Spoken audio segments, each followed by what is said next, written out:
authorized to declare time.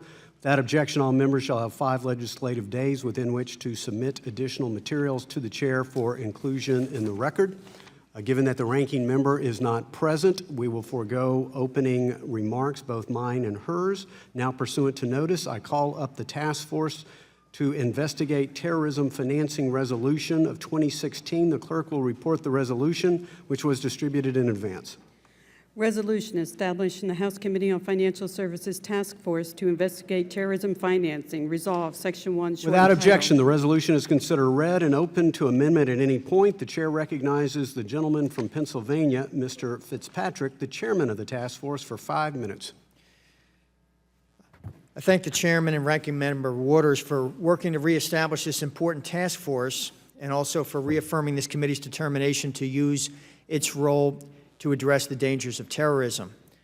As we've seen in recent days and weeks, the threats posed by terrorist organizations like ISIS, as well as lone actors, is real and it's evolving. As the President correctly noted in his national address, we must work together, Republicans and Democrats, Congress and the administration, to accomplish the common goal of a safe America and a stable international community. With the rise of ISIS, Hezbollah, Boko Haram, and others, the United States has witnessed a new and dangerous brand of terrorist group, one that funds itself and operates as a transnational criminal organization. This evolution in funding practices made it necessary for the federal government to reevaluate how it combats these threats to ensure we're doing everything possible to financially hinder these groups.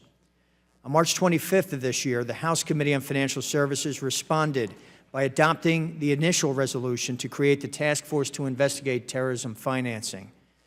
With Ranking Member Stephen Lynch, Vice Chair Pittenger, and a bipartisan group of 21 members, we held 5 hearings and briefings with multiple government agencies charged with counterterror and counter-threat finance responsibilities. The initial 6 months of operations shed significant light on multiple issues with regards to counter-threat finance and anti-money laundering initiatives.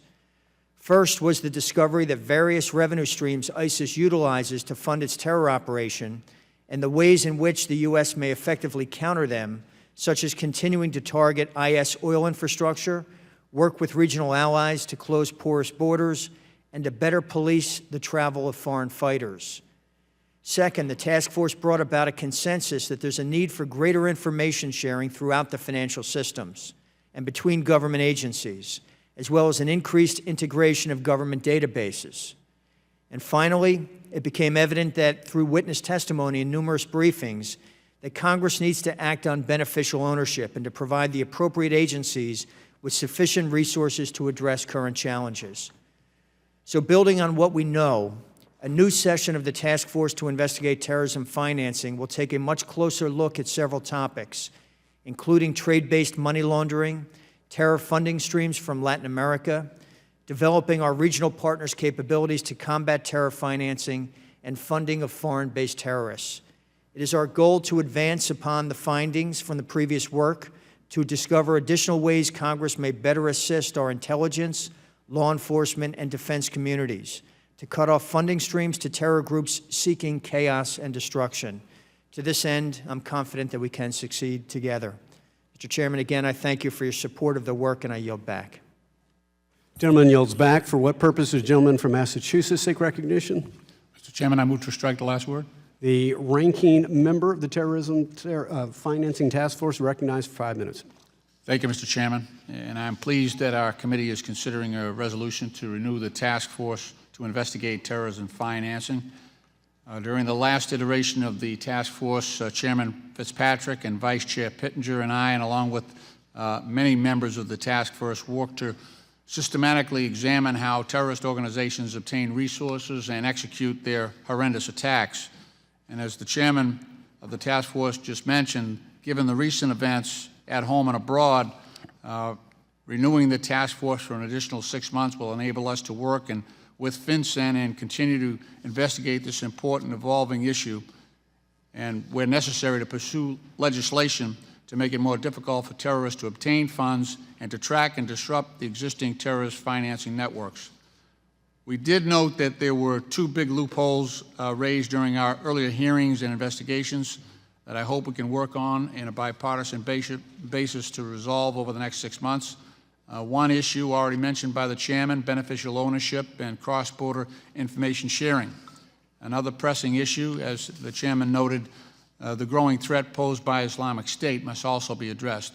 We also have noted that there are gaps along the Syrian-Turkish border where illicit oil sales are ongoing and an illegal trade in antiquities from plundered World Heritage sites. First, and unfortunately, the United States does not collect information on beneficial owners. As one of our witnesses, Cyrus Vance, described when he testified before the task force during our hearing this past June, criminals and terrorists exploit our inadequate incorporation procedures and the anonymity of those procedures permit in order to conceal illicit conduct. This makes it hard for law enforcement to follow the money to the ultimate owner. Additionally, as Elizabeth Rosenberg mentioned when she testified before the task force in September, we need to work with our allies to improve cross-border information sharing to further combat terrorist financing. Currently, national data privacy laws prevent the sharing of data across borders. Different divisions within the same bank often cannot share beneficial ownership information or suspicious activity reports or forensic accounting information. This makes it extremely difficult for government authorities to track the sources of terrorist networks, to identify donors and track sanctions evasion. The task force can help with that and establish a legal framework and agreements to allow financial intelligence units and law enforcement counterparts to improve cross-border information sharing. And most urgently, we need to cut off the flow of money to the Islamic State, which, according to the New York Times, is raising more than $1 billion in revenue per year. It is funding its operations through oil revenue, extracting money from people within its territory by looting banks, through ransoms and kidnappings, and by selling plundered antiquities. The recent wave of horrific terrorist attacks around the globe, including San Bernardino, Paris, and Beirut, remind us that in times like these, we have to work together to stop deranged militants who murder innocent civilians. Make no mistake, these are attacks on liberty everywhere, and we need to ensure that we are using every tool possible to deprive the Islamic State and other terrorist organizations of the financial resources they need to advance their destructive ideology. I do look forward to working with my colleagues on a bipartisan basis to stop the flow of funding to the Islamic State and other terrorist organizations. Again, I support the renewal of this task force, and I thank the chairman for his time. I yield back. Gentleman yields back. The chair wishes to alert members that I believe the fifth adjournment motion is on the floor at the moment. We will continue on with the markup, but we'll recess soon. Does any other member wish to be heard? For what purpose does the gentleman from North Carolina seek recognition? Wish to strike the last word. Gentleman is recognized for 5 minutes. Thank you, Mr. Chairman. Chairman Henschling, Chairman Fitzpatrick, Ranking Member Lynch, thank you for your continued leadership on terror financing. Countering terror financing remains a strategic priority for this country. I believe it is one of the best avenues for defeating our enemies. Our task force has accomplished significant work this year. We have identified many of the threats we face and the sources of financing that they use. We have also identified ways in which terrorists are circumventing current laws to circulate money around the globe. We have shed light on many policy initiatives that can open up information sharing and enable us to stem the flow of illicit money through the international financial system, while increased cooperation with critical data between government agencies and between the private sector and with other governments. We still have much to do, and I am pleased Chairman Henschling and this committee have brought the bipartisan task force back up for reauthorization. Working on this task force has been a priority since its beginning, and I will continue my efforts to assist Chairman Fitzpatrick, Ranking Member Lynch, and this committee to provide leadership in addressing this important challenge affecting our national security. Thank you, Mr. Chairman, and I yield back. Gentleman yields back. There are approximately 5 minutes remaining in the vote on the floor, so we will recess and reconvene immediately following this vote. The committee stands in recess.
Force resolution. Is there further discussion?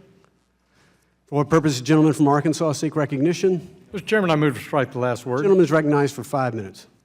Mr. Chairman, I'm pleased to serve as a member of the Financial Services Committee's task force to investigate terrorism financing. And I especially want to thank you and Chairman Fitzpatrick for granting us the authority to do this important work during the task force activities. I also want to recognize Ranking Member Lynch and Vice Chairman Pittenger for their contributions.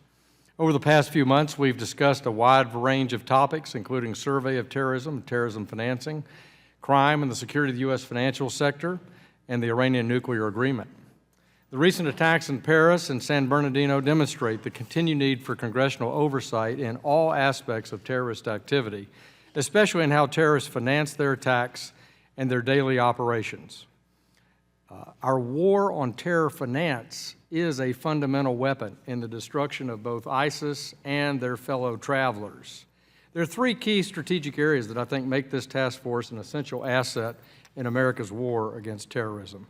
In Syria and Iraq, ISIS brings in millions of dollars a day in the black market oil trade. Yet, knowing this, only in the last 3 weeks has the U.S. led an active coalition of airstrikes on ISIS oil trucks that, in fact, has interdicted and stopped that flow of money from oil. It baffles me that we would allow the most violent militant organization in the world to continue to reap the benefits of one of its main sources of income without punishment.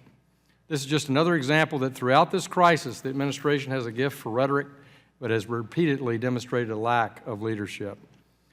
Unfortunately, in the last 2 years since the president initially downplayed the threat of ISIS, they've only grown stronger. Finance targets are military targets, and we must have a strategy that degrades and eliminates their access to income for terror.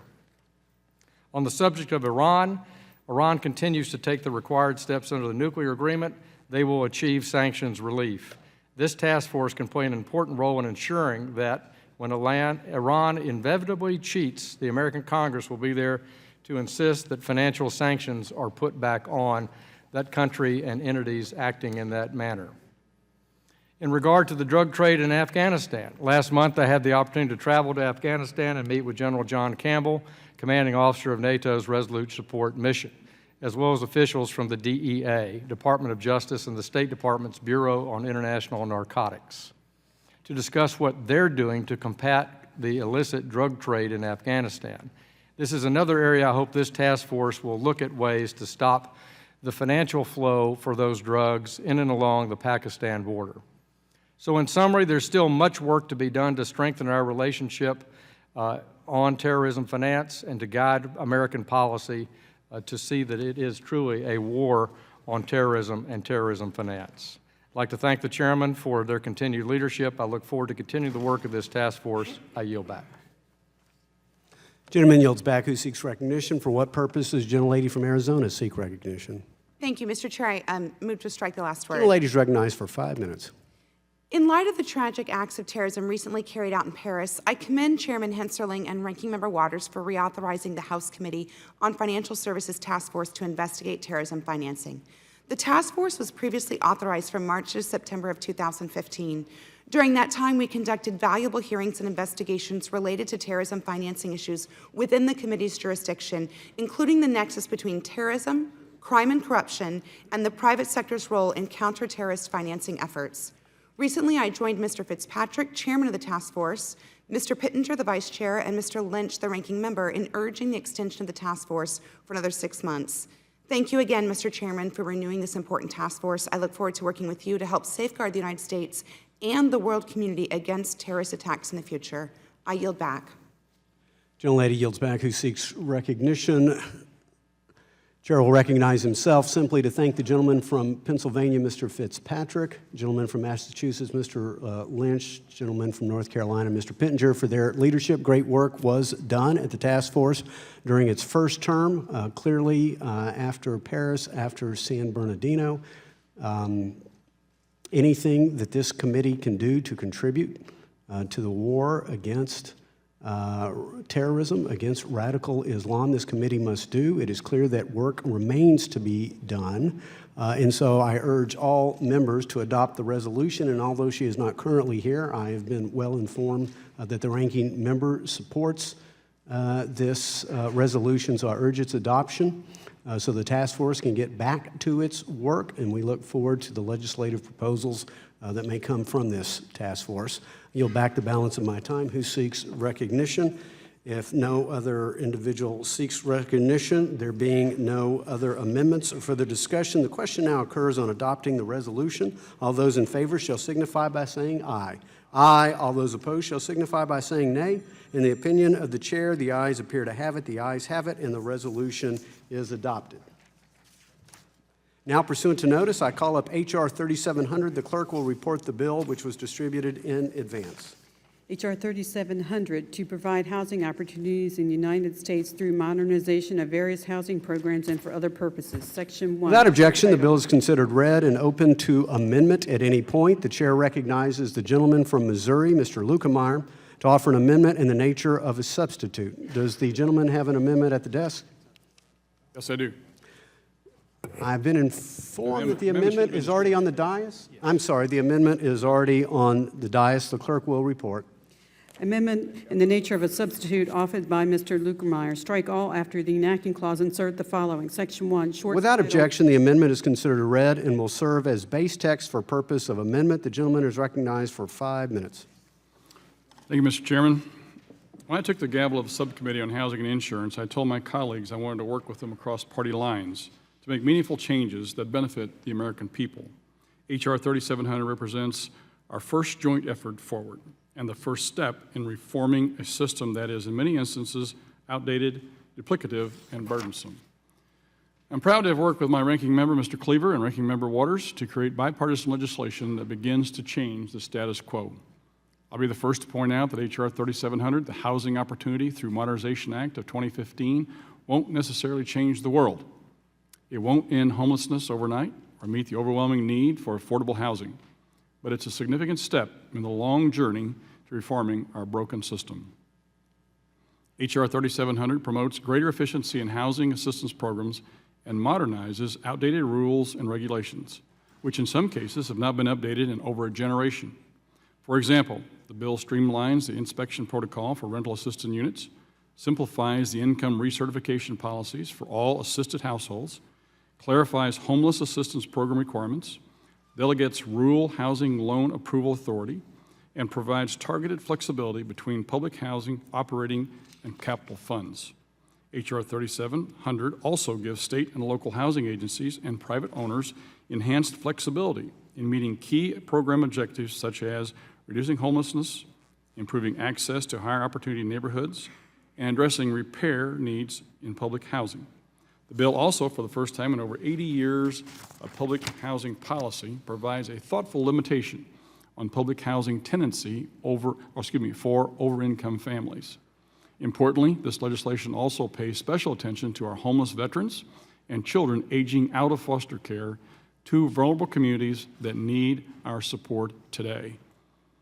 H.R. 3700 does all this and still manages to save the taxpayers' money.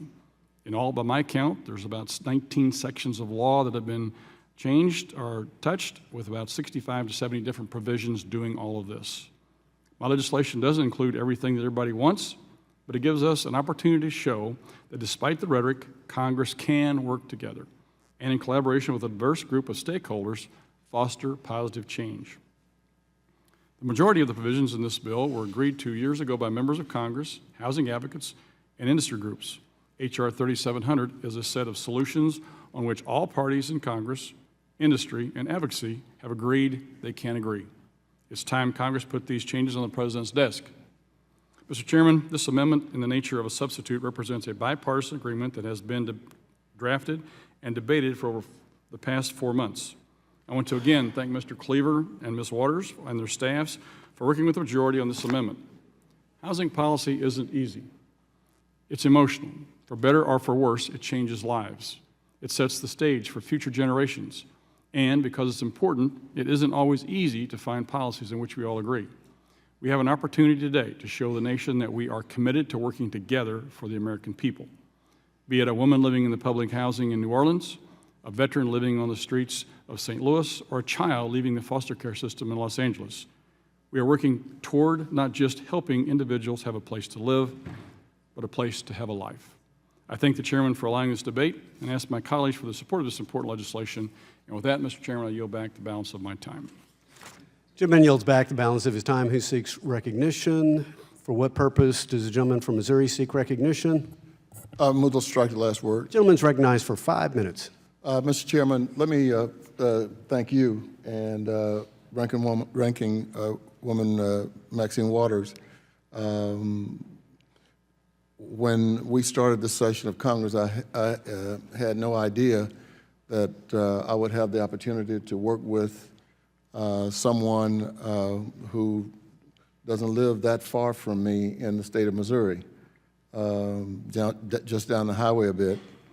And we appreciate, both of us, the opportunity to work together. I'm sure that members from the same state could do this anywhere else, but we certainly had no difficulty working together.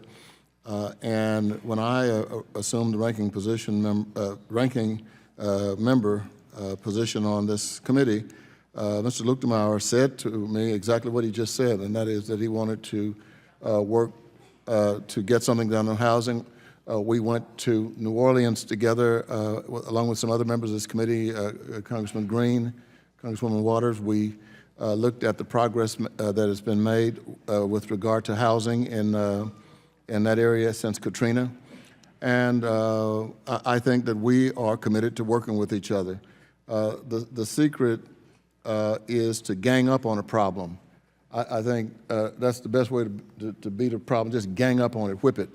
And that's what we've been trying to do, is gang up on problems and issues with housing. And as everyone in this room knows, compromise is no small feat. It takes both sides coming together, trusting one another, and in the end, forging agreement by which both parties can abide. And I am extremely supportive of this, the overwhelming majority of this bill. There are some concerns. We very recently received a preliminary score from CBO that indicated that one provision of the bill may have the unintended impact of raising the rent for some of our elderly public housing residents.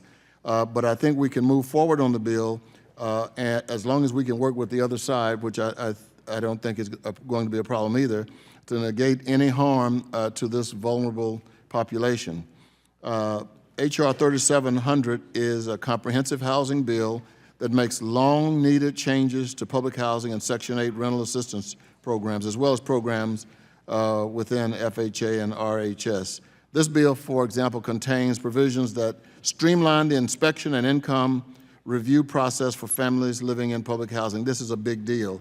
It makes much-needed changes to the project-based voucher program by allowing a public housing authority to project base up to 20% of its authorized voucher allocation rather than 20% of the voucher funding. It gives PHAs more flexibility with their funds by allowing them to transfer up to 20% of their capital funds to their operating fund. It helps our foster children by expanding eligibility for the Family Unification Program from the current limit of 21 years of age to 24 years of age. And it increases the length of stay from 18 months to a maximum of 36 months. This also is a big deal. It also expands eligibility for individuals who will leave foster care within 90 days. It makes modifications in FHA requirements for mortgage insurance for condominiums to simplify the process and increases access to condo purchasing. Overall, this is a good bill. I feel great joy in the fact that I've been able to work with Mr. Luchtenauer on this bill. We, I think, feel good about the final product. There are some changes that we would like to continue to work on. If this bill is approved and ends up going to the floor during the process, Mr. Chairman and to Mr. Luchtenauer, we'd like to work on one little small section to see if we can make some improvements. Other than that, Mr. Chairman, I will give up the remainder of my time. Gentleman yields back. Who seeks recognition? For what purpose? The gentleman from Pennsylvania seek recognition. I move to strike the last word. Gentleman is recognized for 5 minutes. Thank you, Mr. Chairman. I want to commend Chairman Luckmeyer for his hard work on this bipartisan common sense bill. I'm proud to be a co-sponsor, and I'm glad to see the broad showing of support by members of this committee. Our housing assistance programs are in desperate need of reform, and Chairman Luckmeyer's bill identifies several key areas where we can make smart changes to improve services, increase efficiency, and cut back on waste and abuse. We can all agree that housing assistance programs should be reserved for those who genuinely need access. This bill keeps higher income and higher asset families from unfairly taking scarce housing assistance resources. We can all agree that we should find ways to make it easier for tenants, landlords, and investors to navigate rental assistance programs. Chairman Luckmeyer's bill streamlines inefficient and duplicative rules to make providing and managing affordable housing and using rental assistance less burdensome. Many of the other provisions in this bill have already earned the support of members of this committee from both parties. I hope that our committee will continue its unequivocal support for this proposal, and I yield back. Gentleman yields back. Who seeks recognition? For what purpose does the ranking member seek recognition?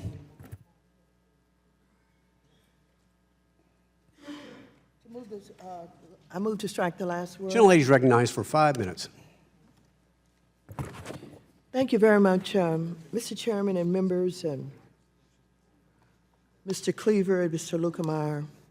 I want you to know that we have worked very hard to deal with any issues that we may have had with the bill. I know that both Mr. Cleaver and Mr. Luckmeyer have organized this bill in ways that they think will make improvements. And I know that their intentions are very good. And I would like to support this bill. And I think I can support this bill if there are a few changes that can be made. Again, I'd like to point out the changes that I think still remain that could be made so that we could have a good bipartisan bill. I know that you have worked hard on this bill, and I do believe that we can have a bipartisan effort. But for example, this bill includes some of what I tried to do some time ago. However, there are a couple of provisions in this bill that would have the effect of raising the rents on households with children, because it would limit the amount of child care expenses a household can deduct to a percentage that is different from what they can deduct to 5%, which is currently unlimited. So why do I focus on this? I focus on this because we have moved to rent, and we have other initiatives that basically say we've got to get people trained, we've got to get people trained to have jobs, we want people to be up and out.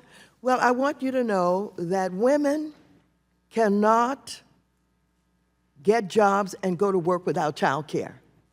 This is one of the most important issues to reform, is child care.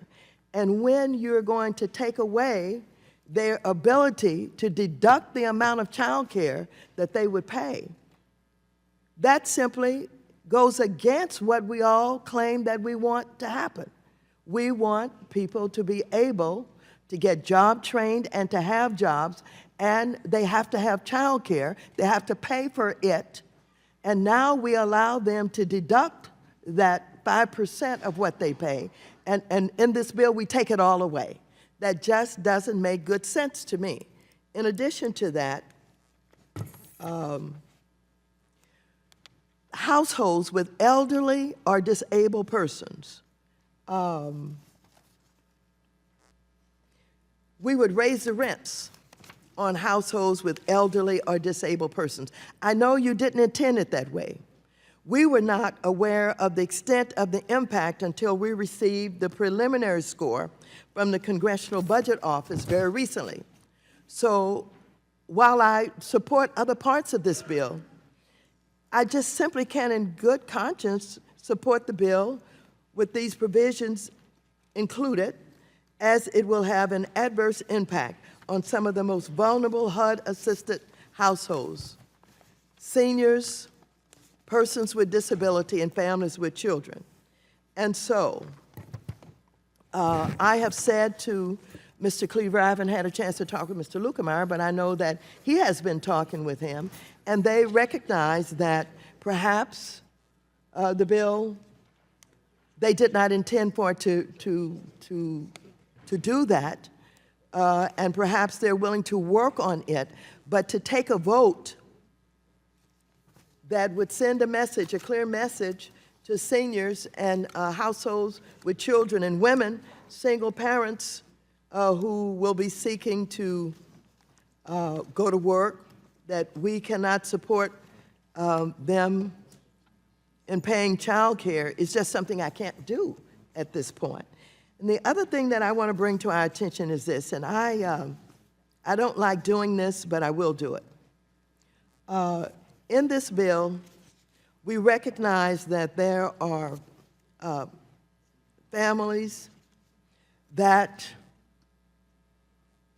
live in public housing who earn too much money, and they shouldn't be there. But what we do is we say to them, we're going to give you a break, and we're not going to insist on you paying market rents. We're going to give you a 2-year break. You can stay for 2 years and don't have to worry about increasing your rent. And the reason that we do that is because we want to give them a breather. Well, what we're doing is we're not collecting that money, but we are collecting money on the backs of the most vulnerable people in order to so-called pay for the bills. So I would just ask members if we could take a break on this. I could get with Mr. Lukemeyer, I could get with Mr. Cleaver. We could just take that portion out of the bill and we could move forward in a bipartisan way. I'd like to do that. Time of the gentlelady has expired. For what purpose does the gentleman from New Mexico seek recognition? We'll distract the last word. Gentleman is recognized for 5 minutes. Thank you, Mr. Chairman. And just following up on what the ranking member is saying, I think we all agree that public housing is a very vital part of the American fabric.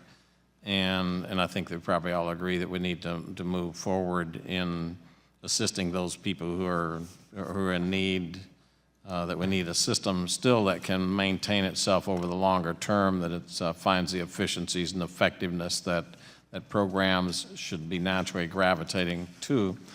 And having worked with the ranking member on the HOSDA, I think that we can probably solve most of the problems that exist between the 2 points of view. But for myself, I'm proud to be a co-sponsor on this. I think that Chairman Lukemeyer has simplified and streamlined the HUD process in a way that's very effective. Again, the goal of simply clearing out the backlog and putting people into housing is one that is laudable, and I think that's the reason that he stayed on point. I think it's the reason that it got bipartisan support as they created the bill and the parameters of it, and I really believe that we can work through any difficulties here.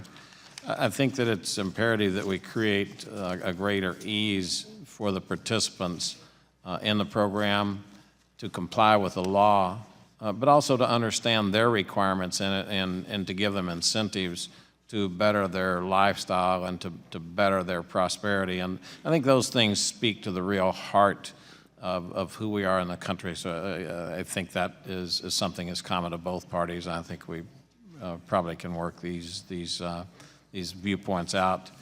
I think that the chairman of the subcommittee and the ranking member on that committee have worked hard with the public housing groups to get their input and their ideas about where things should be moving and how the improvements ought to be occurring. And still we have to keep the taxpayer in mind that at the end of the day somebody's got to pay for the programs, and let's make sure that we're helping the people in need without extending it into those who don't have that need. We do have to figure out how we're going to motivate people up and out the system without kicking them out before they get the self-sufficiency that we're looking for. So again, congratulations to the chairman and all the other co-sponsors on both sides of the aisle. Let's keep working till we get this thing through, because a lot of people out there desperately need the help, and I think that's who we are as Americans. Yield back. The gentleman yield to the chairman. I yield to the chairmanship. I thank the gentleman for yielding. Listen, I want to thank both gentlemen from Missouri. Indeed, it is difficult to find a rather comprehensive bill that is bipartisan and get it through the system. This is a bill they have worked on not for days, not for weeks, but for months. I've been kept apprised of their negotiations. And although, again, modest, there are aspects of this bill that I don't necessarily agree with, but in its totality, I think it represents a good bipartisan compromise. And I also think there is much in this bill, as it well should be designed, to help those who are most in need. In Section 102 increases the elderly and disabled family deduction from $400 to $525. It actually increases the deduction. It concentrates scarce federal resources on those who need it the most. It makes it easier for elderly and disabled to find suitable housing by eliminating the cumbersome unit inspection process. It ensures greater flexibility for PHAs to expand their services and modernize outdated dwellings to accommodate the elderly and disabled residents. For example, accessibility features, elevator modernization, this is all possible in this bill. So I understand what the ranking member says, and I think she appreciates that some of the language came from a bill, an earlier bill that she had submitted in an earlier Congress. And so, again, any member reserves the right to offer an amendment or a concern at any time. But members will have lots of opportunities to offer other housing provisions and housing amendments, but I think this is truly something that is noteworthy between the chairman of the Housing and Insurance Subcommittee and the ranking member, and I hope that we would take the opportunity to adopt it at this time. Otherwise, I thank the gentleman from New Mexico for yielding to the chairman. The time of the gentleman from New Mexico has expired. Who seeks recognition? For what purpose does the gentlelady from New York seek recognition? To address the House for 5 minutes. Okay, gentlelady is recognized for 5 minutes. Okay, I really want to speak. Public housing is absolutely critical to the city that I represent, and I think to cities and all localities across this nation. I know that in New York alone, we have over 900,000 on waiting lists to get into public housing. It provides a vital service and a needed service. We need to preserve it. We need to strengthen it. I want to thank the ranking member for raising the issues that she did with child care. To cap how much you can deduct from for child care seems very unfair because child care is so terribly expensive, and for a mother, oftentimes these are single mothers trying to move to gainful employment to better their lives, they have to have child care in order to either go to school or to have a job. And oftentimes the cost of child care is even more than whatever the job pays. So it's a critical area, and I just want to urge the chairman to work with Ms. Waters and others to get a compromise on this language. I think this is an important bill. I think many people have worked very hard on it, and it is a product really of years of proposals to reform public housing and Section 8 rental assistance from both sides of the aisle, and it includes several provisions from the ranking member's past Section 8 reform bills, Nydia Velazquez's reform bills, and it takes from past Republican reform bills as well. And one provision that initially gave me pause was a section dealing with over-income tenants in public housing. The initial draft of the bill could have had a disproportionate impact on New York, which has an extremely high cost of living. If you were to take people and throw them out of public housing in New York, there's no place for them to go. The streets, where are they going to go? There's no affordable housing there. So this is a serious issue, and one that my colleague Nydia Velazquez has raised in many meetings and hearings previously. So there's a lot of concern here. But fortunately, we were able to come to an agreement with Mr. Lukemeyer and Mr. Cleaver and Ms. Waters, and the substitute amendment now allows the HUD Secretary to adjust the income limitation for high-cost cities like New York, and I'm appreciative about that provision. I also would like unanimous consent to place into the record a HUD letter to myself and Mrs. Velasquez. Without objection. Which we received. They acknowledge the need for HUD to take into account the great variations in cost of living, as well as local rental markets across the nation, and implementing regulations dealing with over-income tenants. And and I appreciate the chairman for taking it. So these changes in the bill, and with HUD's commitment not to jeopardize existing tenants who are moving towards self-sufficiency, I am comfortable that the bill won't negatively impact the district that I represent, and that it won't harm the public housing tenants in my district. But I do want to underscore the very relevant point that Mrs. Waters raised of limiting the amount that you can deduct for child care. In effect, you are raising that single mother's rent.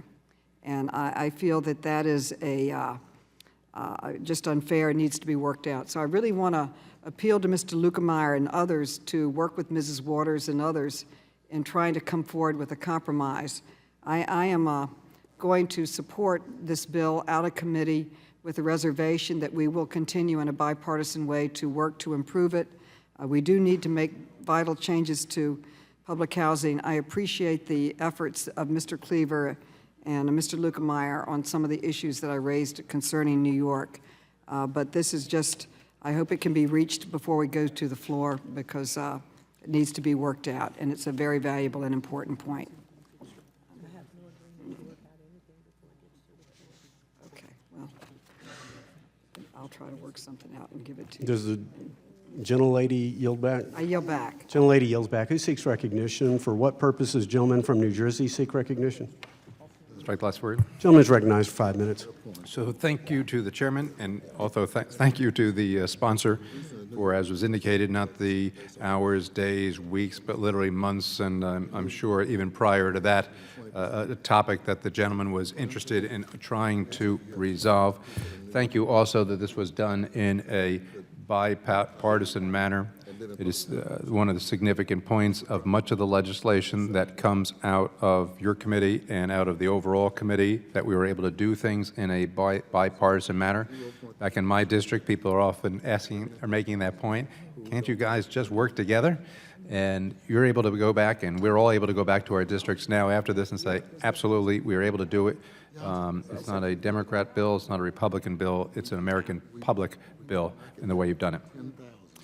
And what you have done is a couple things. As you indicated, it's the first time in 80 years we will be doing a critical element, and that is restricting the use of scarce dollars, scarce taxpayer dollars, scarce public housing dollars to go to those people who need it most. And who are they? They're the generally low-income individuals, tenants, by establishing various criteria.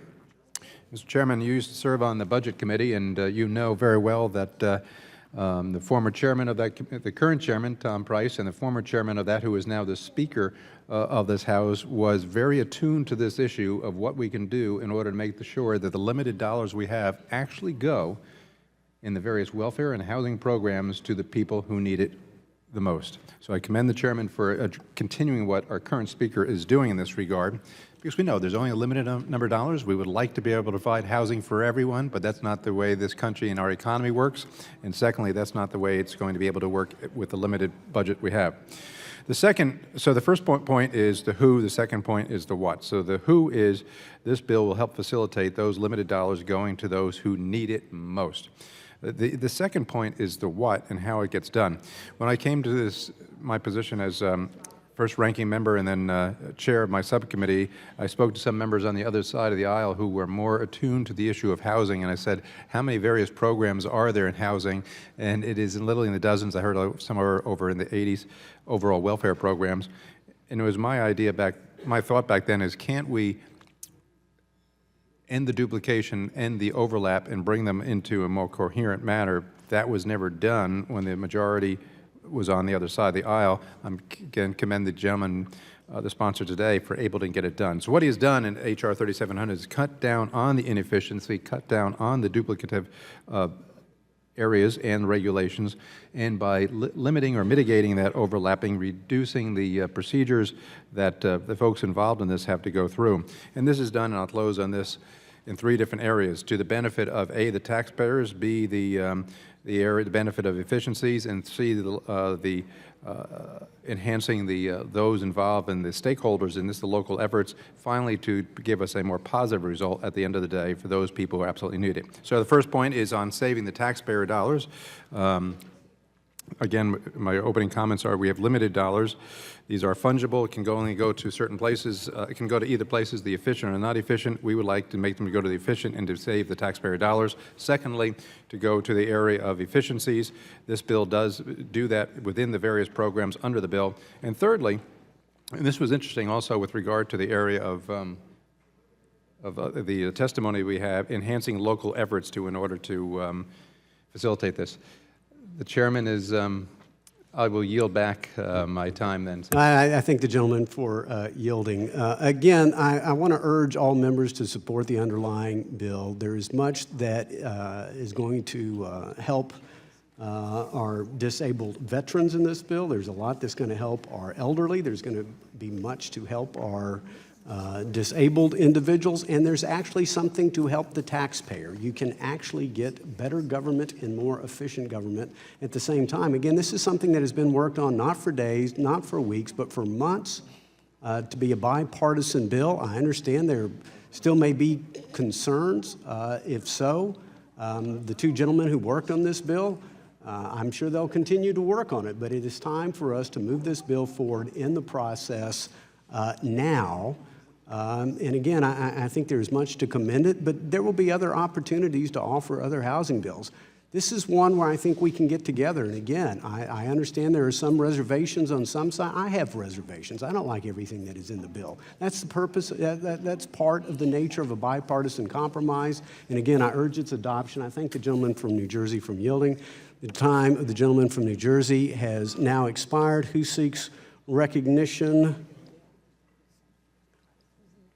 For what purpose does the gentleman from Missouri seek recognition? Does the gentleman have an amendment? Is the amendment? I have an amendment, should be at the desk, be ready to distribute. Okay. We'll pause for a moment and allow the amendment to be distributed.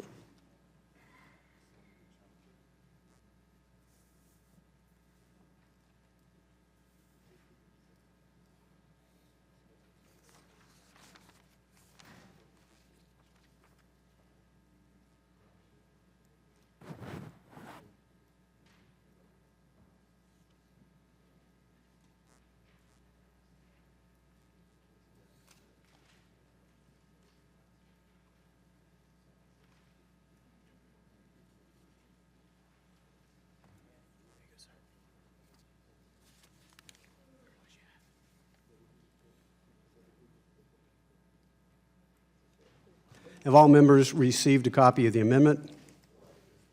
The clerk will report the amendment. Amendment offered by Mr. Lukemeyer. Strike line 23 on page 21 and all that follows. Without objection, the reading of the amendment is dispensed with. The gentleman from Missouri is recognized on his amendment for 5 minutes. Thank you, Mr. Chairman. You know, the ranking member made a very impassioned and articulate argument a while ago for working with financial hardships that come about with as a result of child care expenses and elderly and disabled families, medical expenses that occur. And, you know, last night there was some discussion with regards to an amendment that would ask the secretary, in fact, it would delegate them, it would say shall, the amendment says shall, by regulation provide hardship exemptions for all these individuals who wind up with a problem being able to afford their rent as a result of the lack of enough income as a result of the different things that we're talking about here with regards to child care, as well as those individuals who are dependents and elderly and disabled individuals. So the amendment tries to address that issue. In fact, this is the ranking member's language. So I think that hopefully this is the language that can appease her concerns. I'm okay with it, obviously. I think it's something that we need to address. We don't want to cause undue hardship for those individuals who, because of unusual healthcare expenses or because of child care needs, lo and behold, those folks, all of them, probably need as much help as anybody, as well as our seniors and disabled who face a lot of challenges. We all know that. And so as a result, this amendment tries to do that. Just would like to comment, if I may, for a moment here on the ranking member's other point a while ago with regards to the over-income situation. That, I think, is addressed in the bill, but I'm more than happy to, again, discuss that with her if she would like. I think that that's something we can work on. But again, I go back to the amendment at hand. I think that this is something that everybody can support from the standpoint of we do not want any unintended consequences for those individuals who, because of the section that we have here, are, again, this section was something that was introduced by the ranking member back in 2006 and 2009, if I'm not mistaken, with her own amendment and bills. So we're taking language from her, and again, this is her amendment that she proposed last night. So I think it's a great idea.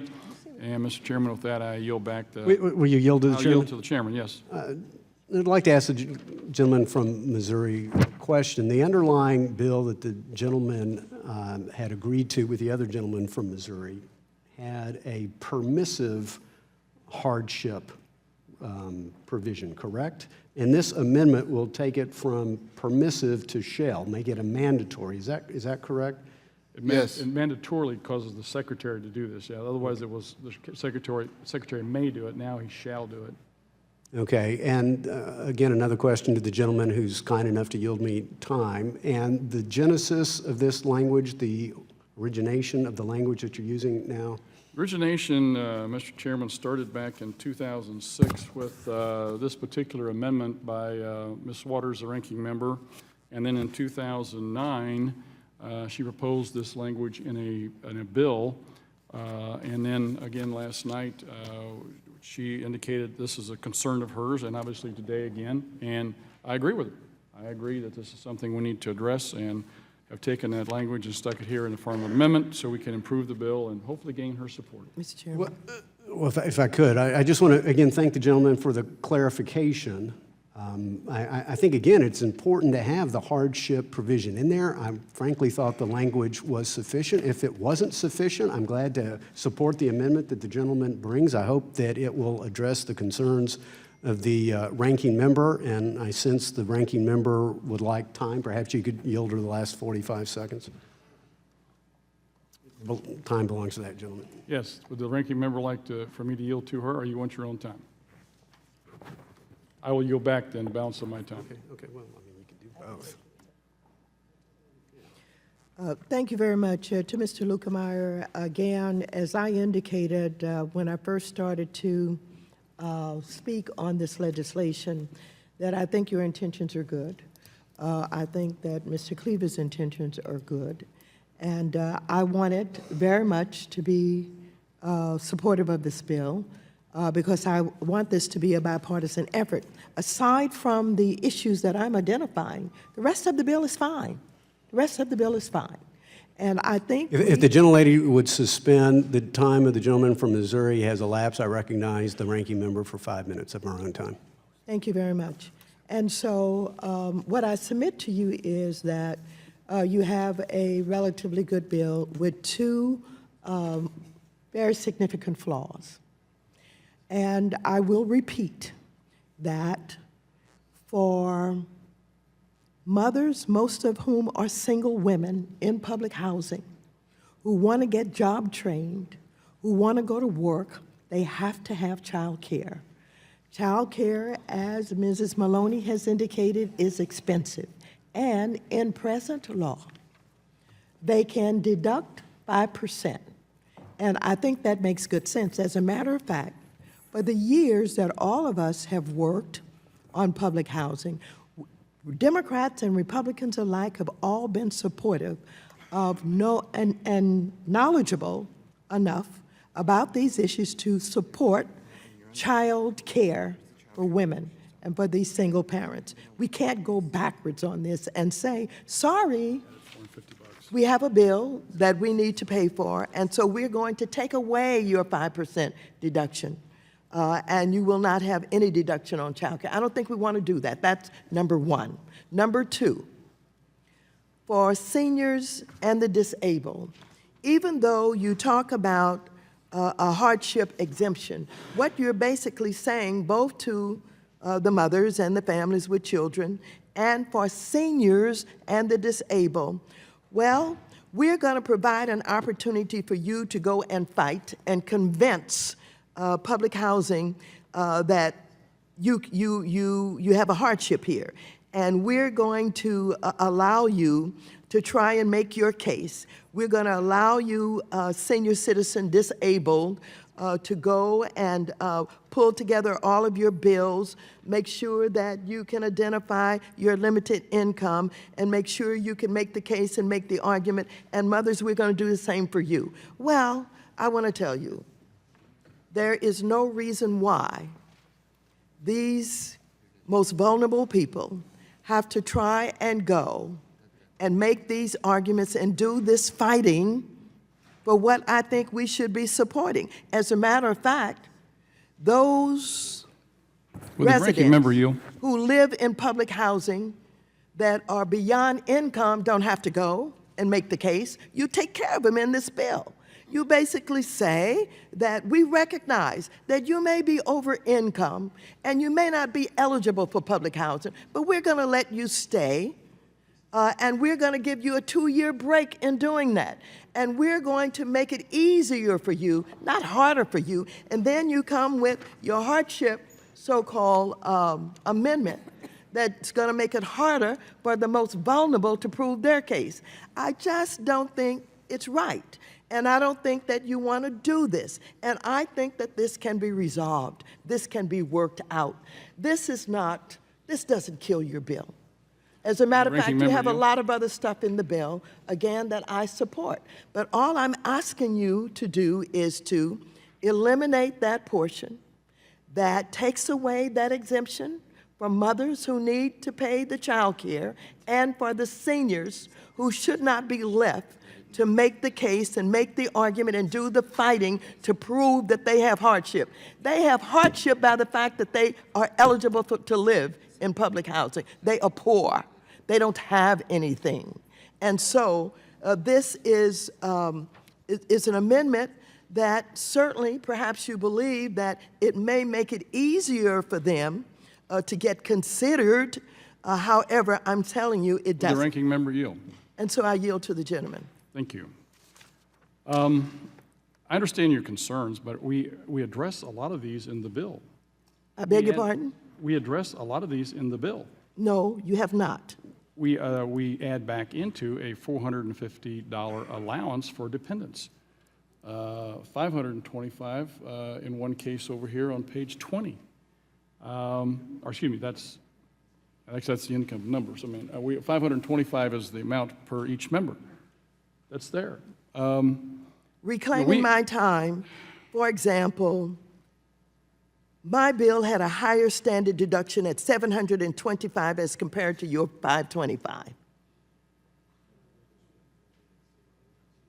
That's a big difference. And so all that I'm saying is take a moment and just breathe. Take a little breath here for a moment and think about these two vulnerable populations that you are making it more difficult for. Extract that from the bill and let's move forward. Time of the gentlelady has expired. Who seeks recognition? For what purpose, gentleman from New Jersey seek recognition? Like the last word. Gentleman is recognized for 5 minutes. Sure. At this time, I'd like to yield my time to the sponsor of the bill. Thank you. You know, again, I understand the gentlelady's concerns, and again, she offered, we were discussing this last night, and I was accepting your amendment that addresses the concerns you're talking about today. And so I'm sitting here pulling my hair out, trying to figure out what in the world is going on with your concerns here, because I had agreed with staff, and I thought the ranking member of the committee, to take the amendment that you had that would get exactly where you want to go with your numbers and add the hardship to it. And now we are here discussing this as if this is a deal breaker, which is, I'm at a loss. Will the gentleman yield? Sure. We have. Wait a minute, it's not Time my, belongs to the gentleman of New Jersey. Oh, I yield back to the gentleman from New Jersey. I yield to the gentlelady. thank you very much. I appreciate that somehow you think we had a deal. We have no deal. I did not offer that as an amendment, and I have not broken any deal that I have with you, and I remain consistent, as I've always been, that I would like to support your bill. These two items in the bill are just too much to swallow.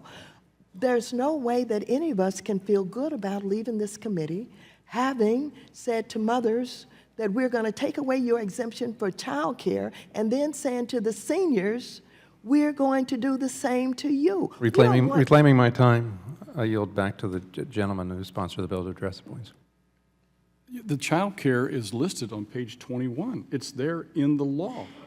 And by this amendment that we have here, it's one of the hardship exemptions that is delegated and required of the secretary to consider. Again, if you would like the amendment that was in place last night that we discussed, that I was willing to take, if you would want to look at that, is that a solution to your problem? If it is, we'll go back and take a look at that. Will the I'm more than gentleman willing to yield? work with Yield this. I'm really more than willing to work with you on this, but at the same time, let's make sure we know what the facts are here and make sure we know where everybody's at.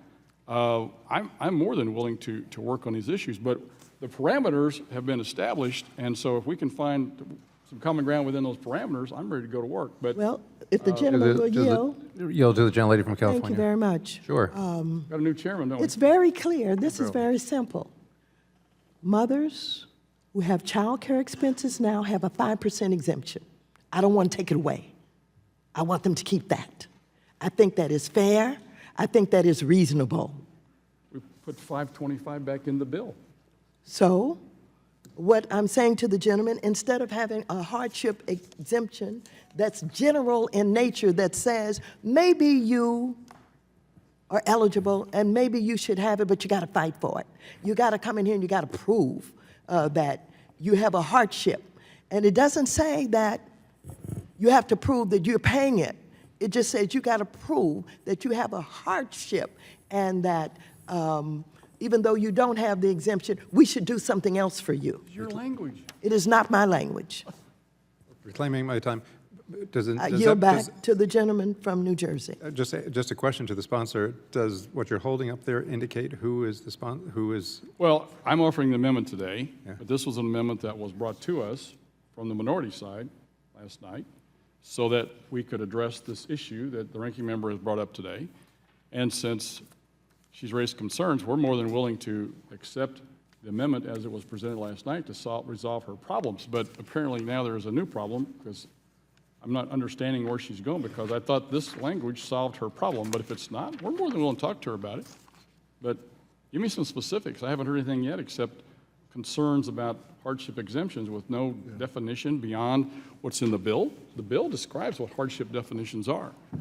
And it tells you where the cases are, what areas you have to take into consideration with regards to those hardships. So I really have no Will idea. the gentleman yield?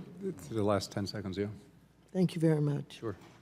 I think that we need to take a moment out here because we're making new discoveries here. This child care I yield back to exemption, the chairman. this child care exemption is unlimited. Time of the gentleman has expired. Who seeks recognition? For what purpose does the gentleman from Missouri seek recognition? We'll strike the last word. Gentleman is recognized for 5 minutes. Mr. Chairman, perhaps some of this is my fault in trying to address the issue of the ranking member's concern. The the overriding issue is probably that if we fool with the numbers too much, we're going to end up probably in the red, and I would know that that is going to be the end of the bill for sure. So, so what we were trying to do is massage the numbers down where we could get as neutral as possible with the offsets that we had already established.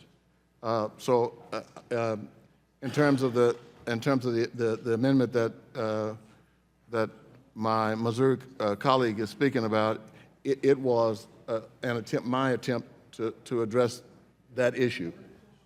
But it doesn't mean that we can't go further. I'm just concerned about the numbers without somebody from CBO sitting in here with a calculator or a slide rule.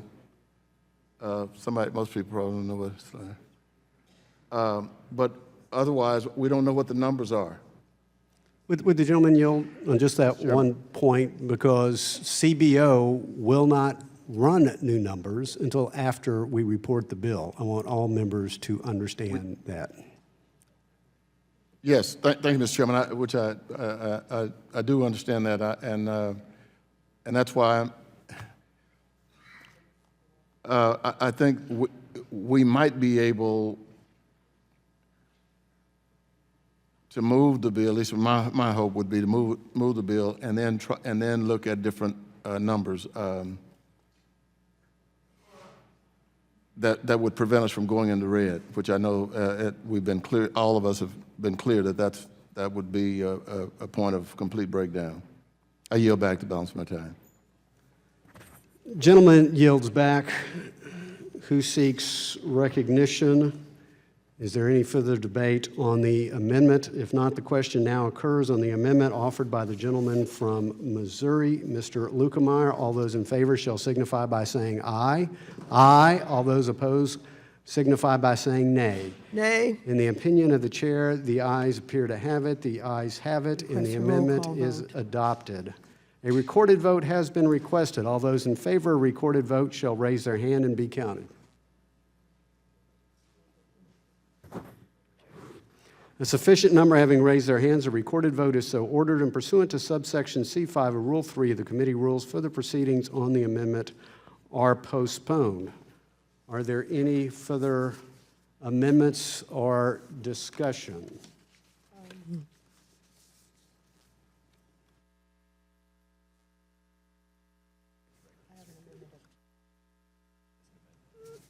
For what purpose does the ranking member seek recognition? I have an amendment at the desk. We'll pause for a moment and allow the amendment to be distributed.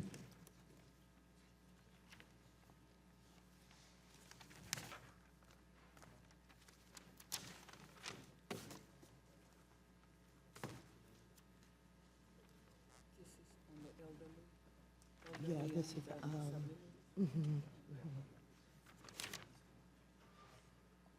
yes.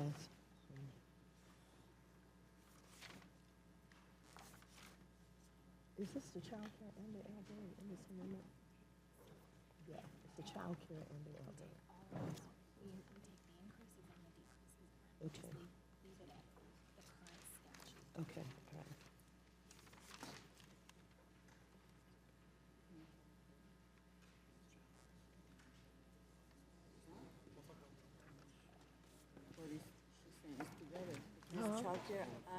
Child care and the elderly.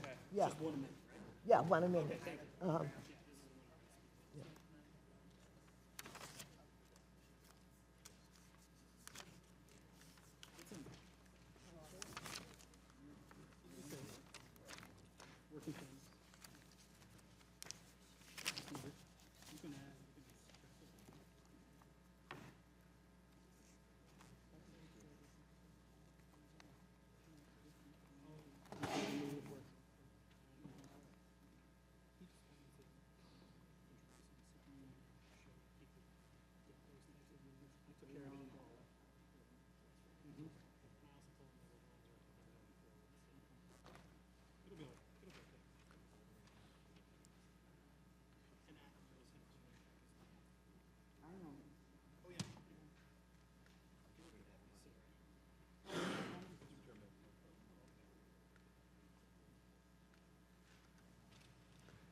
Is there any member who has not received a copy of the amendment? The clerk will report the amendment. Amendment offered by Ms. Water, page 17, line 11. Without objection, the reading of the amendment is dispensed with. The gentlelady is recognized on her amendment for 5 minutes. Thank you, Mr. Chairman. My amendment strikes the language in H.R. 3700 that makes changes to certain deductions, which have the effect of raising rents on households with children, as well as elderly and disabled households. I recently received a preliminary analysis from the Congressional Budget Office that indicates that the discretionary savings in this bill come exclusively at the expense of raising rents on these vulnerable households. So while I support many of the provisions of this bill as reforms, I cannot agree to raise rents on some of our nation's most vulnerable families. Specifically, H.R. 3700 limits the deduction that these families are allowed to take from medical, disability, from 3% to 10%, and child care expenses, currently unlimited, with caps now at 5%. Which ultimately has the effect of increasing rent levels for these families. In the past, when versions of these provisions were included in Section 8 reform bills, including my own Section 8 reform bills, the idea was the rent increases as a result of the limits on the medical, disability, and child care expenses would be offset by the decreases in rents as a result of the standard deduction provisions. However, the standard deduction increase in this bill, $525, is significantly lower than the current $500 amount than it was in prior versions of my Section 8 reform bills, which was $725, which means that the decreases in rent are no longer enough to offset the increases in rent. This means that we are raising rents on thousands of households with children and elderly or disabled households in order to pay for the other provisions in this bill. In particular, the savings from these provisions are being used to offset the cost of another provision in the bill that generously allows over-income tenants to remain in public housing. This is simply unconscionable. I want to stress that those households that would be negatively impacted by these deduction provisions are already struggling to pay disproportionately high costs for medical services and child care. And what seems to us to be a small amount of money can have a significant negative impact on these families. That is why I'm introducing this amendment to strip out the provisions related to these deductions in the bill. There's no reason why we shouldn't be able to come to a bipartisan agreement on the rest of the bill. Without these provisions, there remains a discretionary score, but there are no violations of official committee or House rules in terms of the direct spending score. And for these reasons, I urge my colleague to support my amendment. And again, I want to say to the members who come from districts where you have such high rents, and California is one of them, that I am not opposed to trying to make sure that there is a transition from what they're paying now to the increased rents that they will be paying. I'm not opposing that. What I'm simply saying, and Mr. Lukemeyer has made it very clear, that they have reduced the number of people in high rent apartments significantly so that a smaller number will be impacted. That's great that you were able to do something for them, and I don't oppose that. But I'm saying if you can do that for the more wealthier people, if you can say to people who are living in public housing, who are not eligible for it, who are making too much income, if you can work not only to reduce the number that's impacted, but also to give them a 2-year break so nothing would go into effect until after 2 years, that's fine that you can do that. But on the other hand, in the same legislation, you don't want to increase the rents on the disabled and the seniors and take away the deductions for child care. It doesn't make good sense, and I don't think you intend to do that. And I drive this point home because I want to tell you, there are many men in this Congress who support women being able to go to work and pay for child care and have it eliminated or exempted for consideration. The women of this Congress on both sides of the aisle will not be pleased that you take away a child care exemption. We have fought too hard and too long and for too many years for that. It doesn't make good sense. And your amendment does not take care of that. Time of the gentlelady has expired. Mr. Chairman. Chair recognized. For what purpose is the gentleman from Missouri seek recognition? Strike last word. Gentleman is recognized for 5 minutes. Thank you, Mr. Chairman. Very difficult to, well, articulate something here over and over and over that, I think, understand where the ranking member is coming from, but let's stop and think for a second here. What we've got is a broken system that hasn't been changed for years. 50 years HUD's been going around and very little, if any, change has ever been made. Everybody agrees the programs are inefficient, ineffective, need to be worked on. Both sides of the aisle. And so what we've tried to do is come up with some changes here that will help everybody in a way, in a positive way. With regards to the child care situation, there's 95% is still there, and of that 5%, they gave $525 back per dependent in the bill.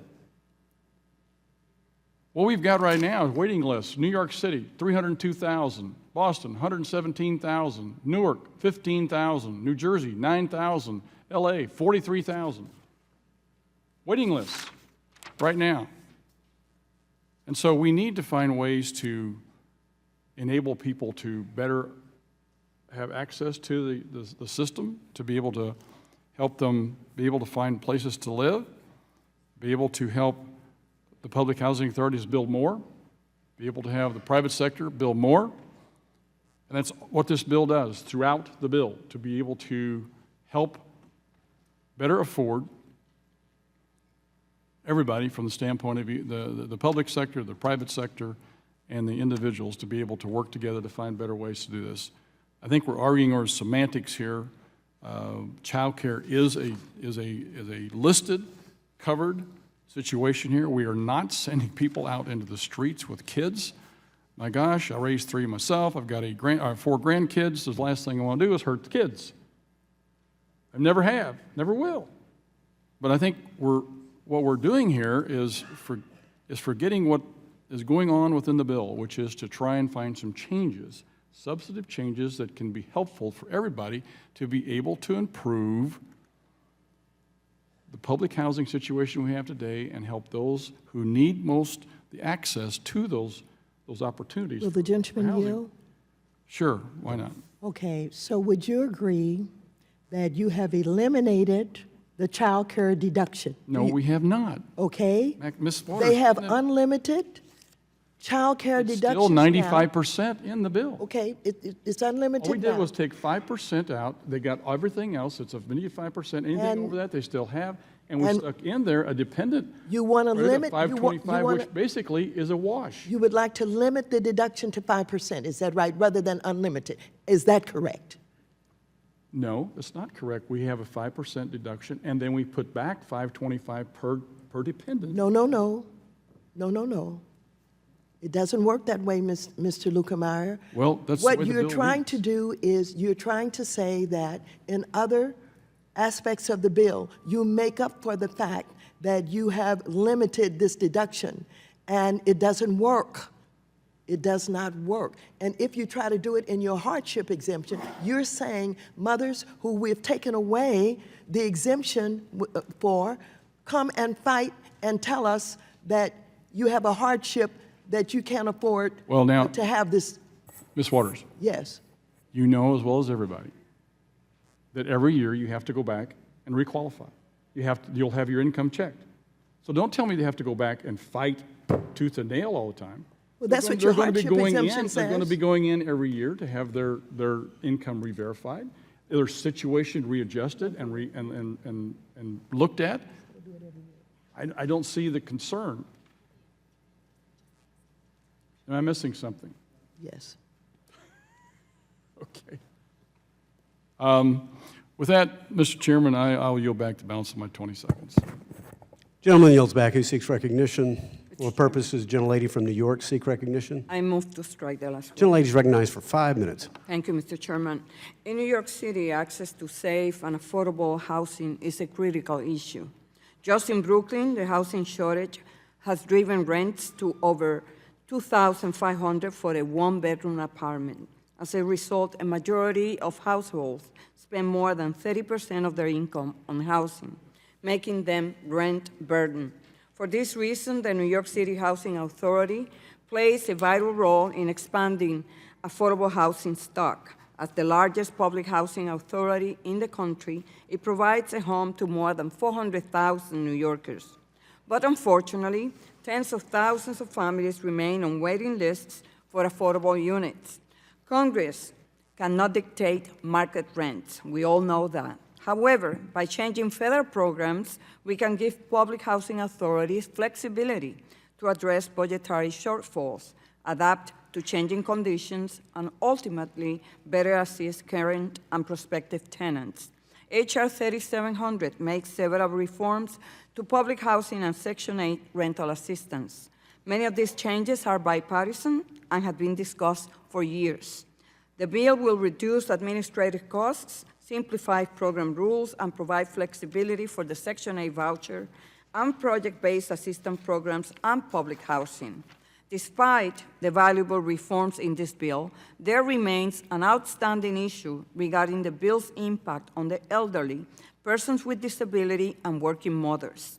While language in the bill increases the annual standard deduction for an elderly or disabled family and the dependent deduction, I am concerned these changes will not offset limits in other deductions. In fact, many disabled and senior public housing residents living on a fixed income could see their rents climb significantly under the bill. Today, approximately 77,000 of the New York City Housing Authority tenants are elderly. In fact, 31% of all NYCHA tenants are elderly and disabled. If we adopt this bill without this amendment, thousands of our most vulnerable neighbors could see their rent increase overnight. In a day and age when working families and seniors are struggling to make ends meet, a rent increase can have a dramatic impact on an elderly person's monthly budget. While updating and improving our nation's rental assistance and public housing programs are important goals, ones I will continue fighting for as a member of this committee, they cannot be accomplished on the back of our nation's elderly and disabled populations. In that regard, I thank the ranking member for introducing this important amendment, and I will encourage my colleagues to support it. I yield back. Who seeks recognition? Chairman will yield to himself for 5 minutes. I urge the ranking member's amendment to be rejected. One, I don't understand the timing of the amendment. This has been, again, a process of negotiation between both sides of the aisle that has taken place for months. I do not expect every member to necessarily agree with every provision of the bill. Certainly, the chairman of the Housing and Insurance Committee subcommittee kept me briefed. I would assume the ranking member on your side of the aisle kept the ranking member briefed as well. There were certainly ample opportunities to work out any significant differences for months. A preliminary estimate from CBO simply assures we can get this thing to the House floor. That's what it assures. I don't understand why it is being used to all of a sudden blow up what is otherwise an incredible bipartisan work that makes a number of modest yet significant improvements to how our housing assistance is granted in such a way that I believe it's a win-win situation.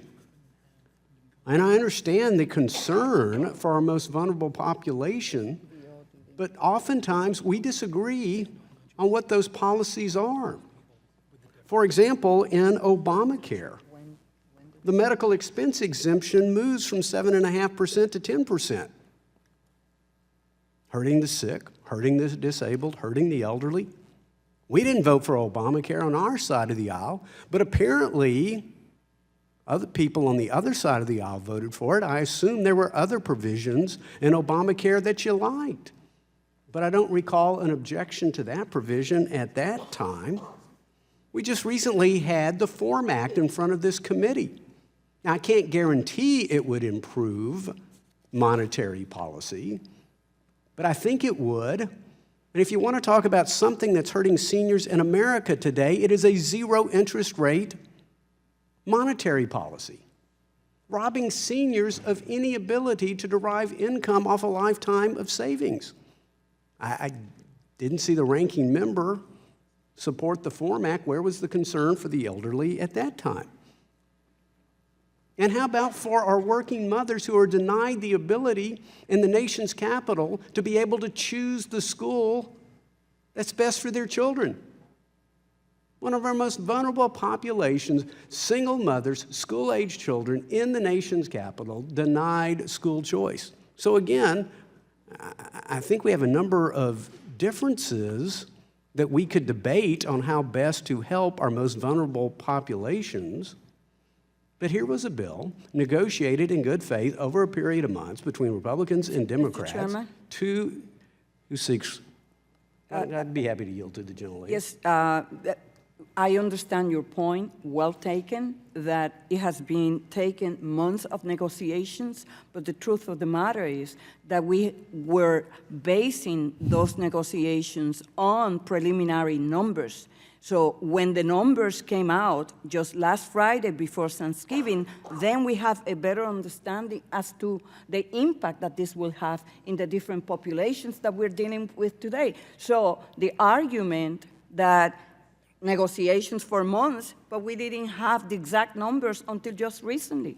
Well, I thank the gentlelady for her perspective. For yielding. I thank the gentlelady for her perspective. It's a valuable one, but again, I don't quite understand the perspective of how that would cause us to potentially bring down the whole bill. I mean, now all of a sudden, if we accepted the gentlelady, the ranking member's amendment, for all I know, this may take us into the red on this bill, preventing the whole bill to go forward in the first place. And again, as the gentleman from Missouri, the chairman of the subcommittee, has said, there's a hardship provision in here. In addition, H.R. 3700 preserves the decades-old tenant protection policy to cap rent at 30% of adjusted income. There are many protections in here, but I would just hope that every member would look at the entirety of the bill on balance and would seize the opportunity, would seize the day to move this bill forward. Bipartisan work is hard to come by. I know it's hard to come by, but here's an opportunity. Let us seize it. But we can't seize it until we reject the amendment from the ranking member. Yield back the balance of my time. Who seeks recognition? Does any other member wish to be heard?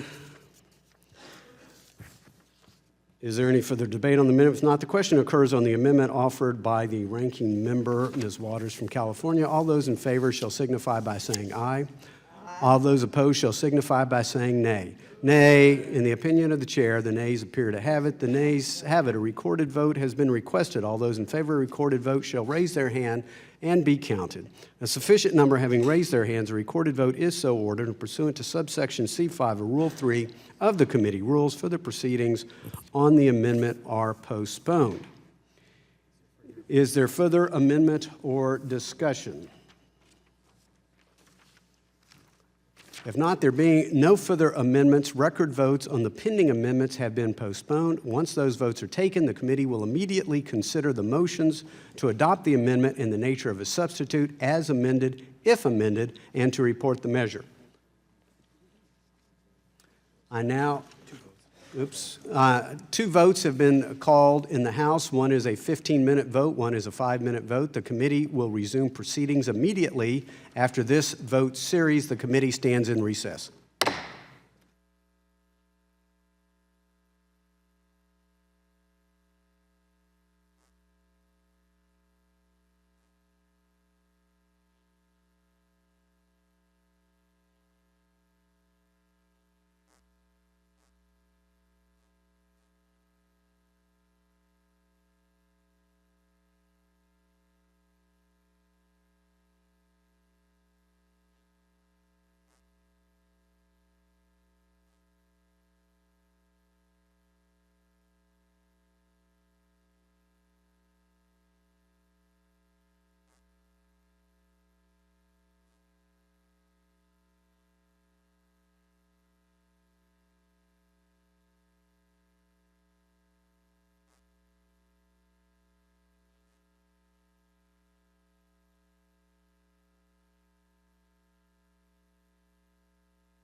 The committee will come to order. Now pursuant to notice, I call up H.R. 3791. The clerk will report the bill which was distributed in advance. H.R. 3791 to raise the consolidated asset threshold under the Small Bank Holding Company Policy Statement and for other purposes. Section 1. Without objection, the bill is considered read and open to amendment at any point. The chair recognizes the gentlelady from Utah, Ms. Love, the sponsor of the legislation, for 5 minutes. Thank you, Mr. Chairman. Thank you for hearing this bill. H.R. 3791 is a very simple bill to help small banks and savings and loan companies get access to the capital they need to serve their communities. This bank would simply raise the consolidated asset threshold under the Federal Reserve's Small Bank Holding Company Policy Statement from $1 billion to $5 billion in assets. Raising the asset threshold means that over 400 additional small banks and thrift holding companies will qualify for coverage under the policy statement and therefore be exempt from certain regulatory and capital guidelines.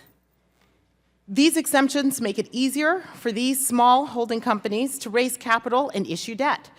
Many holding companies that are above the current threshold face challenges with regard to capital formation, which is of particular concern at a time where regulators are demanding higher capital levels. The Small Bank Holding Company Policy Statement first issued in 1980, provide exemptions for certain capital guidelines for small banking institutions. These capital standards were originally established for larger institutions and disproportionately harm small holding companies. The policy statement also makes it easier to form new bank and thrift holding companies to make acquisitions by issuing debt at the holding company level. These are all important tools in ensuring that our smallest institutions can continue to lend to consumers and small businesses in their communities and survive in an environment that continues to be challenging for community banks. The policy statement also contains several safeguards designed to ensure that small bank holding companies that operate with a higher level of debt permitted by the policy statement do not present an undue risk to the safety and the soundness of their subsidiary banks. Mr. Chairman, a similar effort passed into law during the last Congress under suspension in the House by unanimous consent in the Senate, This iteration raised the threshold from $500 million, where it has been since 1996, to $1 billion. That law also extends the exemption to saving and loan holding companies. While we're glad that Congress were able to achieve that increase, which helped roughly 500 small banks and thrift holding companies, we'd like to extend those benefits further. H.R. 3791 would bring more than 400 additional small institutions within the scope of the policy statement. One success story that we've already seen from the increase was an instance where 35 bank holding companies pooled their resources to issue debt under the policy statement. The debt was then downstreamed to their respective banks, where the capital was then used to make loans in the communities where they serve, illustrating the great multiplier effect that the policy statement can produce. H.R. 3791 seeks to extend that flexibility and success to a greater number of small institutions.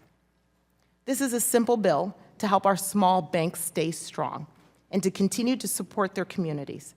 It also helps small banks make orderly changes in its shareholders, thereby strengthening their local community-based ownership. The raising of the threshold received widespread bipartisan support in the last Congress, and I hope that it will receive equal support at this time. Thank you, Mr. Chairman, and I yield back. Gentlelady yields back. For what purpose does the ranking member seek recognition? Move to strike the last one. Gentlelady is recognized for 5 minutes. Mr. Chairman and members, members of the committee should be familiar with this bill. Last Congress, we worked together on a bipartisan bill that looked almost exactly like this, which provided relief to approximately 4,900 community banks by doubling the asset threshold for the Fed Small Bank Holding Company Statement from $500 million in assets to $1 billion in assets. But now, less than 1 year since President Obama signed that change in law, Republicans are undermining that bipartisan compromise and coming back for more and more and more. We on the Democratic side worked with regulators and others in Congress last year to evaluate what number to best set the threshold to, and there are a number of reasons that we came to agreement on the $1 billion threshold. First of all, the primary purpose of the Small Bank Holding Company Policy Statement is to make it easier for small community banks to purchase other small institutions. The chairman of this committee, Mr. Henselin, has complained loudly on many occasions that community banks are disappearing every day, and he counts among that statistic banks which have merged or been bought by other institutions. I, too, want to ensure that communities retain access to local banks. Setting the threshold at $1 billion makes it more likely that if a bank is acquired, it will be by an institution that has similar roots in the community, that will know the community's needs, that will best serve the community's consumers and small businesses. I'm very concerned that a bank with a $5 billion footprint would not provide the same kind of personal service a smaller institution might, and I'm further concerned that raising the threshold could encourage aggressive growth at a firm that is more concerned with its bottom line than the concerns communities it sets up to shop in. Another important matter of size is that institutions over $1 billion in assets have better access to raising funds in the capital markets, and many of us on both sides of the aisle have worked to make sure these banks and thrifts have easier access to the capital markets. Secondly, many community banks failed during the crisis because they became over-leveraged. While I think it is appropriate to allow banks to fail that make bad decisions, we must remember that when a community bank fails, it has an enormous impact on the consumers and small businesses it served, and also drains the deposit insurance fund. We on this committee have a duty to ensure that banks are prudently run and that the deposit insurance fund is not put at unnecessary risk, allowing institutions with as much as $5 billion in assets to operate under a lower set of capital standards and with fewer reports to regulators put communities and the deposit insurance fund at higher risk. Setting the threshold at $1 billion is the prudent balance between acceptable risk and allowing most community banks to benefit from the economies of scale a merger or acquisition provides. Multiplying that threshold 5 times over, less than 1 year after the threshold has already been doubled, is frankly reckless. In order to preserve our ability to negotiate in good faith with each other in the future, and more importantly, to ensure we have a stable banking system, especially in our rural and underserved communities, I urge members to vote against this bill. Again, members, I don't know how it is that we could end up with a bipartisan agreement to raise the asset amount to $1 billion just a year ago, and then have you come back and say, well, we want more. I guess you'll be back next year, you want more, and you want more. Come on, give me a break. Vote against this bill. Gentlelady, yield back. Gentlelady yields back the balance of her time. Who seeks recognition? For what purposes? The gentleman from Missouri seek recognition. Strike last word. Gentleman is recognized for 5 minutes. Thank you, Mr. Chairman. I'd like to commend the gentlelady for her fine work here. To say that the current regulatory environment climate presents challenges for small institutions would be a drastic understatement. Today, regulators require more and more from community-based institutions in terms of both regulatory oversight and capital requirements. Ms. Love's bill seeks to alleviate some of those pressures facing our community banks today. Small bank and thrift holding companies confront unique challenges with regard to capital formation, which is a particular concern at a time when regulators are demanding higher capital levels in response to Basel III. Understanding these challenges, the Fed has recognized that small banks have limited access to equity financing, and as a result, the acquisition of small banks by small holding companies often requires the use of debt. The Federal Reserve Small Bank Holding Company Policy Statement allows for relief from certain capital guidelines and requirements. The policy statement makes it easier for a community bank to raise capital and issue debt, and to make acquisitions and form new bank and thrift holding companies.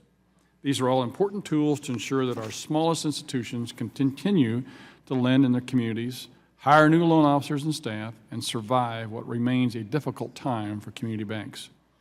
H.R. 3791 simply increases the threshold in the Fed's policy statement from $1 billion to $5 billion. My colleagues will recall that in the 113th Congress, we joined together to increase the threshold from $500 million to a level that was nearly said a decade ago to $1 billion. While that legislation offered immediate relief, the exemption was too narrow, only helping a small number of institutions nationwide.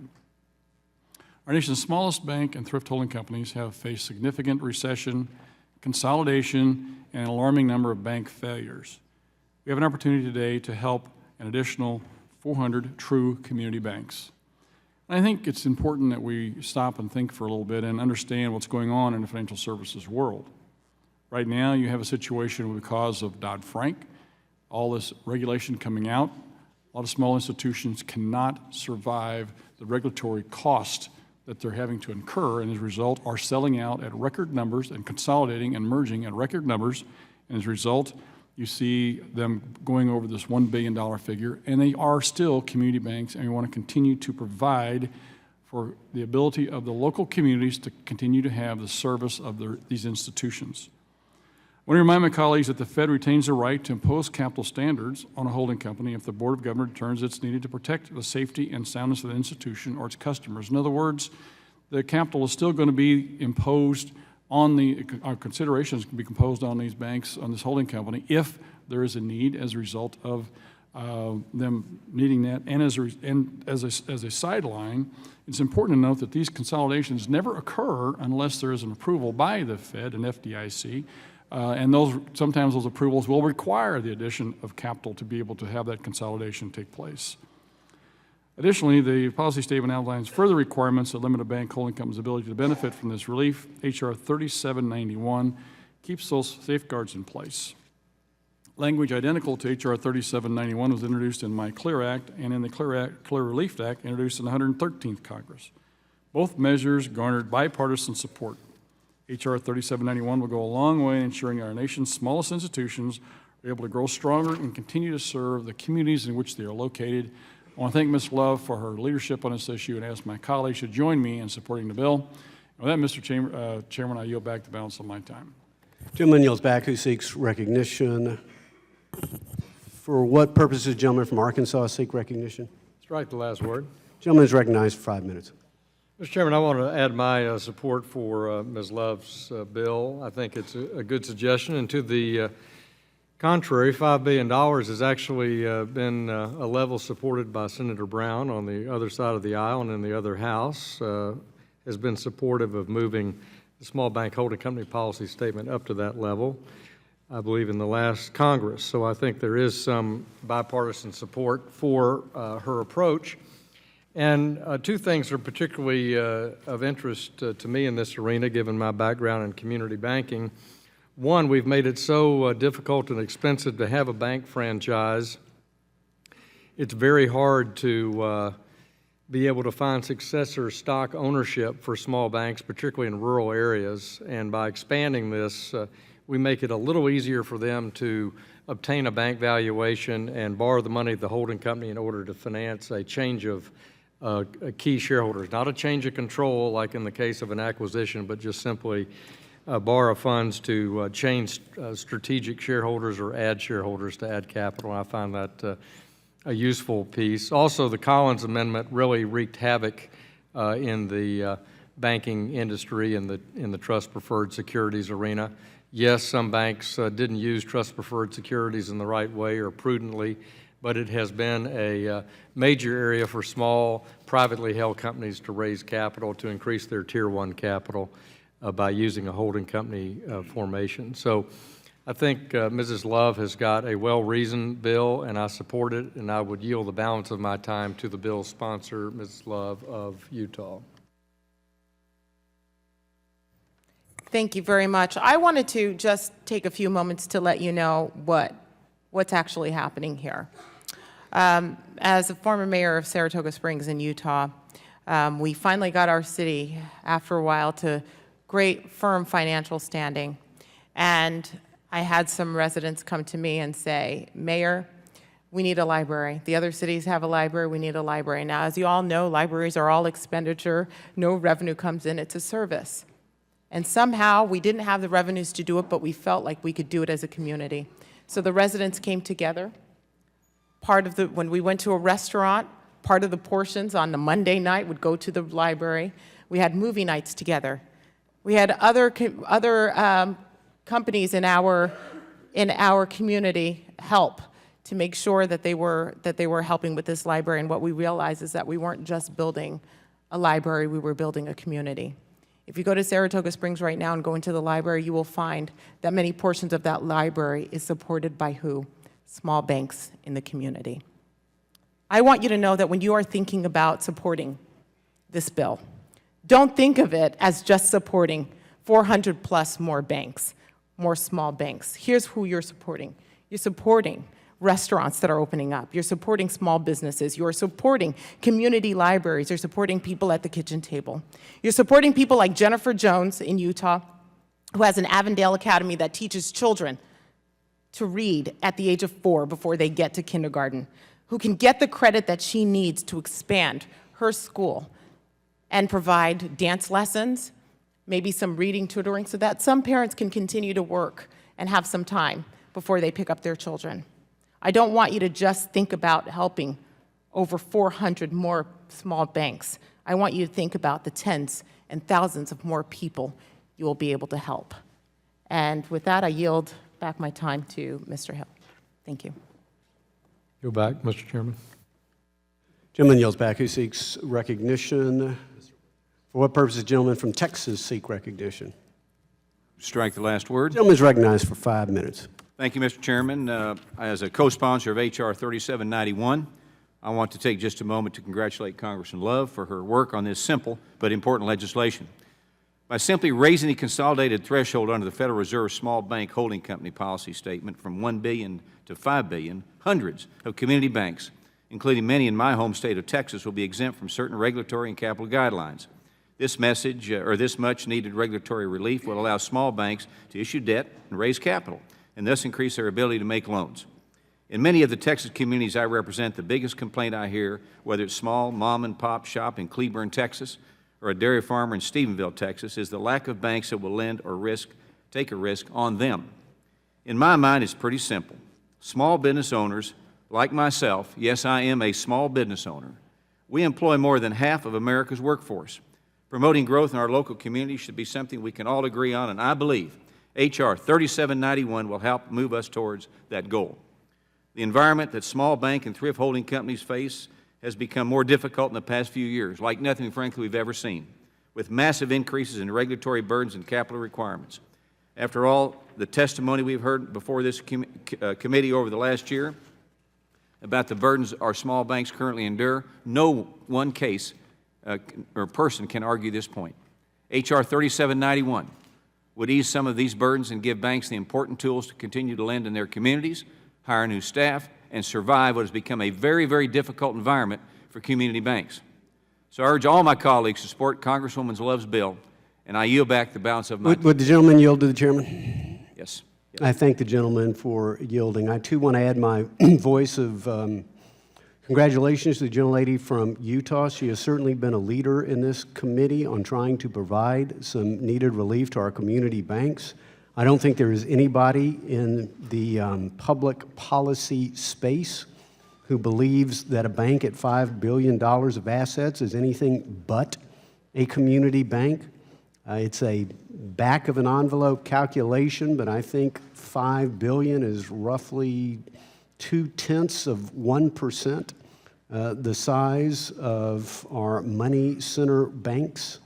And so I don't believe myself in too big to fail banks, but if I did, a $5 billion bank would not qualify, and certainly they do qualify for some regulatory relief. So I appreciate the gentlelady's leadership. I would note again, as the gentleman from Arkansas noted, that although this ranking member clearly doesn't support the legislation, Democrat Ranking Member Sherrod Brown, who's the ranking member on the Senate Banking Committee, does as the companion legislation in the other body.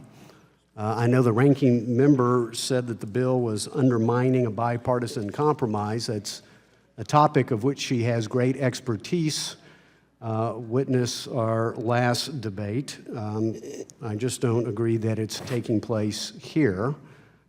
So again, I think this is needed relief for a lot of our community bank institutions that, again, regrettably are withering on the vine, mostly from unnatural causes, not from natural causes. And at the end of the day, this isn't just for community banks. More importantly, it's for the people who benefit from the loans. It would be nice to have the ability to actually hire a few new loan officers as opposed to compliance officers, to put more people to work, to capitalize more small businesses, to help families pay their bills. And so again, I want to thank the gentlelady from Utah. I thank the gentleman from Texas for yielding the time. Does the gentleman yield back his time? Gentleman yields back who seeks recognition. Does anybody else seek recognition? If not, if there are being no further discussion or amendments to the bill, the question now occurs on ordering the bill reported favorably to the House. Those in favor shall signify by saying aye. Aye. All those opposed shall signify by saying nay. Nay. In the opinion of the chair, the ayes appear to have it. The Recorded ayes vote requested. have it. Recorded vote has been requested. All those in favor of a recorded vote shall raise their hand and be counted. A sufficient number having raised their hands, a recorded vote is so ordered, and pursuant to subsection C5 of Rule 3 of the committee rules, the vote on this question is postponed. Now, pursuant to notice, I call up H.R. 2287. The clerk will report the bill which was distributed in advance. H.R. 2287, to require the National Credit Union Administration to hold public hearings and receive comments on the public on its budget. Without objection, the bill is considered read and open to amendment at any point. The chair recognizes the gentleman from South Carolina, Mr. Mulvaney, the sponsor of the legislation, for 5 minutes. I think the chairman and the clerk actually gave about as good a one-sentence summary as you can on this. It's a bill to require the NCUA to publish a budget and let the people who actually pay for the operations of that entity to participate and know about that budget. They used to do that, by the way, and they stopped it a couple years ago.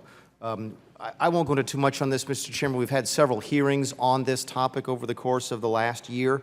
I want to thank specifically or especially Mrs. Sinema, Mr. Sherman on this committee, and also the 24 or so co-sponsors in both parties for supporting this particular piece of legislation. Keep in mind, why are we doing this? The NCUA is a little bit unusual. It is funded entirely by the credit unions that it oversees, and those credit unions represent their members. So this is one of those unique situations where we have all these not-for-profit entities contributing into their own regulatory budget. It'd be nice if they actually had a chance to defend their members' interests and look at the budget. Nothing in this bill says how much the NCUA has to spend or whether or not it can spend on something, money on one thing or another. It simply requires some accountability and some transparency when we set the NCUA budget every single year. They have tried to do some things in terms of getting stuff online since we started having this hearing. But as is too often the case, it seems, Mr. Chairman, that the response has been to try and put out too much information that's not actually usable. Dumping several thousands of pages on a website and saying, here, go look through it, is not really a good way to have accountability and transparency in the way that we run any oversight agency, which is what this is. I'm happy to answer questions about the bill, but we've done this now for several months, so I'll yield back the balance of my time. Gentleman yields back the balance of his time. For what purpose does the ranking member seek recognition? Move to strike the last Gentlelady is recognized for 5 minutes. Mr. Chairman, I would urge my colleagues to oppose H.R. 2287, the NCUA Budget Transparency Act. This proposal has less to do with transparency than it does providing credit unions with the kind of influence over the NCUA's budget that no other federal regulator is required to provide to the industries they regulate.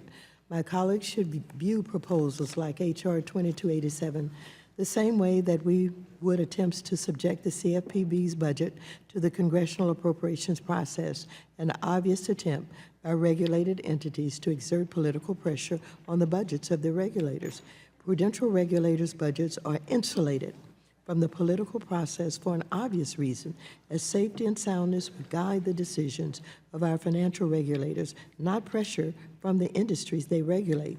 Whether such pressure comes directly from Congress through the appropriations process or indirectly through the hearings and public notice and comment periods on the NCUA's draft budgets that H.R. 2287 seeks to establish, the ultimate objective of these proposals is to provide special interests with additional opportunities to shape the budgets of their regulators.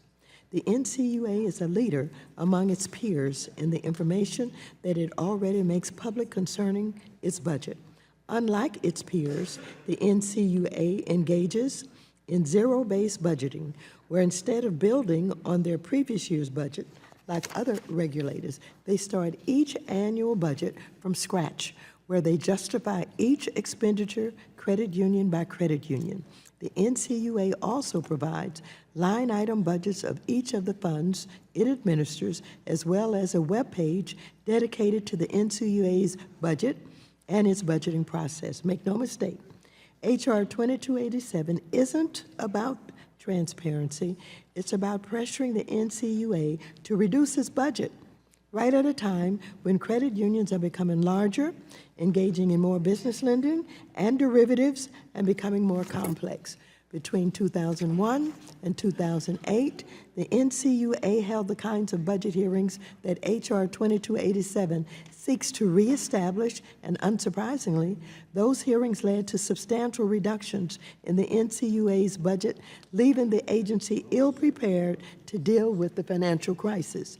My colleagues should always be skeptical of any attempts that undermine the financial independence of prudential regulators. As we saw from the financial crisis, consumers lose when regulators lack the resources to do their jobs or are captive to the industries they regulate. No other regulator allows the industries they regulate to shape their budget for obvious reasons, and I see no good reason to go back to a practice that was clearly harmful to the credit union system and that potentially exposes the share insurance fund and credit union members to unnecessary risks. So I strongly urge my colleagues to oppose H.R. 2287, and I yield back the remainder of my time. Generally, yields back. Who seeks recognition? For what purposes? The gentleman from Wisconsin seek recognition. I move to strike the last word. Gentleman is recognized for 5 minutes. Thank you, Mr. Chairman. I would just have a slight disagreement with the ranking member. Independence as a regulator has nothing to do with transparency in the way a budget is set up and how money is actually spent. Making sure that government entities are transparent to the American people. So even though they may not get some or all of their funding from Congress, that Congress and the American people understand what money comes in and how and in which ways money is being spent, I think is the best form of government. And to think that that the NCUA wouldn't be better off, or the American people wouldn't be better off by knowing how NACU spends their money, I think is a hard argument to make. I think the elected representatives have every right to understand this budget. And I think as Mr. Mulvaney pointed out, between 2001 and 2008, this disclosure took place. And there weren't arguments being made that lobbyists were having an impact and there was any undue influence. It actually worked pretty well. And a crisis happened for a lot of reasons. But a crisis, I think it's hard-pressed to say happened because that we had budget hearings and disclosure in regard to how the NCUA actually spent their money. So I think, again, this is accountability, this is transparency, it's good government, it makes sense. And I would encourage my colleagues to support the great amendment that's been put forward by Mr. Mulvaney. And with that, Would you yield to the chairman? I yield to the chairman. I thank the gentleman for yielding. Again, let's look at what this bill does. It is an incredibly simple, straightforward bill. It requires the NCUA to print a draft of their budget in the Federal Register. Print a draft of the budget in the Federal Register so people can see it. Hold a public hearing. Hold a public hearing. Actually allow the citizens of America to be heard. Number 3, address their comments in the final budget. That's it. That's it. That's what the gentleman from South Carolina is proposing. Some people call it democracy. Some people call it accountability. Some people call it transparency. Apparently, the ranking member calls it political pressure to print a budget in the Federal Register and receive public comment. Now, I know that the ranking member so far has opposed, I think, every bipartisan bill that we have brought up in this markup. She wasn't present for the Terrorist Finance Task Force. I hope I didn't go out on a limb and say that the gentlelady supported it. I think she does. I think I know she does. Outside of that, every other bill has been bipartisan and every other bill has been opposed by the ranking member. Something as simple as printing a budget in the Federal Register. It is the least we can do that those who are called upon to pay for the budget actually are heard on the budget. Now, the NCUA is totally free to ignore their suggestions. They don't have to accept them. They have no power other than the power to be heard as American citizens, and they ought to be heard. And so this is a practice the NCUA used to have. The ranking member pointed out that some agencies don't do that. Well, maybe perhaps they should. Why don't we start today? And I'd be happy to entertain legislation from other members to ensure that other boards, other commissions, well, it's not my time. It belongs to the gentleman from Wisconsin. But I would encourage the gentleman from Wisconsin to yield to the ranking member. I would yield to the ranking member. Thank you very much. If you would like to offer that amendment for all of the other agencies, plus the members of Congress to put their budgets up for public review and comment, I will gladly support that. I yield back. Well, with the 15 seconds left, members' budgets are public record already. I think the gentlelady knows that. I myself make sure I return money to the taxpayer. I hope that others do as well. Gentleman's time has expired. Who seeks recognition? For what purpose does the gentlelady from Arizona seek recognition? I move to strike the last word. Gentlelady is recognized for 5 minutes. Thank you, Mr. Chairman. Thank you, Congressman Mulvaney, for working with me on this bipartisan legislation to bring greater transparency to the NCUA budget. This legislation is simple and straightforward. It would require NCUA to publish a draft budget on an annual basis and then hold a public hearing with notice and opportunity for final comment before the NCUA board makes a final determination on how funds are spent.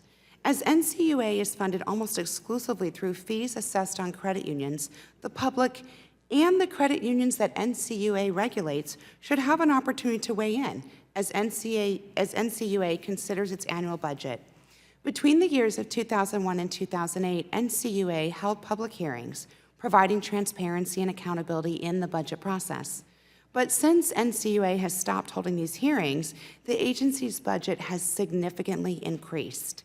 By requiring a public budget hearing before adoption, this legislation allows NCUA to better educate credit unions and the public and explain the need for specific items in its budget. Thank you again, Congressman Mulvaney, for your work on this bipartisan bill, and I'll continue to work with my colleagues on both sides of the aisle to increase transparency and inclusiveness at all federal regulatory agencies. Mr. Chairman, I yield back. Gentlelady yields back. Who seeks recognition? For what purpose does the gentleman from Minnesota seek recognition? Strike the last word. Gentleman is recognized for 5 minutes. Thank you, Mr. Chairman. In Minnesota, there are 124 credit unions who provide financial services to more than 1.6 million Minnesotans, thousands of small businesses, and numerous local communities. The National Credit Union Administration regulates and supervises the credit union system, yet operates outside of the congressional appropriations process. This means NCUA pays for its expenses by collecting fees on the credit unions it regulates. In the past 7 years, while the NCUA budget has increased, the number of credit unions has dropped by about 25%. Also, since 2008, the NCUA has stopped holding public hearings on their budget, which many credit unions, like some in the 6th Congressional District in Minnesota, say severely limits their ability to weigh in on important matters that affect their customers. That's why the National Credit Union Administration Budget Transparency Act was introduced. This will require the NCUA, prior to the submission of its annual budget, to print a draft of the budget in the Federal Register, hold a public hearing to receive comments on the draft, and address any of the comments received in the final budget release, as we've heard repeatedly in the last few minutes. I want to thank Representative Mick Mulvaney for introducing this pro-consumer legislation that will lead to greater transparency at the NCUA, and I encourage everyone to support this legislation, and I yield back.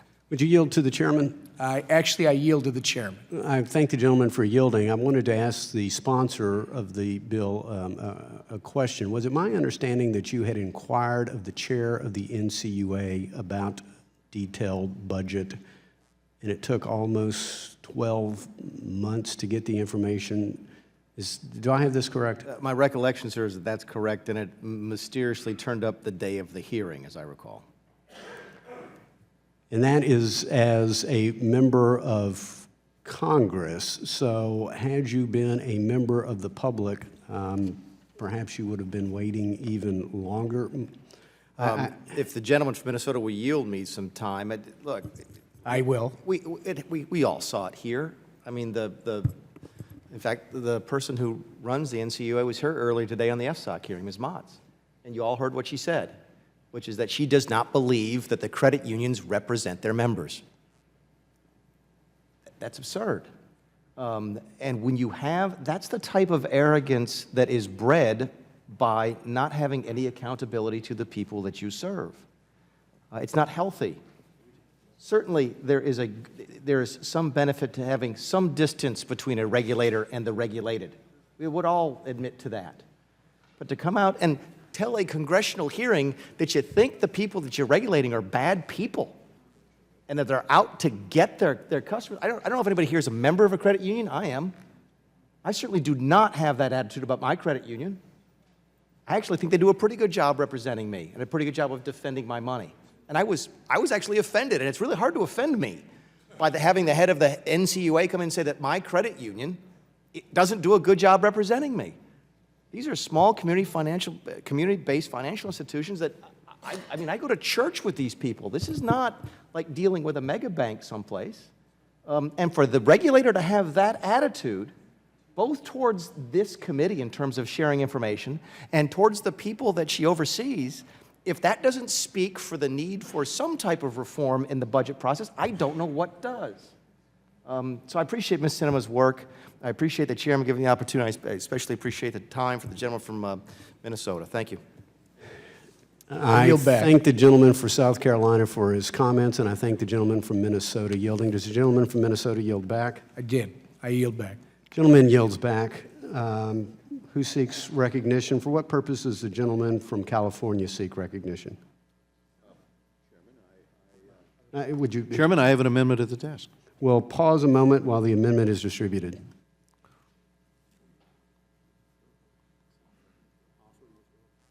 Yeah, I'm going to.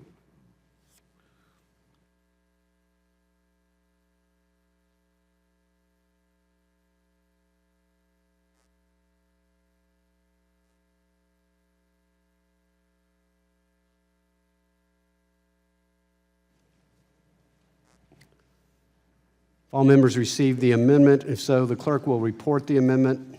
Amendment by Mr. Royce. At the end, add the following. Section 3. Without objection, the reading of the amendment is dispensed with. The gentleman from California is recognized on his amendment. I move to strike the last word. The gentleman is recognized for 5 minutes. So this amendment mirrors legislation that I've introduced, H.R. 1422, the Credit Union Residential Loan Parity Act.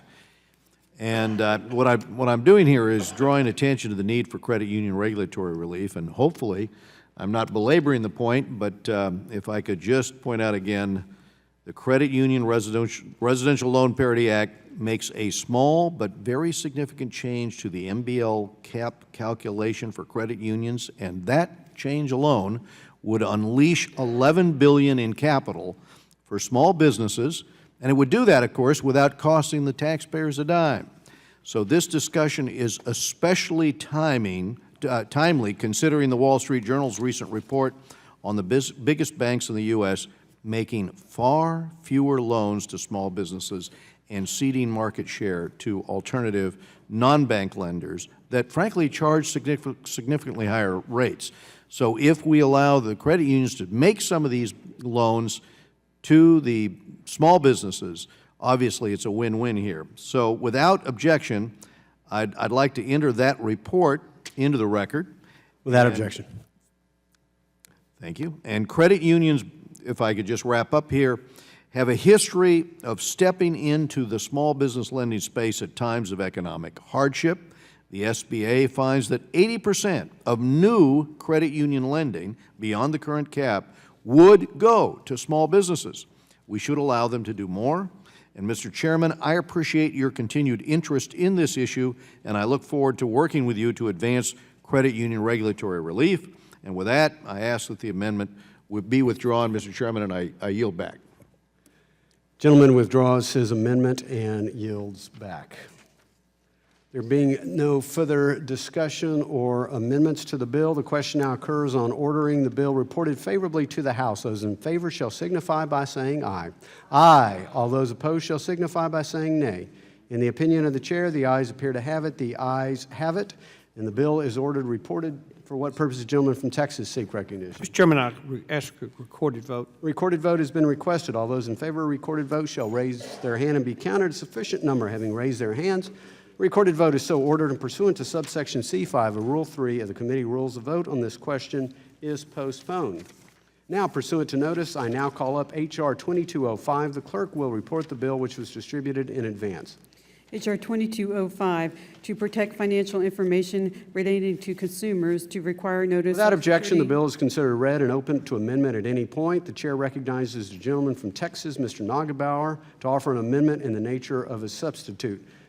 The amendment is, I've been informed, has already been distributed, is already on the dais. The clerk will report. Amendment in the nature of a substitute offered by Mr. Nagelbauer. Strike all after the enacting clause. Insert the following. Section 1. Without objection, the amendment is considered read and will serve as base text for purposes of amendment. The gentleman from Texas is recognized for 5 minutes. Thank you, Mr. Chairman. Today we mark up H.R. 2205, the Data Security Act of 2015. This bipartisan legislation, which I have had the pleasure of working on with Mr. Carney, has 31 co-sponsors, including 14 members of this committee. We've been working with Ranking Member Waters and her staff on a number of changes to the bill, and based on the agreement reached last week, this manager's amendment reflects many of these changes. We live in a world where the global marketplace is supported by a global payment system. This payment system is a vast ecosystem with many participants. It delivers payment services to consumers in the blink of an eye. Immense amount of sensitive consumer financial information are transferred, processed, and stored in any one given transaction. But the security of the system is only as strong as the weakest link. And today, and every day this year, there will be 117,334 cyber incidents against the United States economy, according to a Pricewaterhouse study. Protection of consumer financial data must be one of our top priorities in every sector of our economy. Unfortunately, Congress has struggled for over a decade to create a comprehensive data security and breach notification regime. This Congress, I am pleased with the progress being made on the issue. Look forward to working with my colleagues in the Energy and Commerce Committee to perfect each of our bills.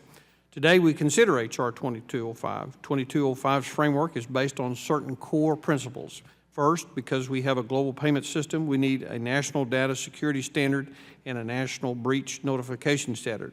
This standard must minimize regulatory requirements such as federal supervision and rulemaking, but must carry with it a strong federal enforcement mechanism.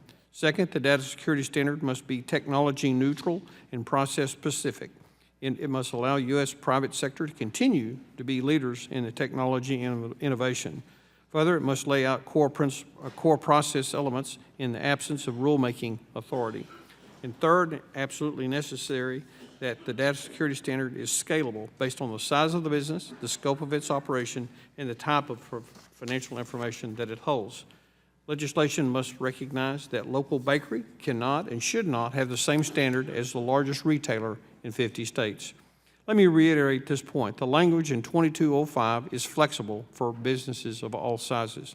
For example, a board of directors requirement only applies if a business has a board of directors. Further, the security controls section only applies to businesses if that control is appropriate for that type of business. The final core element of 2205 is breach notification. The provision ensures timely and consistent notification, but is reasonably flexible to prevent over-notification. With 47 existing state breach notification laws, a single standard will minimize burdens on multi-state businesses and provide consistencies for the consumer. With all the comprehensive legislation, there is always a misinformation on public domain. Let me be clear what this bill does not do. First, the legislation does not create technology mandate. This allows the bill to be flexible over time. Second, it does not create a bank-centric standards. The standards in H.R. 2205 are based on common data security principles such as employment training, risk management, and oversight of third parties. Third, it does not weaken consumer protection. Today, only 12 states have substantive data security standards. H.R. 2205 will ensure Americans across the country will be protected from the harms of having their financial information compromised. There are some who wish to see no data security legislation introduced. That would be a detriment to the consumers and the flow of global commerce. I hope all stakeholders will act as constructive partners instead of reactionary opponents. In drafting this manager's amendment, I want to thank again Ranking Member Waters for her constructive engagement. A number of items were worked on together and are reflected in this bill. This manager's amendment contains 3 substantive changes members should be aware of. First, 2205 will provide for a backup enforcement role for state attorneys generals, ensuring that states maintain a role in this process. Second, we amend the harm trigger to enhance consumer protection. And finally, the amendment clarifies the timing of notification to make it more consistent with the majority of state laws. In closing, some members of the committee have approached me regarding potential improvements for this bill, particularly in areas of small business and state insurance. I want to go on the record and commit to working with you and all to improve the bill as it moves through consideration and discussions with Energy and Commerce Committee. Legislation is a process, and I value the ongoing feedback. And with that, Mr. Chairman, I encourage support of this bill and yield back my time. Gentleman yields back. For what purpose does the gentleman from Delaware seek recognition? Move to strike the last word. Gentleman is recognized for 5 minutes. Thank you, Mr. Chairman. I want to first start by thanking Mr. Neugebauer for his work on this bill, his willingness to work with us and to make changes. It's been a delight for me to work with him. In the last decade, we have seen more than 5,000 reported data breaches.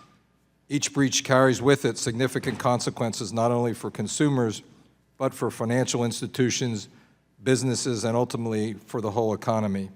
This morning, we heard from the FSOC in terms of the challenges that facing financial institutions in particular with respect to cybersecurity and data breaches. For starters, these breaches come with a monetary cost. Experts estimate that a single breach can cost consumers an average of $290 per victim, and data breaches overall cost U.S. companies $100 billion annually. That's $100 billion annually. They also have a less tangible impact on our peace of mind. Nearly 1 billion records have been exposed in the last 10 years alone. It's obvious that the status quo isn't good enough. The current patchwork of state data breach laws isn't protecting consumers, and it's not supporting business. That's why Mr. Neugebauer and I have worked hard to introduce bipartisan legislation that implements a data security and breach notification framework tailored to all the stakeholders involved. Right now, data breach laws are a patchwork of these state approaches. Consumers and the companies that handle their personal financial data need to know the rules of the road when it comes to the standard for protecting data. There shouldn't be this confusion. Our bill, the Data Security Act, builds off efforts over in the Senate by Senators Carper and Blunt. It implements a strong national data breach notification and standard, and it requires companies to enact a data security program that's both robust and scalable. to protect consumers' personal information. It also provides clarity on what's expected from businesses. It sets reasonable standards for accurate and timely notice to consumers, and it importantly avoids a one-size-fits-all approach because we know all businesses aren't the same size with the same capabilities. This allows those companies of varying sizes and models to find an approach that's right for them. Finally, I want to thank Mr. Neugebauer again for his leadership on this bill and his willingness to improve it. I also want to thank the ranking member and her staff for their help in fine-tuning the bill. We will be incorporating a number of those suggested changes in the bill, as Mr. Neugebauer pointed out.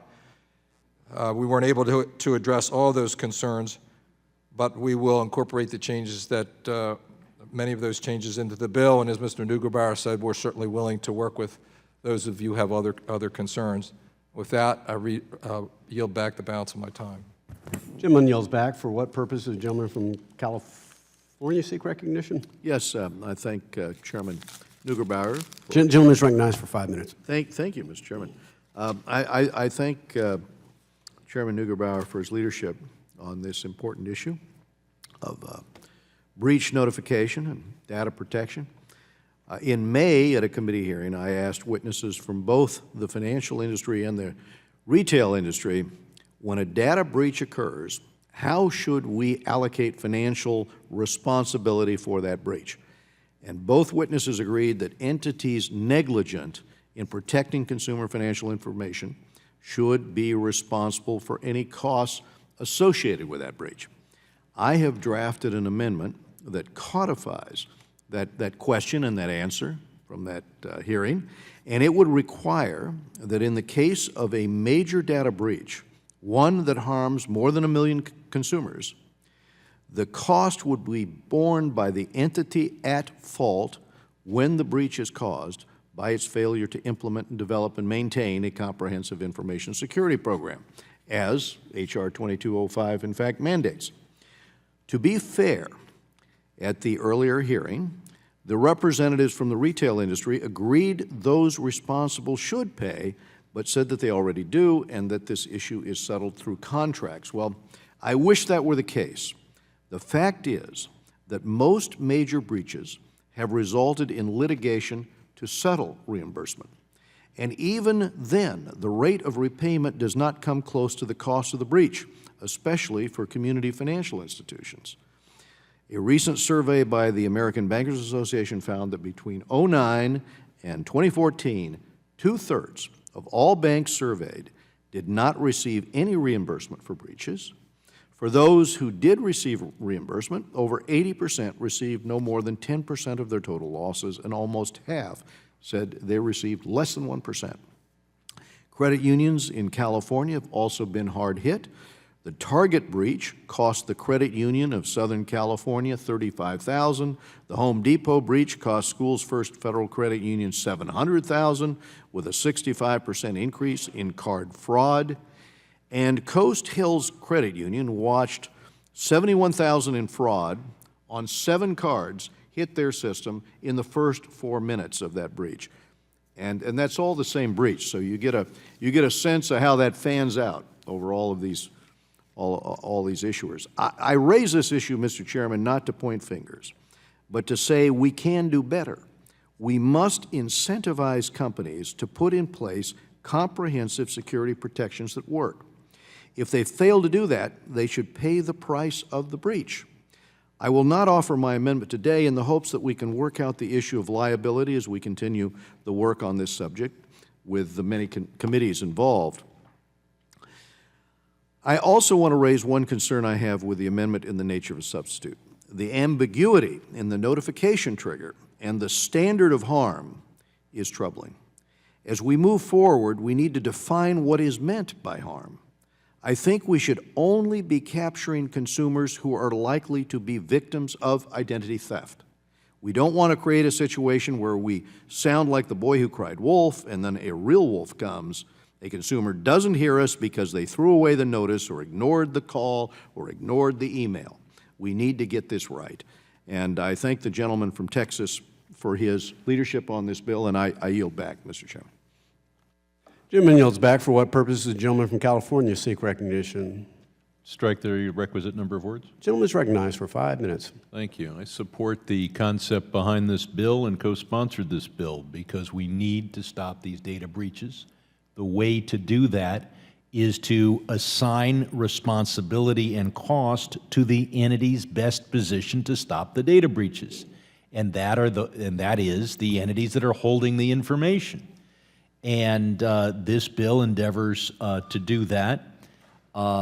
It has been an established principle by our courts in tort law that you require the negligent party to pay so that you get parties to invest in safety and care. And that is what I think this bill will do. I agree with the gentleman from California that we ought to clarify the law, that if you're that the negligent party should bear the costs. The one concern I have with the bill as presently written is its effect on small and very small businesses.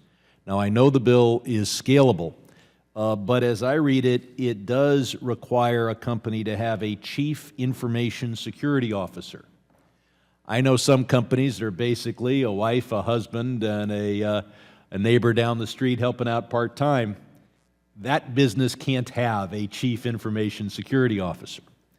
And so I may offer and withdraw, I may offer and seek support for an amendment that says this bill doesn't apply even in its scalable form if you have fewer than 10 employees or if you maintain records on fewer than 25,000 individuals. But I will yield to the author to get his explanation as to how we'll work toward that goal, perhaps with that or somewhat other cutoff numbers. Well, I appreciate the gentleman yielding, and you know, I was a small business guy, and we didn't have a lot of employees, and so the hats that I wore in that business is I was the chief financial officer. I was also the janitor. I cleaned the office building at the end of the day. Chief janitorial officer. I was the sales manager. I was the construction supervisor. And I wore a lot of hats, and I think one of the things that what we've tried to do with this bill is to make it very scalable. And so basically, if you're a sole proprietorship or if you're 1 or 2 employees, just designating someone that to be responsible for whatever, you know, plan that you think you need to put in place. And in many places, and I think we kind of, with the staff here, we've been using the term Betty's Bakery.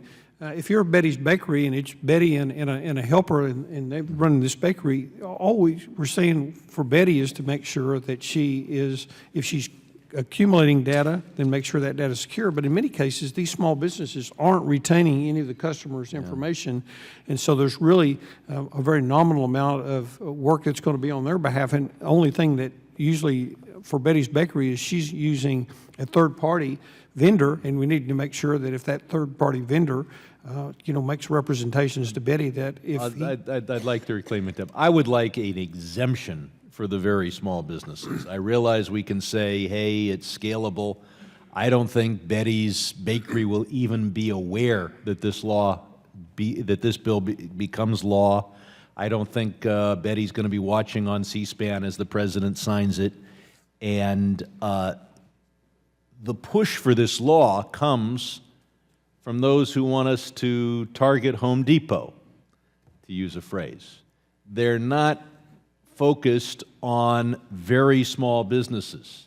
And I think that this bill could achieve 99% of its purposes and exempt 90% of the business entities in the country. I'll yield back to the gentleman. Well, I thank the gentleman, and I would just say that I would look forward to working with the gentleman and having some additional discussions on that issue because, again, we felt like we've made it scalable, but if there's some potential tweaking of the language, we'd love to have an opportunity to work with the gentleman.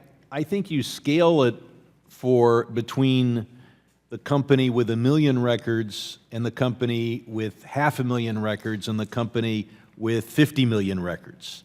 And I think you just leave out a local hardware store that has index cards, maybe they're computerized now, and they keep track of what 10,000 of their customers, you know, what kind of faucet I bought and what kind of faucet you bought.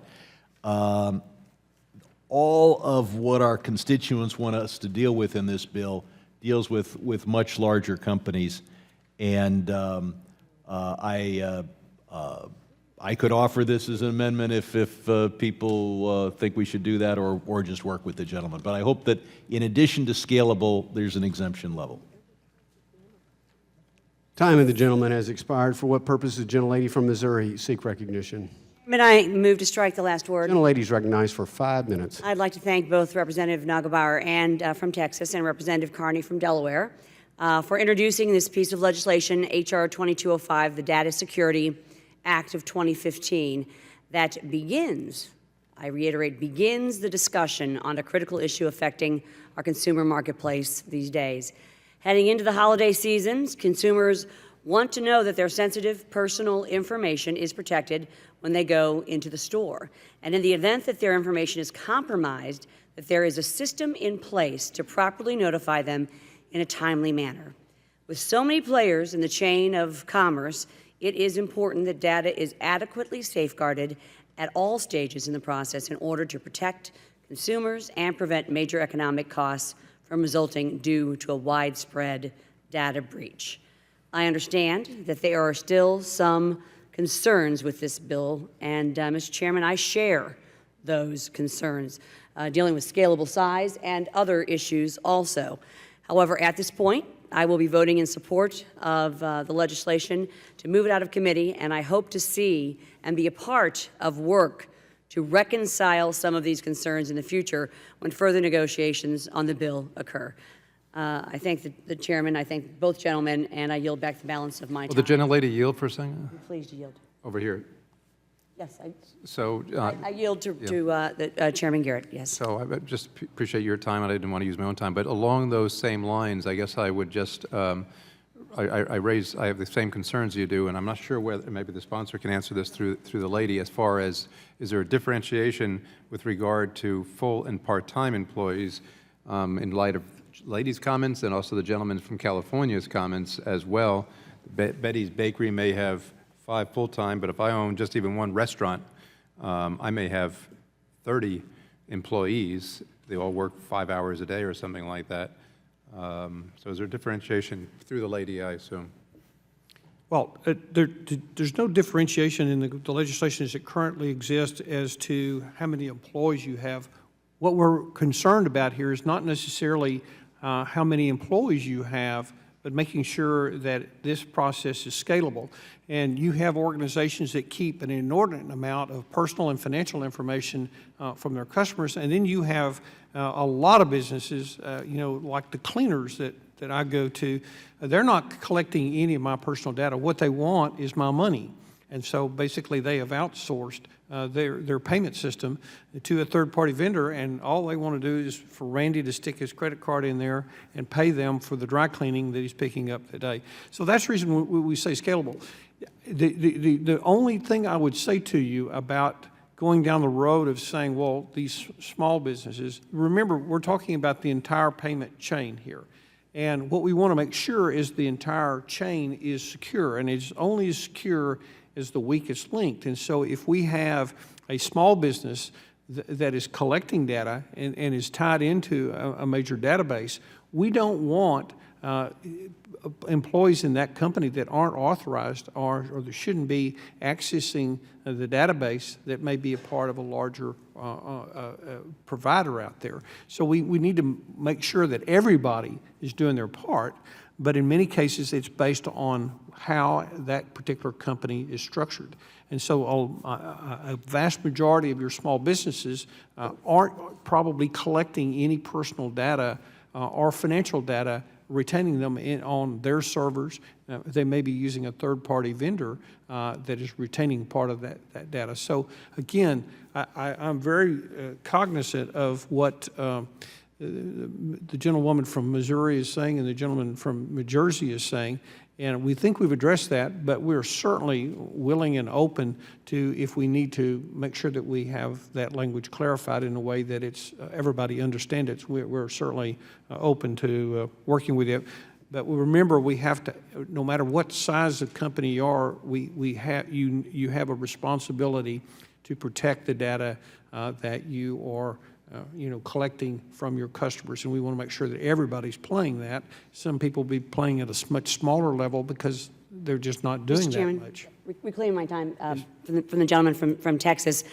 As the daughter of small retail carpet stores that resembled very much Betty's Bakery, I assure you, I have concerns about the compliance costs and the complexity of those costs and how that affects the real retail consumer who is out there trying to purchase the goods and services. So I appreciate the work that the gentleman has done, and I look forward to working with him in the future as we tweak this legislation. Thank you. Time of the gentlelady has expired. Who seeks recognition? For what purposes? Ranking members seek recognition. I move to strike the last word. Gentlelady is recognized for 5 minutes. Thank you very much. Mr. Chairman and members, I would like to thank Mr. Carney and Mr. Nagelbauer for their work. And I believe that they have attempted to address a real problem that we have been far too long in dealing with. The breaches that have been identified here today by Mr. Carney and others are real. And so, despite the fact that I'm always very, very careful and very cautious about preemption, I looked at this legislation as a possibility for support, despite my historical concerns about preemption. And in doing so, I talked with my staff about a number of things that I thought could be added to the bill that would make it stronger, and we continue to work on these issues. However, there are a number of issues that have not been resolved or taken into consideration, and those issues include some of the concerns of my state of California, and the concerns have been identified by our Attorney General, Ms. Kamala Harris, and also our State Insurance Commissioner. And I would like to reference some of the information that they have provided so that you can see why I think this bill needs additional work. The Attorney General basically believes that the Act's preemption is too broad. And she states, the Data Security and Breach Notification Act would completely preempt California law, not only data breach, but also on information security.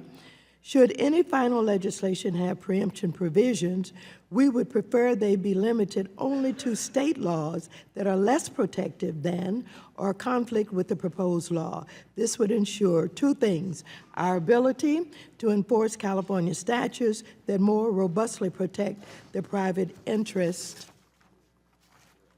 of California residents, and our ability to maintain state court jurisdiction in our enforcement actions.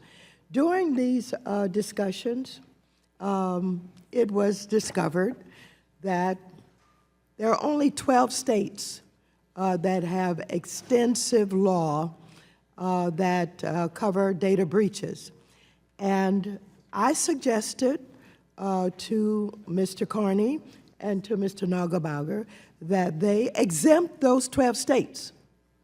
That those 12 states who have tougher laws, that are more extensive, who have been working on them for years, and who have deemed that, based on the way this criminality has evolved, that they would be allowed to amend, change, and improve their laws based on that information. This legislation would not allow that. This legislation would disregard the laws of any states, of those 12 states, and basically would be preempted by this legislation. And so the Attorney General further states that the Act infringes on state-based innovation. In the 12 years since California's breach law was first enacted, it has been updated periodically in response to emerging threats and rapidly changing technology. For example, in 2008, in response to burgeoning medical identity theft and its life-threatening impact for California residents, medical and health insurance information were added to the personal information covered by the law. In 2013, with evidence that criminal organizations were targeting online account credentials, the law was amended, expanding the scope of personal information subject to existing security breach disclosure requirements to include a username or email address in combination with a password or security question and answer that permits access to an online account. Over the years, she states, the years have proven nimble in responding to changing circumstances that affect their residents, preempting the right of states to make such adjustments in the law deprives their residents and other jurisdictions of valuable insight and information that can inform timely innovation. The legislation overlooks the ability of states to be more nimble in adapting to changing technology. Finally, Mr. Chairman, if I may, under the bill, California consumers would lose out on their right to a private right of action to recover damages. That's serious. They would lose out on 12 months of identity theft monitoring services for breach victims and the right to obtain a credit freeze to safeguard their credit information and guard against identity theft. Why not just exempt the 12 states that already have laws and cover all of the other states that don't have good coverage on this particular subject? I will yield back the balance of my time. Gentlelady has no time to yield back time. The gentlelady has expired. The chair now recognizes, for what purpose does the gentleman from Missouri seek recognition? Strike last word. Gentleman is recognized for 5 minutes. Thank you, Mr. Chairman. I'll start by thanking the gentleman from Texas, Mr. Nagelbauer, and the gentleman from Delaware, Mr. Carney, for their work on this important legislation. H.R. 2205 makes vital progress in protecting consumer information and establishing a common framework for data security law and breach notification. These steps must be taken to offer customers better protection from cyber attacks. Mr. Chairman, we all understand that this legislation impacts a wide variety of businesses. And on that, I would like to ask my colleague from Texas, Mr. Nagelbauer, to engage me in a brief colloquy. Again, I want to congratulate the gentleman for his work in advancing the legislation. There are industries that go to great lengths to protect the security of their customers' information, but there are others that don't. Your bill, Mr. Nagelbauer, puts skin in the game for these entities that have little or no data security standards. As chairman of the Subcommittee on Housing and Insurance, I want to stress the importance of making sure issues affecting the insurance industry and its regulatory system are appropriately addressed in federal legislation such as H.R. 2205. As with all industries, there are many different and divergent business models and structures within the insurance sector, making it vital that Congress provide for clear enforcement by state insurance regulators. The substitute amendment we're considering adopts the lead state enforcement concept, which was developed in coordination with the state insurance regulators. As written, there are some questions as to what this language means and how it will be applied in this context. However, the concept is worthy of consideration. I would ask Mr. Nagelbauer if he would commit to continue working with us on developing language that provides the necessary clarity as the bill moves forward, and would yield to the gentleman from Texas. Well, I thank the gentleman for yielding, and first of all, I want to thank the gentleman for his engagement on this legislation. Our staffs have had several meetings with all of the insurance groups to better understand, to gain a better understanding of the impact of this legislation on the industry and existing regulation. In the manager amendment, we allow for a lead state insurance commissioner regulatory model. The goal was to provide an enforcement mechanism similar to the model currently used at the state level. My understanding is there needs to be some refinement on this enforcement mechanism, and I will commit to the gentleman and stakeholders that I will continue working on this section of the bill to develop language that provides the necessary clarity. I will also ask outside stakeholders to continue to engage us so that we can ensure we have the appropriately balanced and tailored provision to minimize the unintended consequences. And again, I thank the gentleman and urge my colleagues to support this measure, and I yield back. I thank the gentleman and urge my colleagues to support the measure. And with that, Mr. Chairman, I yield back the balance of my time. Gentleman yields back. For what purpose does the gentleman from Washington seek recognition? Move strike last word. Gentleman is recognized for 5 minutes. Thank you, Mr. Chairman. I'd like to add my expression of gratitude to that of Mr. Lukemeyer's and others for Mr. Neugebauer's hard work on this and being such a willing and open-minded negotiator and his sincere efforts to get to yes. In fact, I don't think it's been said in this committee publicly, so I feel privileged to be the first. This committee will be much the less, as will this institution, at the end of next calendar year when Mr. Neugebauer departs. It's been a privilege to serve with you, sir. I agree that we still have some work to do on the enforcement language, and I'm very glad to hear that that effort will be made. I don't know what the right language is. Frankly, I took about 100 runs at it, and I've kind of come to the conclusion maybe we're overthinking it. Maybe all we need to say under enforcement is the following. State insurance commissioners enforce this law with respect to insurance companies. But I want to be clear about the difference between two separate issues. I have concerns, as do others, about the preemption of the state's rule-writing power on data security. But there I understand that preemption is necessary to create an appropriate uniform national standard. I see how the solution is designed to match a problem. But then I look at the changes to enforcement by state insurance commissioners and I say, why? What's the problem? Always, always, always, you've heard me say before, I say again, legislation should begin with a clear, concise, cogent problem statement. And I don't think there is one in this particular area. In fact, frankly, I think the state insurance commissioners have done a very good job regulating the field of insurance. And they succeed in part because they coordinate so well. In fact, it's a real testament to them that they do thusly. And they're responsive to their local communities. So if there are complaints with their data security work, we haven't heard them. We're absent, I think, a problem statement. So I wonder why this bill needs to change anything about state insurance commission enforcement. And I look forward to working with Mr. Neugebauer and Mr. Lukemeier and Mr. Carney to better understand the answers to these questions as we move forward. Again, I thank you, sir. And with that, I'd like to yield to the gentleman from Delaware, Mr. Carney. I want to thank the gentleman for yielding. I just wanted to address a couple of the concerns that have been raised, many of which have been contemplated and thought about in the development of this bill and in development of the manager's amendment. First, the scalability thing. If you read the language in the bill, clearly it's there in terms of scalability and what it means for smaller businesses, and maybe there's a better approach that we need to take in terms of being clear to what that exactly means. Whether or not we exempt certain businesses, that always creates a problem. I do want to address this issue of preemption because it's a challenging one and a difficult one. And the gentleman from Washington, I think, said it best. The reason for having preemption, first of all, as I understand it, based on all the folks that have looked at this bill who are experts in it, there was only one state, the state of Massachusetts, that rose to a standard that was higher to the floor that this bill sets, as we understood. Now, there may be some, the ranking member has mentioned a couple of things with respect to California. There may be some things there. But with respect to the standard, this is a new floor with nobody except Massachusetts. And I've spoken to the gentleman from Massachusetts already about this and how we can accommodate their concerns. But the purpose is clear, which is to have a unified national standard so everybody knows what the rules of the road are, whether you're a big financial services institution, an insurance company, a retailer, or a small mom and pop business. What you have to do will be different, but not different from state to state.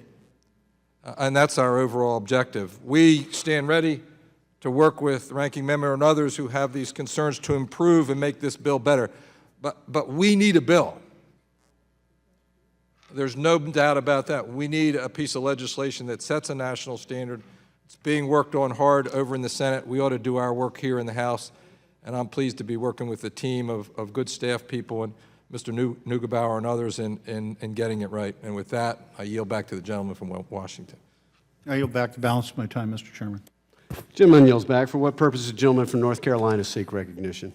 Move to strike the last word. Gentleman's recognized 5 minutes. Thank you, Mr. Chairman. And I would like to thank Chairman Neugebauer and Representative Carney for introducing H.R. 2205, the Data Security Act of 2015, for which I am a co-sponsor. With identity theft as one of the fastest-growing crimes in the United States, it is paramount that Congress does all it can to ensure consumer safety, protection, and privacy. Many times, consumers are unaware of the data breach until long after it occurs. The current patchwork of state laws currently existing around data security and breach notification have caused confusion and a lack of accountability as cyber criminals continue to steal valuable personal information from consumers. H.R. 2205's approach better serves consumers by making it easier for businesses and government agencies to take necessary steps in order to protect all Americans from identity theft and fraud. This legislation sets forth a technology-neutral requirement for companies to safeguard consumer data that is both scalable to the size, nature, and scope of an entity's operations and adaptable for ever-evolving technologies. A comprehensive data security program which applies to all actors within the chain of commerce is essential in order to adequately protect consumers and withstand future attempts to undermine confidence in the safety of sensitive consumer data. And this legislation goes a long way in accomplishing that. I support this legislation, and I encourage my colleagues to do the same. Thank you, Mr. Chairman, and I yield back. Gentleman yields back. Who seeks recognition? For what purpose does the gentleman from Texas seek recognition? Move to strike the last word. Gentleman is recognized for 5 minutes. Thank you, Mr. Chairman. I want to take a second to thank Chairman Nagelbauer for bringing this important issue before this committee. As many of you know, I've made my living as a retailer. I'm a small business owner. I run a successful business for over 44 years and know the importance of making sure the customer is happy. In making sure that they are happy, it's important to do a couple of things. First, make sure their experience is positive, because at the end of the day, you want them to come back. But second, and maybe more important, earn their trust. Earning their trust, the customer can be confident that whatever information they share with you is protected. Now, I've said this before, but I'll say it again. Reputation is everything for a small business owner. Once you lose that, you lose the ability to be successful. And I'm not so sure I need the federal government to tell me that. I agree that consumers need protection from cyber attacks, need to be notified when those attacks happen, and make sure everyone involved is accountable. But as you know, cyber threats are always changing, always evolving, and I'd hate to handicap our ability to make changes when new problems arise. In my own business, we are constantly updating our systems and making sure that we have the most up-to-date protection for our customers. Our committee spends a lot of time talking about reducing regulation on small banks, small businesses, and the American consumer. While I support moving this legislation forward, I hope that we can continue to work together to make this bill even better and make sure we protect all industries involved and make sure all concerns are addressed. You have my commitment to work towards that goal. I yield back the balance of my time. Who seeks recognition? For what purpose? The gentleman from Maine seek recognition. Strike the last word, please, Mr. Chair. Gentleman is recognized for 5 minutes. Thank you, sir. And thank you, Mr. Chairman, very much for holding today's markup. I would like to speak briefly about H.R. 2205, and I would like to applaud the tremendous effort and time that Representative Neugebauer and Carney have put into crafting this bill. Now, we all know that data security is a critical issue for our nation and for my constituents up in Maine. There have been some very high-profile and some not-so-high-profile breaches that have compromised the data for millions of Americans, which can lead to financial harm and identity theft. Now, there are some estimates that over $100 billion in cost to business each year result from these breaches, and we can't ignore it any longer. Every part of the payment system that handles sensitive data must have heightened awareness and safeguards to protect that data from criminals. Consumers in Maine must know that the data is secure, Mr. Chair. Now, whether or not they swipe a card at a small retail store in Caribou, Maine, or they fill out an online employment application, or they use an app on an iPhone to buy coffee in Bangor, all these purchases, including health insurance purchases, or any number of ways sensitive data is transmitted across our servers, networks, and payment terminals must be secure. Mr. Chairman, Congress should address data security, pure and simple. I think it's an outstanding idea to have a uniform breach notification standard to eliminate any gaps in the system and to make sure that consumers across this country have the confidence that their data is protected and it is secure. However, I do have concerns, Mr. Chair, about the underlying bill with regard to the data security standard. Now, I'm pleased that Section 4 of this bill notes that the standard applied should be appropriate, quote, to the size and complexity of the covered entity, the nature and scope of the activities of the covered entity, and the sensitivity of the consumer information to be protected, end quote. However, I represent so many small business people in Maine who go to work every day and struggle to comply with a crushing regulatory environment. And I know no one on this committee, Republicans or Democrats, want to add to that crushing burden.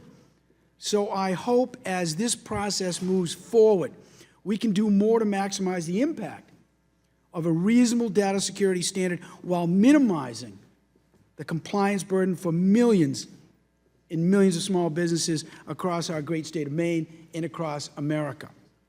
Therefore, I will support this bill, Mr. Chair, to move the process forward, and I encourage other members of this committee to do the same. Now, it's my hope that all interested parties can come together and find a path forward that brings everybody to the table. It's important for Congress to protect consumers, and I look forward to working to make sure this is a better bill and showing the country that Congress can work together to solve a problem that impacts so many of our fellow Americans. Thank you, Mr. Chair. You're back. My time. Gentleman yields back. For what purpose? Gentleman from South Carolina seek recognition. Move to strike last word. Gentleman is recognized 5 minutes. Mr. Chairman, I thank everybody for recognizing what I think we all agree on here, which is that this is the beginning of the discussion. As I've told the primary sponsor, I intend to support the bill coming out of committee today or tomorrow, whenever is relevant, but I have some concerns, a couple of which haven't been addressed, so I'll address them very briefly. And I have discussed this with Mr. Nagelbauer. I just wanted to be in the record. I don't tell people this back home, but I used to be a plaintiff's lawyer. In fact, it's one of one of those really closely held secrets in South Carolina politics. And I read this thing and my eyes just water. If you create a system where each covered entity gets to decide for itself what level of regulation it wants, as a plaintiff's lawyer, this gets me very excited, because what that means is that there's no safe harbors. There's no protection, and I get to sue you every single time. And in fact, if I can establish that you probably did something wrong, I've got negligence per se, which gets me in many states, including where I used to practice, extra damages. So there's I think some unintended consequences in this concept of scalability. I think the concept is correct that we should try and adapt the different levels of regulatory burden for different size businesses. I get that. By the way, to Mr. Sherman's point, I think it should deal more with the number of records you're keeping and not the number of people that you have. There could be a 5-person operation that keeps hundreds of thousands, if not millions of records. There could be a 1,000,000-person operation that keeps 10,000 records. So I think it's more than the amount of the records, although I am sympathetic and agree that there is a consideration for the weakest link of the chain, which I think you were speaking to, Mr. Nagelbauer. But I do get a little concerned about that. The other thing I get concerned about is the language that excluded federal agencies from the definition of covered entities. And this came up in an entirely different conversation I had with a constituent group last week. That is under an investigation from the CFPB. They get a CID is what it's called, right? And by the way, they've been under it for 2 years, Mr. Chairman, and they still don't know what it's about. So that's another hearing for another day, whether or not the CFPB should be accused of that. But they've had to give all of their customer data to the CFPB. And I couldn't help but wonder if something like this bill becomes law, and I'm running that business, and I get this letter from the CFPB saying, please give us all your customer data, and I go to you and say, you know, I'm required by this law to make sure that you do X, Y, and Z with this customer data once I give it to you. What is the CFPB going to tell me? Probably go pound sand. And I'm in the very unusual position and difficult position of having to choose, do I break this law and not confirm that my third-party entities are guarding the data, or do I take the risk of upsetting the CFPB? So, and we've mentioned this to staff. Again, I understand what we're trying to do. I happen to disagree with the ranking member. I think what we are searching for here is something that supersedes the state laws, because it's not right to make different entities that operate nationwide abide by 50 different rules. This is one of those appropriate applications of the Commerce Clause. We should have a national standard for what you have to do under these circumstances, and I applaud that effort and think that is necessary. In fact, I think the retailers probably want that as well. They don't want 50 different rules. But I'm glad to hear that everybody recognizes it's gentleman the, yield? I will. In the beginning of the discussion, I look forward to supporting it so that the discussion will go on. And with that, I'll yield to the gentleman from Texas. I thank the gentleman, and you and I did have that conversation yesterday about regulatory agencies or government agencies requesting data. And I think there are some language that we'd like to share with you that where we could give some safe harbor for information that required by a government agency or something like that to make sure that that's covered. But it was a valid point.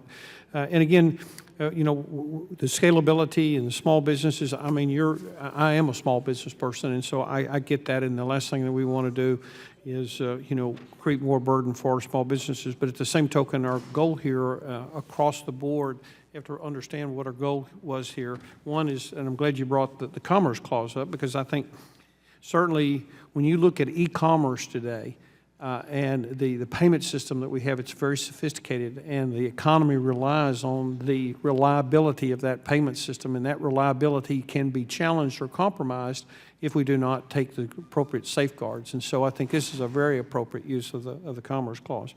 But we look forward to working with, and we're taking notes of the comments made, and Mr. Carney and I will probably solicit some additional comments from y'all. And with that, thank the gentleman for his interest, and yield back to the gentleman. Thank you, Chairman. Thank the gentleman. I yield back. Gentleman yields back. For what purpose does the gentleman from Arkansas seek recognition? Move to strike the last one. Gentleman is recognized for 5 minutes. Thank you, Chairman. I want to thank my friend from Texas and my friend from Delaware for wading into this complex but needed subject. And I agree with what our colleagues have said on both sides of the aisle tonight, that this markup is but a first station on a long train ride towards a solution to what is, as I say, a difficult matter, but a needed subject to be addressed. And the subject that it's caused me to think about the issues that Congress has to navigate, how to create a national standard that's for process for sensitive information, how to balance liability resulting from an information breach, how to balance this state role we've talked about tonight for insurance products, insurance commissioners. And then I was concerned in the manager's amendment about the standard of harm change that I studied. And then how do we achieve sort of the right approach to that liability and that standard for businesses of all sizes? But as I say, I support the markup tonight. I appreciate, Mr. Carney, Mr. Nagelbauer wading into this area. And for all the people in Arkansas, I want to be a part of this topic and discussing it with retailers and state officials and financial institutions and come up with the best plan we can with both the help of this committee and the Energy and Commerce Committee. And with that, I would yield time to Mr. Carney or Mr. Nagelbauer. How about you yield to the chairman? With pleasure. I appreciate the gentleman for yielding.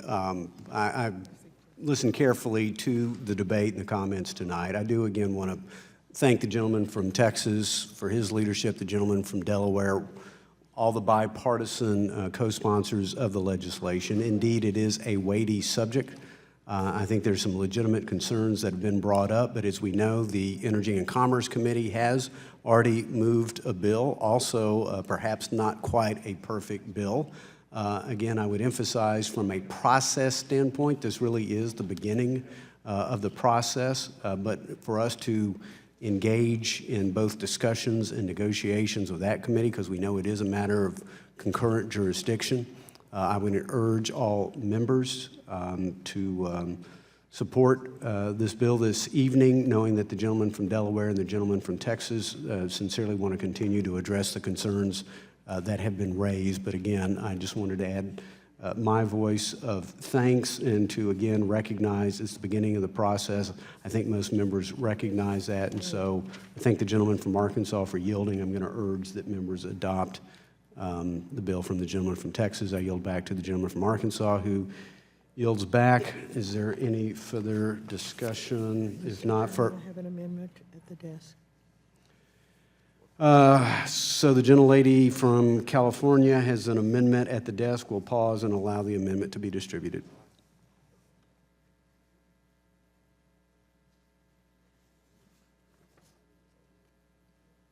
Is the amendment being distributed?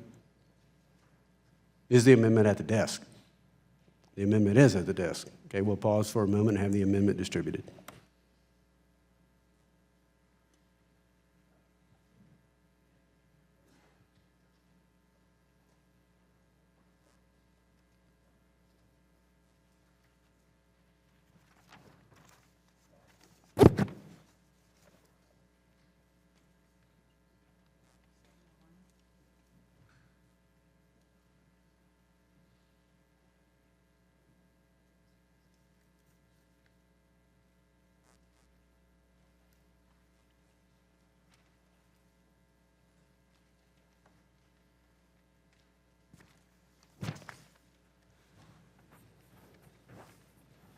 Have all members received a copy of the amendment?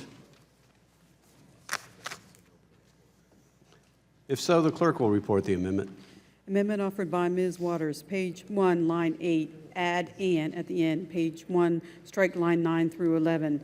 Strike section 6 and insert the following. Section 6, relations to state law. A, in general, this act may not be construed as annulling, altering, or affecting or exempting any person, subject, or the provisions of this act from complying with the status, the regulations, orders, or interpretation in effect in any state, the District of Columbia, or any territory of the United States, except at the extent that any such provision or law is inconsistent with the provisions of this act, and then only at the extent of inconsistency. B, greater protection under state law. For purposes of this section, a statute, regulation, order, or... Without objection, the reading of the amendment is dispensed with. The gentlelady is recognized on her amendment.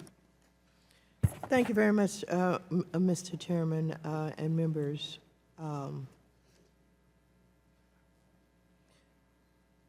This amendment would strike the current preemption standard included in the bill and replace it with a standard that sets a federal floor.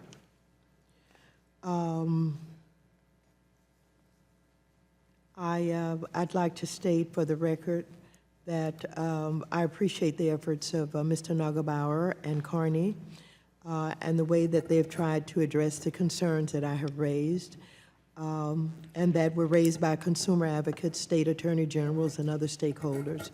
However, despite the attempts to incorporate all of that, I still have some concerns that the bill fails to comprehensively capture all of the consumer protections and legal remedies currently available under state data security and breach notification laws to hold those who fail to secure consumers' personal and financial information accountable. Given the inherent challenges associated with incorporating every protection available to consumers at the state level, I continue to believe that American consumers would best be served if the broad preemption language included in the bill could be replaced with a standard that sets a new federal floor while still allowing states to go beyond the standard as they deem necessary. I believe in states' rights. Although there are clear benefits for both consumers and financial institutions in setting minimum national standards, we should not ignore the fact that states have always been on the front lines of protecting consumers' personal information and are often best positioned to act quickly to emerging threats, particularly given that Congress is often slow to coalesce around a legislative solution, even where a problem is widely recognized. So, to address these concerns, the amendment would strike the broad preemption language included in Section 6 and replace it with a standard that preserves states' ability to act in consumers' best interests. While the bill before us reflects a good faith effort to safeguard consumers' sensitive personal financial information, I would urge my colleagues to adopt this amendment, which would minimize any unintended consequences if the preemption language in the bill is not hemmed in. I believe that any bill which ultimately becomes law must address this concern. And of course, I would look forward to working toward this objective. And don't forget, members, that I pointed out that the right of private action that is already a part of some of the 12 states' laws would be preempted, and that citizens would not have the right to sue if they felt that the law did not adequately protect them. So I'm not opposed to preemption, particularly where states have nothing. But where you have these 12 states who have laws that they have worked on for years, and laws that have recognized the changes that are taking place as they look at this problem, and being able to amend the law and have the flexibility to address these changes should be allowed. So I would ask for an aye vote on this amendment. Gentlelady yield back. I yield back the balance. Gentlelady yields back the balance of her time. For what purpose does the gentleman from Texas seek recognition? Move to strike the last word. Gentleman is recognized for 5 minutes. Yep. I thank the chairman. The ranking member's amendment is exactly what we're trying to avoid. One of the things she brings up that a dozen states have a standard. All of those states, with the exception of Massachusetts, have a lower standard than the one that we are presented here. But on the other hand, 47 states have a notification standard, but they're all different. And so the problem is if you start this down the road of one-upmanship where now everybody raises their standard, but now they're going to have California is going to finally get a better standard, and then New Mexico is going to get, then we're right back where we started from it, and basically, inhibiting the ability to have a national standard and not to impact commerce in a negative way. That's the beauty of and it's the reason the founders, put the Commerce Clause in there, is there are certain things that we need unified between these 50 states. And certainly a notification standard and a breach standard are something that make a lot of sense. And while I appreciate the gentlewoman's from California's ranking member's comments, Beck, one of the things that she mentioned about the Attorney General, well, in this bill, we provide a role for the Attorney General. And when it comes to standards, this standard that's proposed in this legislation is higher than the California standard. So if we're interested in protecting the consumers, if this is a consumer protection bill, this is the best alternative because, one, it raises a standard higher than every other state with the exception of one, and it unifies the standards across the 50 states, and it also unifies and clarifies what the breach notification is across the 50 states. And so I respectfully encourage members to not support the amendment, and with that, I yield back. Gentleman yields back. For what purpose the gentleman from Delaware seek recognition? Move to strike the last word. Gentleman is recognized for 5 minutes. Not many people in this room know that yesterday in our state was referred to as Delaware Day. And it was Delaware Day because back in 1787, on December 7th, Delaware was the first state to ratify the Constitution of the United States, thereby becoming known as the first state. We have a tradition in Delaware called the Delaware Way.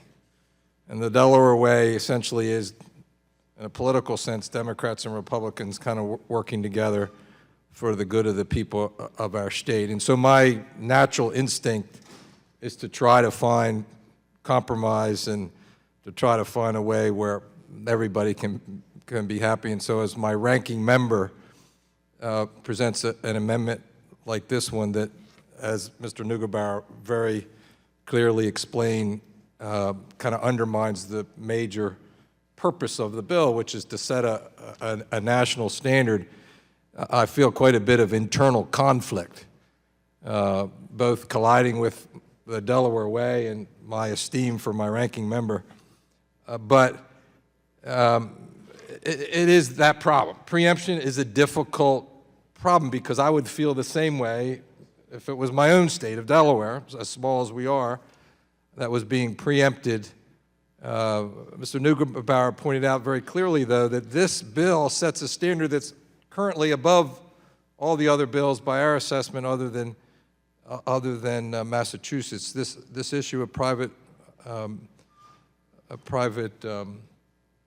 right of action is something that we can look at, but again, the purposes of the bill is to set a standard, to set a high floor, set a set of rules that everybody understands and that are clear, and we need to clarify some of those, particularly with respect to the issue of scalability.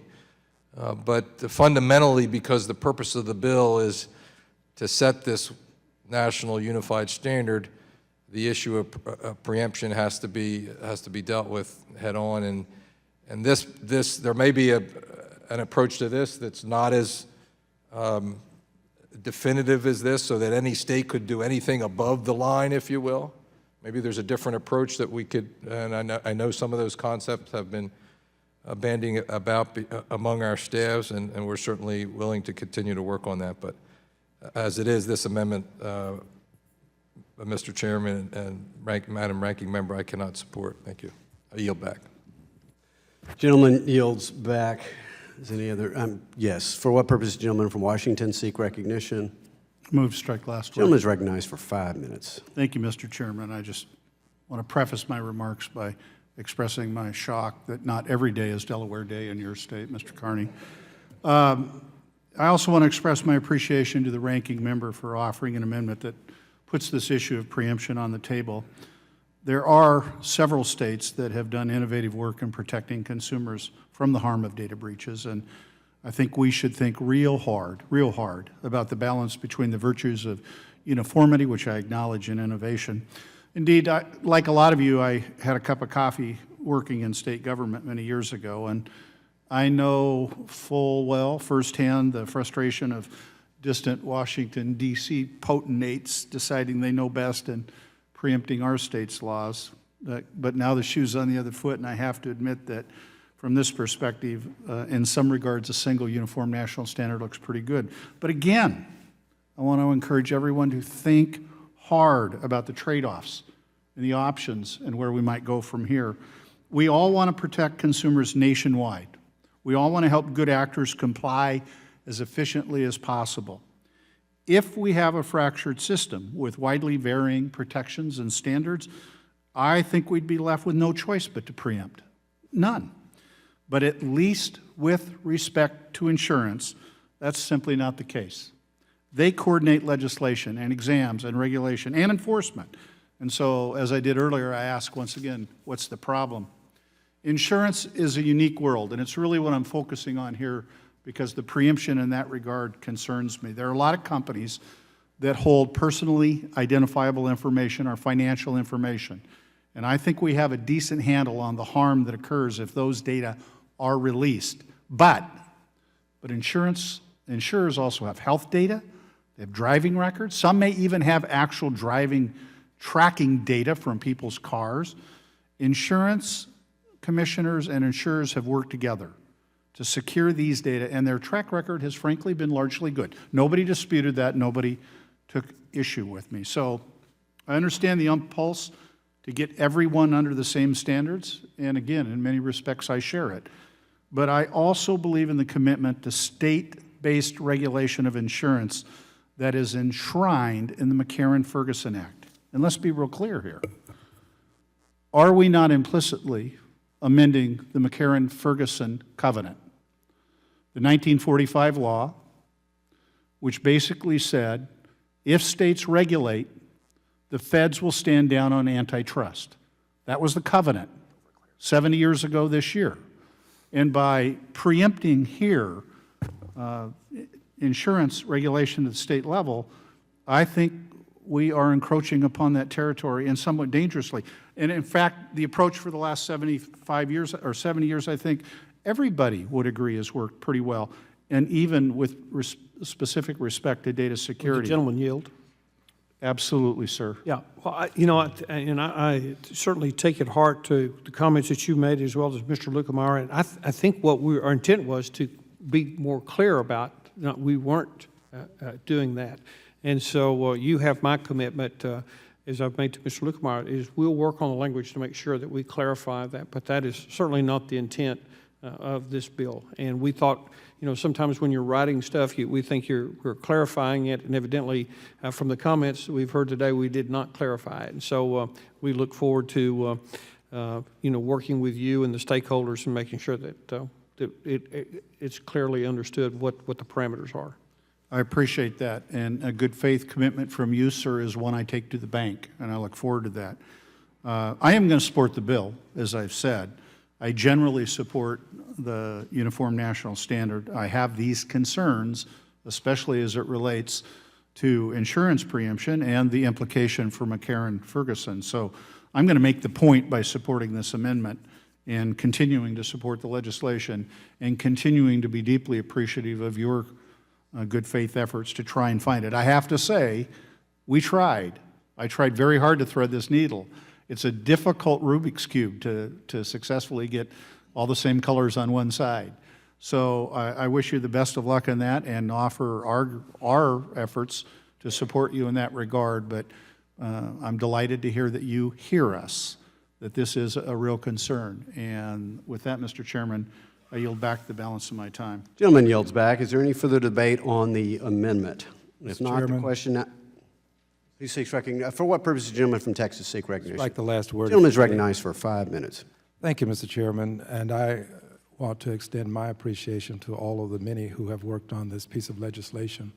It's obvious that a lot of thought has gone into it. As I peruse the Waters Amendment, it seems to me that it does not preempt the preemption. What it does is allow greater protections to be accorded consumers. And my belief is that we all want consumers to have the greatest amount of protection that is available. And the language is fairly explicit. It speaks to the notion that if there is greater protection provided than under this act, that protection would be available to consumers. And my colleague is eminently correct. You can preempt with a floor or you can preempt with a ceiling. This seems to provide a floor, not a ceiling. If you want to do more to help consumers, you may, but this is the minimum that you can do to help consumers. Now, if I have misunderstood what I'm reading, then I beg that my colleague would accord me some additional information. If you would, I'm honored to engage with you.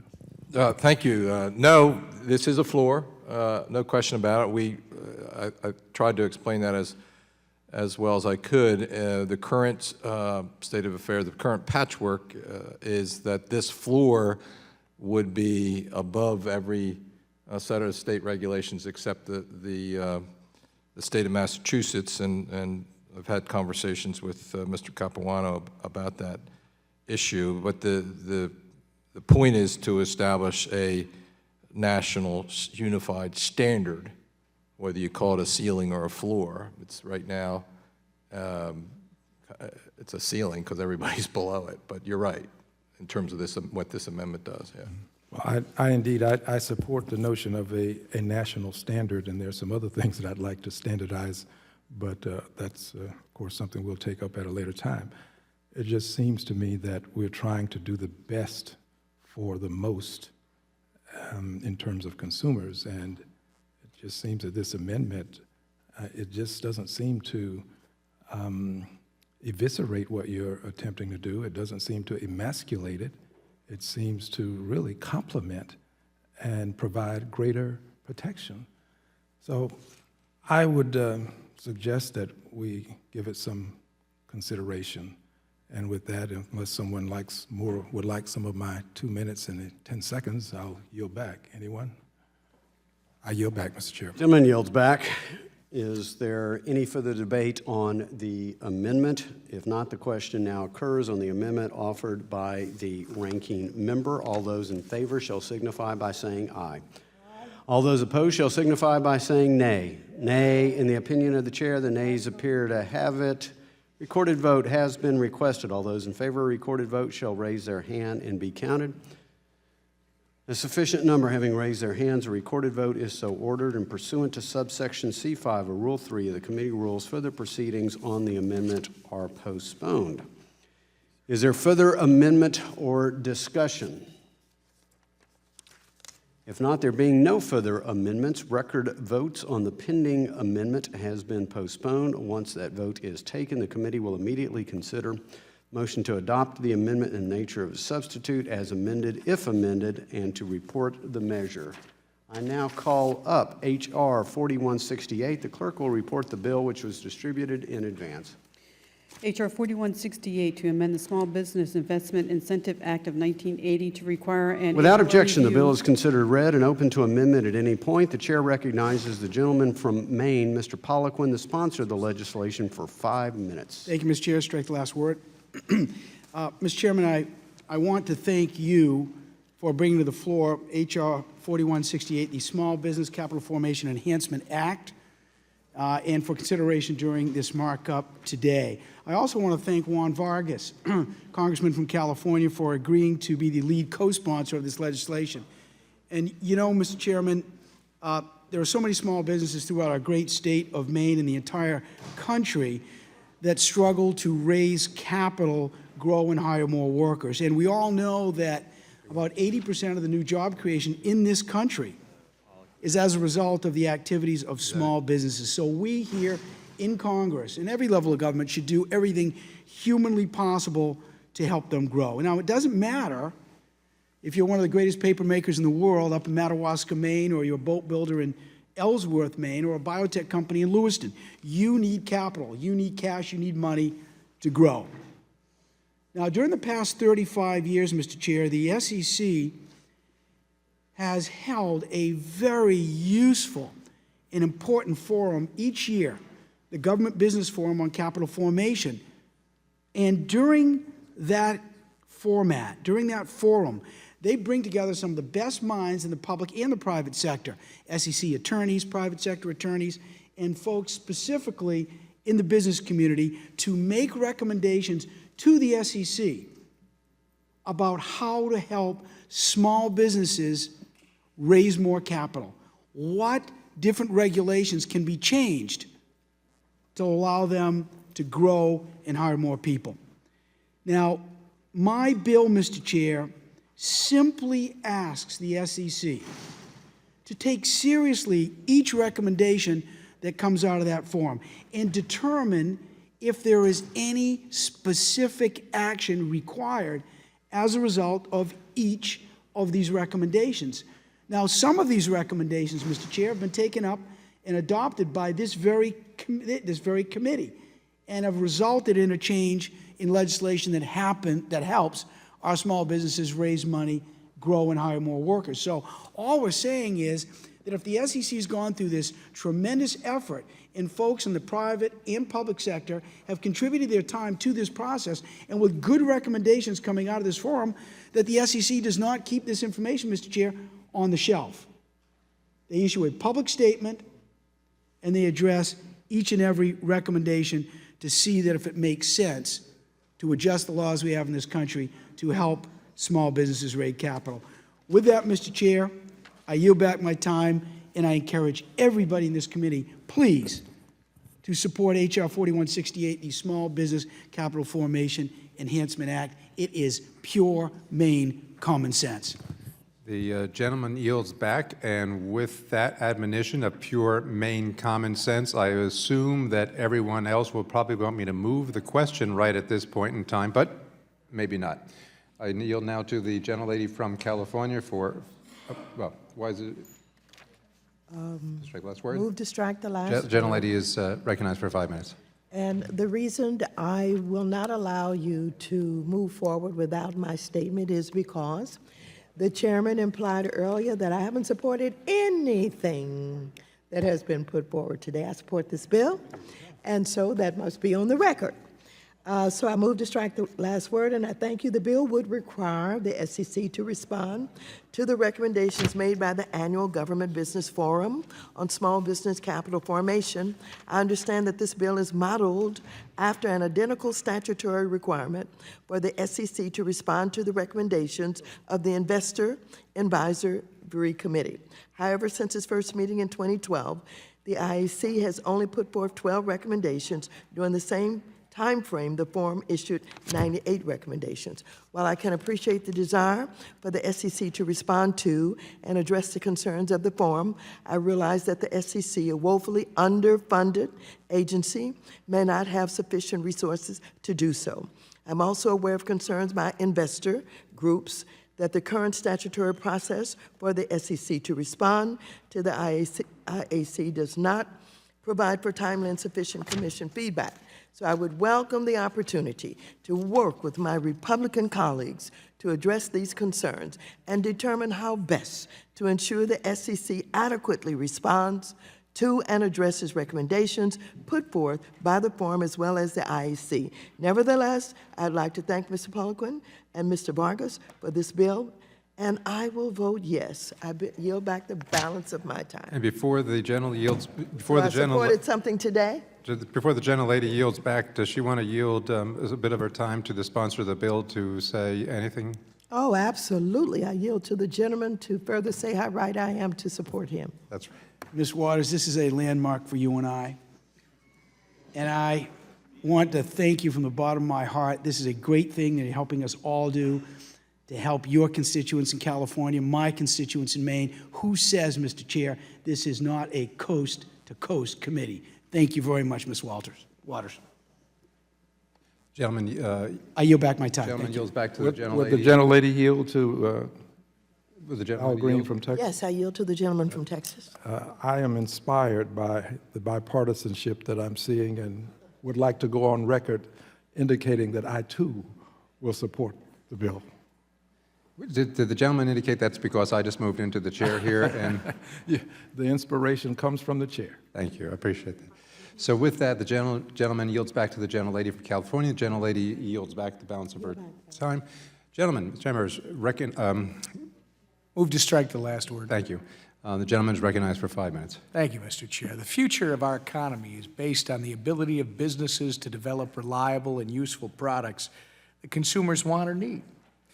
This will lead to sustainable economic growth that will create jobs and improve economic conditions for people not only in America but across the globe. Small business will play a critical role in this future.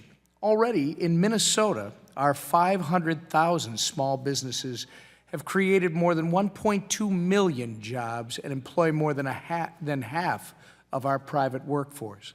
In order to ensure the creation and growth of small business, it is imperative that we do our job in Washington to make certain they have access to the capital they need.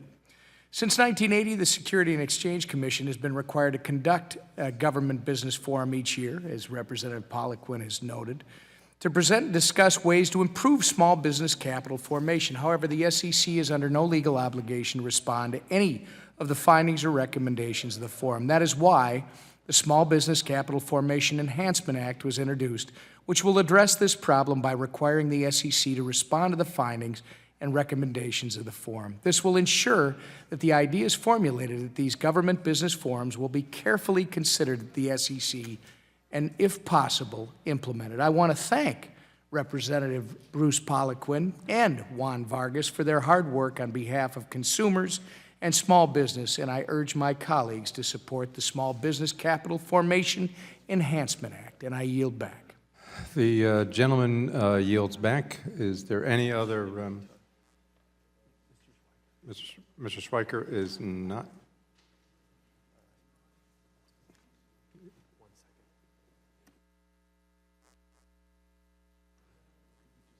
Gentlemen, why does the gentleman seek to be recognized?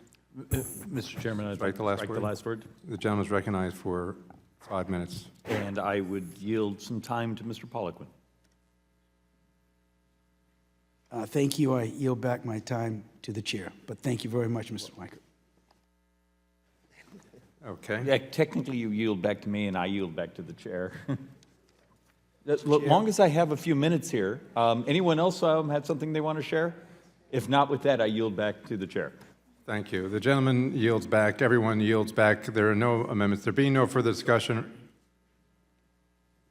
or amendments to the bill, the question now occurs on ordering the bill reported favorably to the House. Those in favor shall signify by saying aye. Aye. All those opposed shall signify by saying nay. In the opinion of the chair, the ayes appear to have it. Yes, the ayes have it. The gentleman from Arizona is recognized. A recorded vote has been requested. All those in favor of a recorded vote shall rise their hands and be counted. A sufficient number have raised their hands. A recorded vote is so ordered. And pursuant now to subsection C5 of Rule 3 of the committee rules, the vote on this question has now been postponed. The gentleman from Arizona is now recognized. Now, pursuant to notice, I now call up H.R. 2187. The clerk will report the bill which was distributed in advance. 2187?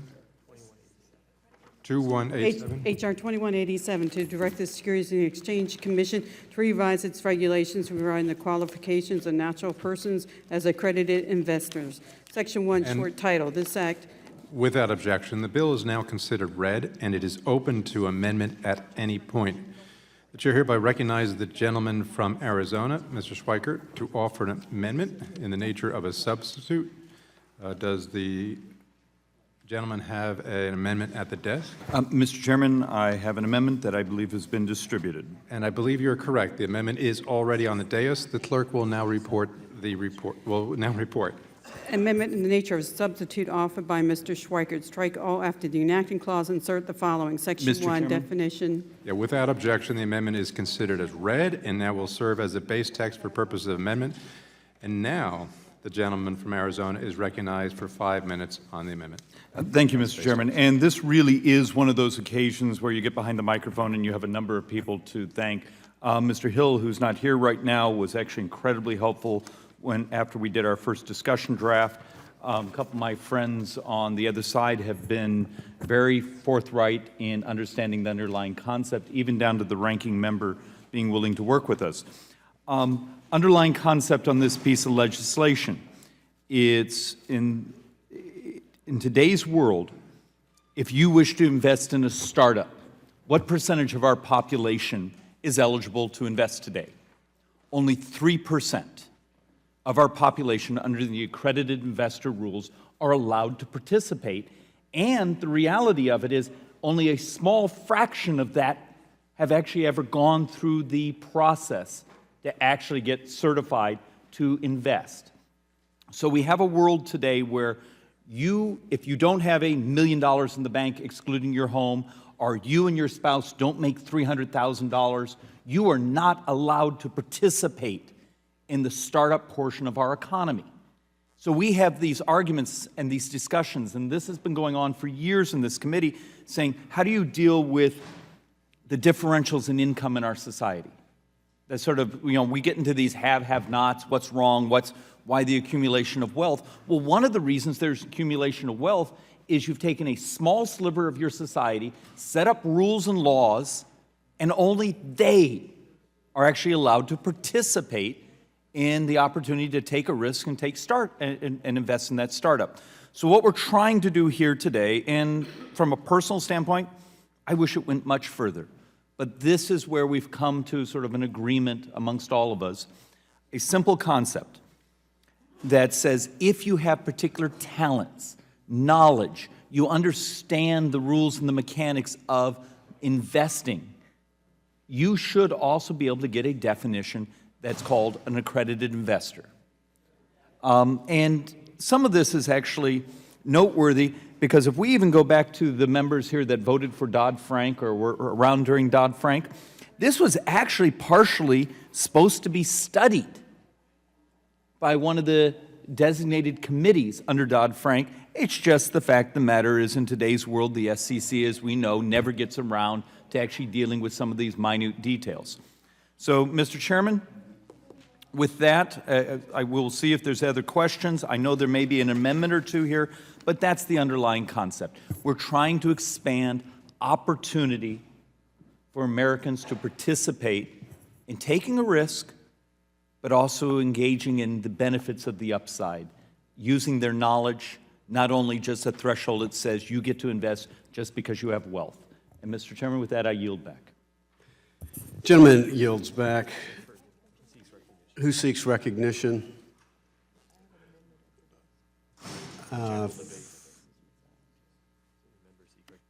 Well, does any member seek recognition on general debate? For what purpose does the gentleman from Arkansas seek recognition? Gentleman's recognized for 5 minutes. Thank you, Mr. Chairman. I want to rise in support of Mr. Schweikert's effort. I enjoyed working with him on this, and it solves one of the big questions in making Reg D offerings and private placements more effective, which is to broaden the expertise under the qualified investors. Many people attempt to do these offerings with unlimited number of accredited investors and no more than 35 unaccredited investors, but that gets to be a problem frequently because attorneys, issuers, entrepreneurs don't want to take the risk of trying to do the compliance on the unaccredited investor.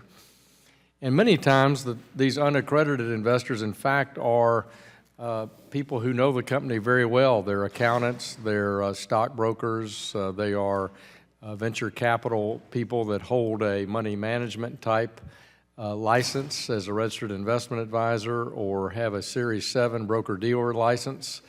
And so Mr. Schweikert's bill makes a major, it's actually a comprehensive, it's more than a common sense approach. It's been a long sought amendment to the definition of accredited investor that will be very helpful to professionals who are engaged in the business but don't have the net worth standard to participate in the Reg D private placement arena. So I'm pleased to support it. I commend it to my colleagues and would be happy to yield time to the sponsor of the bill. If the gentleman isn't looking for time, would you yield to the chairman? Would the gentleman yield to the chairman? Yes, I would yield to the chairman. I thank the gentleman for yielding. I want to congratulate the gentleman from Arizona for his leadership here. I think this amendment, frankly, has been needed for quite some time. And obviously, this is important to small business capital formation. It's important to entrepreneurs, these Reg D offerings. But as the gentleman from Arizona points out, it's also important to the investing public. And in many respects, the ability to show that one has the requisite knowledge in a test is frankly more important than the numerical net asset test or the income test. And I think to some extent that we have been denying working Americans investment opportunities. It's almost like we're only closing them off to the wealthy. And it's one more way to say, well, if you're not wealthy, then therefore you must not be smart. Well, I reject that. You have the ability to show that you understand the basics, that you can become a sophisticated investor without meeting the net asset test. And for those who are concerned what the test might include, again, you know, there are many friends on the other side of the aisle who have unfettered trust and faith in those who are in the administration. They're the ones who ultimately will determine the substance of the test. But I just thought it was frankly offensive to basic fairness that so many Americans were denied investment opportunities that were simply allowed to happen for a privileged few. And so again, it's important that we expand these Reg D offerings. We know that small business is the driver of jobs and hope and opportunity in America. We know that that a lot of good was done in our Jobs Act, but there is a lot more to be done in the legislative arena. But again, the basic fairness for those who can demonstrate that they can master investments. I think it's a very important amendment by the gentleman from Arizona. I really appreciate his leadership here, and I thank the gentleman from Arkansas for yielding. Does the gentleman from Arkansas yield? Yield back, Chairman. Well, does the gentleman from New Jersey want 45 seconds of his time? I'll do a minute, so I'll let him yield back, and let's take a minute. Okay. In that case, who seeks recognition? Apparently, the gentleman from New Jersey seeks recognition. Exactly. Gentleman's recognized for 5 minutes. So it's getting late. I just wanted to take a moment, maybe a minute and a half, to commend the gentleman from Arizona for his good work and his seminal statement. I'll restate is that there's something fundamentally wrong with a system that assumes by the government that you're too dumb to do something unless they tell you that you are smart enough to do so. That's just not the way our economic system should be structured. You know, the classic example is to say that if you're making $199,000 and you're worth only $999,000 total, then you're not smart enough to make these investments. But if you're fortunate enough to be, the devil-may-care son-in-law of a millionaire and inherited a lot of wealth, then all of a sudden just because of that criteria under the current system, somehow or other, you've also inherited the smarts in order to do something. That is not the way our system is supposed to be designed. Secondly, to your point of you're saying that it's just a really small percentage of the investing public that's currently allowed to get into the market. The flip side of that is that it's a very growing marketplace to be going into. And that is under the Reg D. Now, finally, we have the rules that have been promulgated under that and the Jobs Act general solicitation rules. You're looking at what? You're looking at over $1 trillion marketplace for investors to be going into, and that marketplace is growing all the time. So what the gentleman from Arizona here is doing is helping to facilitate now a growing investor class to be able to go into a growing marketplace. And at the same time, you're actually adding probably an element of protection, if you will, for those investors too. Why? You look puzzled. Is there an added bit of protection there? Because you provide those investors who previously did not have the avenue to have a diversified portfolio to actually have a more diversified portfolio. And that's, as I say, is not just me speaking. That's a comment by SEC Commissioner Mike Pifawar, who said in a speech earlier this year, by holding a diversified portfolio of assets, investors can reap the benefits of diversification as long as the returns from the new securities are not perfectly correlated with the existing portfolio. Investors can reap higher return in essence, end quote. In essence, what you're doing is allowing for that diversification and therefore additional investor protection. So I commend the gentleman on those multiple fronts. And with that, I yield back to the remainder of my time. Gentleman yields back. Who seeks recognition? For what purpose does the gentlelady from Arizona seek recognition? Mr. Chairman, I move to strike the last word. Gentlelady is recognized for 5 Thank you. minutes. Mr. Chairman, I wanted to start by thanking Congressman Schweikert for offering this bipartisan amendment in the nature of a substitute to expand the definition of accredited investor, a designation that permits a person to invest in unregistered securities offerings. This amendment significantly narrows H.R. 2187 to define accredited investor as persons meeting the SEC's current income or net worth requirement. Any broker or an investment advisor registered by the SEC or FINRA, and any person the SEC determines by regulation to have the necessary education and job experience as verified by FINRA. I support allowing registered brokers and investment advisors to invest in unregistered securities offerings. These are knowledgeable professionals who understand private offerings.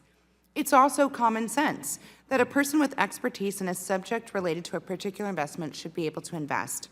For example, if you're a doctor, you should be able to invest in a medical device company. I'm a sponsor of this bipartisan amendment because it helps small businesses access the capital they need to grow and hire. I'm committed to working with my colleagues on both sides of the aisle to ensure Arizona's innovative small businesses have the chance to thrive. And thank you again, Congressman Schweikert. I yield to Congressman Schweikert. To the gentlewoman from Arizona, our districts match up to each other. And I don't think I've ever told you, one of the reasons we're doing this amendment or this bill today was actually a friend who I know from your district. Gentleman has a PhD in electrical engineering, works down at the Intel facility. And he had some friends go and start a business. And the way they were capitalized and their lawyers, he wanted to invest with his friends. He was not allowed to because the lawyers of the business that was being started said, we're only going to take qualified investors. And he just happened not to make the money, did not happen to have the wealth in the bank down in Chandler. But the gentleman has a PhD in electrical engineering, and actually these were his friends starting the business, and he's not allowed to invest in something he was an absolute expert in. And that's actually where this happened, 4 years ago? And that's actually where this came from. So it actually, the germination of this idea actually was in your community. And with that, I yield back to the gentlewoman. Thank you so much, Congressman Schweikert. It's an honor and a privilege to work on this with you, and I'd love to meet that gentleman. Mr. Chairman, I yield back. Gentlelady yields back. Who seeks recognition on general debate? There being no other members seeking recognition on general debate. For what purpose does the ranking member seek recognition? I have an amendment at the desk. Gentlelady has an amendment at the desk. We'll pause for a moment and allow the amendment to be distributed.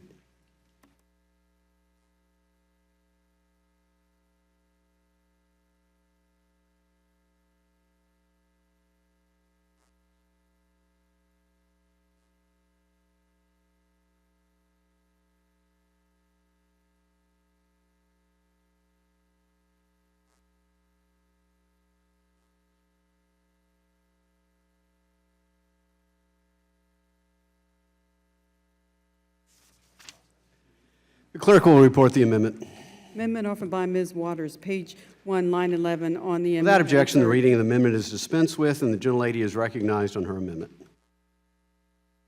Thank you, Mr. Chairman. I move to strike the, well, I'm sorry, I have an amendment. I'm pleased that the underlying bill has been narrowly significantly to better reflect the current environment for private offerings and the level of sophistication necessary to invest in those offerings without the full protections of the securities laws. However, the bill still maintains the existing net worth and income test in the SEC's regulations and enshrines them in statute, making the thresholds difficult to adjust in the future without the act of Congress. As recognized by the Investor Advisory Committee, these thresholds have been seriously eroded by inflation since they were first set in 1982. When adjusted for inflation, the annual income threshold of $200,000 today would be $500,000, and the net worth threshold of $1 million would be nearly $2.5 million. Although the Dodd-Frank Act improved the net worth test by excluding the value of the principal residence, more should be done to make sure investors have the financial means to bear the risk of loss in private offerings without being forced to sell off the family farm or their retirement nest eggs.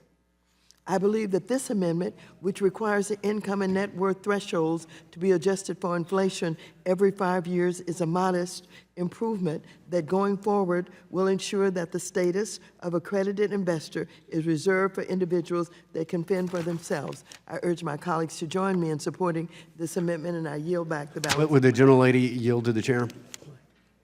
Would the gentlelady yield to the chair? I yield to the chair. I wish to, if all members would listen carefully, I wish to concur with what the ranking member has said and actually agree with her.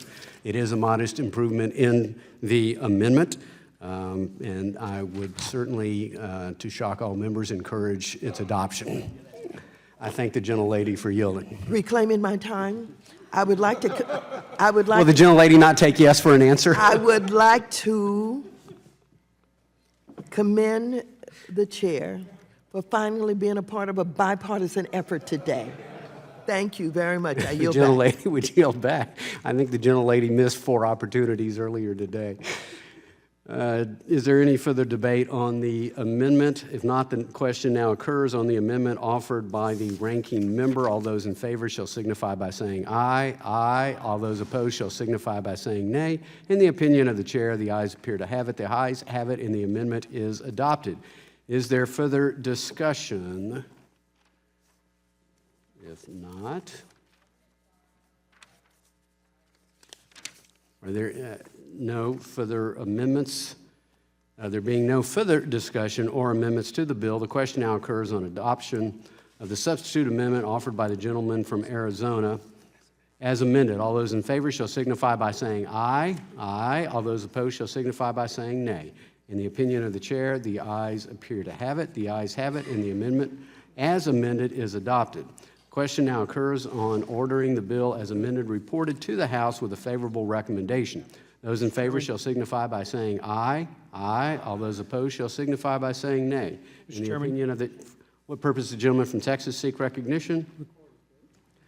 A recorded vote has been requested. All those in favor of a recorded vote shall raise their hand and be counted.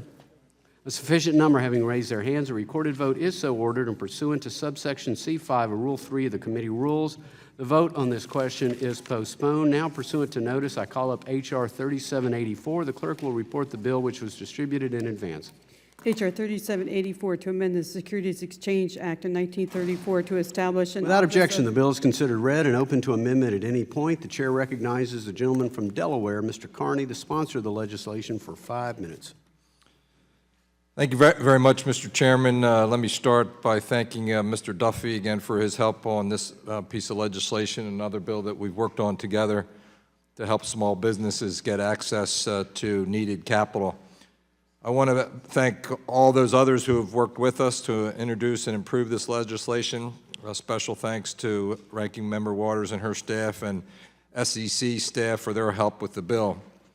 Small businesses are the cornerstone of our economic activity in all our communities, and they're the major driver of American economic growth. In fact, small businesses create over 60% of new jobs in the United States. And that's the main point here. If we want to help businesses create jobs, we need to help small businesses. Every American relies on small businesses in some way or another, from employment to their shopping needs. Given the crucial part they play in our economy, ensuring their success just makes common sense. And that's what this bill is, just a common sense bill to help small businesses. Despite the important role that small businesses have in driving economic growth and job creation, they can be underrepresented in conversations about regulations affecting them. We see that at every level of government, from city and county to state and here to the federal government. And their concerns are not always heard. This doesn't just harm small businesses, it can adversely impact investors and the public at large. The SEC has done an admirable job supporting and advancing priorities of small businesses. This bill, our bill, the SEC Small Business Advocate Act, simply gives the SEC more tools to understand the needs and concerns of small business. The SEC Small Business Advocate Act mirrors provisions within Dodd-Frank, which created the current Office of Investor Advocate. This advocate would open clear avenues of communication to SEC leadership on issues affecting small business owners, investors, and stakeholders. It would also help continue the reforms and progress Congress made in passing the Jobs Act, which many of us worked hard on, including issues such as equity crowdfunding and ideas for venture exchanges and changes to tick size, with Mr. Duffy and I have worked on over the past year. With the resources provided in H.R. 3784, the SEC will have the ability to pursue meaningful regulatory improvements that could significantly improve outcomes for small business and help them with their access to needed capital. I'm encouraged that the committee has chosen to take up this bipartisan piece of legislation in this markup, and that we're moving forward to ensure another voice for small business. Again, I'd like to thank the SEC and their staff, as well as my friend and co-sponsor, Congressman Duffy, and everybody else who has worked with us on that bill. And with that, Mr. Chairman, I yield back the balance of my time. Gentleman yields back. For what purposes? The gentleman from Wisconsin seek recognition. I move to strike the last word. Gentleman is recognized for 5 minutes. Thank you, Mr. Chairman. And I just want to also thank Mr. Carney for his hard work on this legislation. And I know we've worked together from the beginning and had a number of different bills we've been on together, again, all working to try to help small businesses in America. We understand that economic growth comes from small businesses. Job creation in every single one of our communities, all of us, those jobs come from small businesses. And it's traditionally these successful, growing small businesses that provide jobs that are better paying middle income jobs that we're so looking for in our economy today. And so to make sure that our small businesses can access capital to grow, which is then growing our economy and growing opportunity and growing jobs, it's a really good bipartisan undertaking for all of us. A recent Pepperdine University study found that 58% of respondents believe that the current business financing environment restricts growth opportunities. The same study found that 48% of respondents believe that the current environment restricts their ability to hire new employees. A real problem in every single one of our districts. I don't know anyone who says, listen, I don't care about small businesses because we just have really big businesses in our communities. That doesn't really exist, I think, in anyone's district or anywhere in the country. This bill will finally allow small businesses to have an independent seat at the table that was previously only reserved for the wealthiest and the biggest companies, which is, I think, a really good thing. And the office would assist small businesses and small business investors in resolving significant problems with the SEC, identify areas in which small businesses and small business investors would benefit from changes in SEC regulation, analyze the potential impact on small businesses and small business investors of new SEC regulations, and propose changes to mitigate potential problems for small businesses. And it would identify problems that small businesses have with securing access to capital. Our HR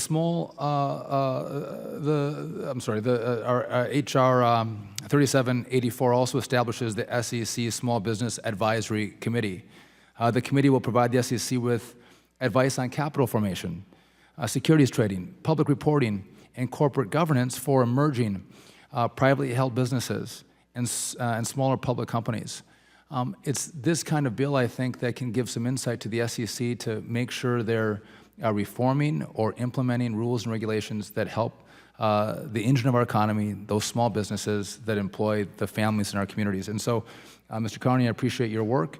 And I know our staffs together have worked hard, but also the committee as well. And I want to thank all of those who have participated in putting together a bipartisan proposal that helps small businesses. With that, I yield back, Mr. Chairman.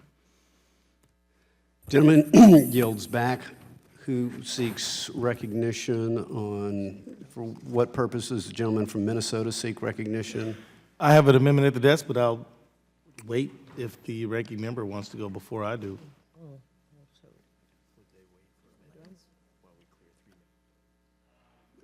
Should I go ahead? If the gentleman could wait, I think we have only 3 more members to clear in general debate, and then we could move to amendments. Okay. If that's possible. For what purpose the gentleman from Maine seek recognition? Strike the last word, please. Gentleman is recognized for 5 minutes, hopefully less. Thank you, sir. Yes, sir. I just want to salute Congressman Duffy from Wisconsin and Congressman Carney from Delaware for the terrific lead in this bill, sir. And I ask everybody on both sides of the aisle to support this SEC Small Business Advocate Act of 2015. You know, when the SEC is responsible for regulating our capital markets, the investment advisor community, and what have you, to put a specific advocate, Mr. Chair, at the SEC, focusing specifically on small businesses, is such a great idea. As Mr. Duffy just said a minute ago, there are so many folks around this country who have so many small business owners in their district. This only makes sense. You know, a lot of these small businesses, Mr. Chair, having a hard time getting loans from credit unions or community banks, and to help them and advocate for them such that they can better access the most liquid stock and bond markets in the world is a very, very good thing to do. And to have the SEC focus on this specific need of small businesses is just a terrific idea. With that, sir, again, I congratulate everybody involved, Mr. Duffy and Mr. Carney in particular. I yield back my time. Gentleman yields back. For what purpose the gentleman from Tennessee seek recognition? Right, last word. Gentleman is recognized for 5 minutes. Thank you, Mr. Chairman, and I want to say a word of thank you to Mr. Carney and Mr. Duffy, 2 members that get it and understand that jobs are created in the private sector, not in the halls of Congress, and anything we can do to strengthen small business is what we should be focused on. And Mr. Carney has been a great advocate and someone that's been a pleasure to work with ever since the Jobs Act, and a real good friend. So I think we all can agree that small businesses and entrepreneurs are the backbone of our nation and economy. Small businesses are such important job creators that they should have a seat at the table when regulations that will affect them are created and discussed. This is why I support the SEC Small Business Advocate Act, which would designate a representative at the SEC with small business experience to raise issues on behalf of small businesses. The Small Business Advocate will help focus the attention of the SEC on the unique challenges that face small businesses. This office will assist the SEC with adopting policies that encourage small business growth, enhance innovation, and promote investment. At a time when job creation and business growth is of crucial importance, any measure we can take to help support America's small businesses is a no-brainer. This is a common-sense bill to help promote the ability of these businesses to thrive, and with that, I urge support from everybody for this piece of legislation. And that, Mr. Chairman, I yield back. Gentleman yields back. For what purpose the gentleman from Minnesota seek recognition? Strike the last word. Gentleman is recognized for 5 minutes. Small businesses are critical to job creation and sustainable economic growth in America. In my home state of Minnesota, for instance, 1.2 million workers, about half our state's private workforce, is employed by a small business. When one of the more than 500,000 small businesses in Minnesota contacts our office, it's usually about some well-intended yet short-sighted regulation from Washington that is harming their business.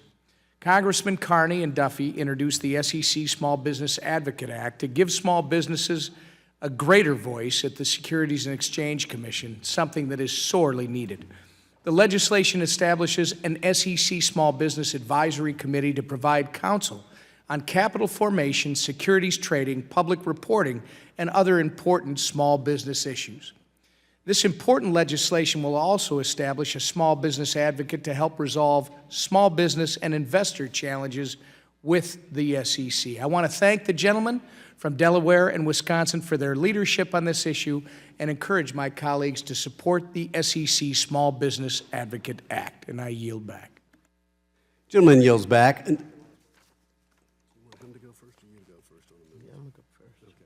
For what purpose does the ranking member seek recognition? Okay. No. Okay, for what purpose does the gentleman from Minnesota now seek recognition?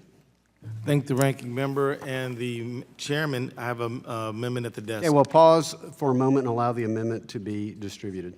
I'm sorry, does the gentleman have one amendment or two amendments? I actually have two amendments. Okay, which one is, This is the one on franchise. Is this Ellison number 1 or? They want to know a number. 1. Investing is. We have it as Ellison 082, is that correct?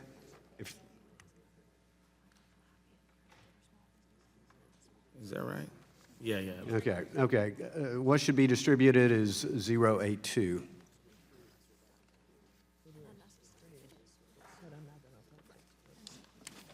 The clerk will report the amendment.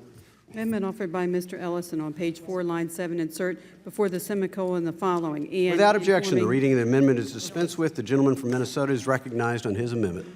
Thank you, Mr. Chairman.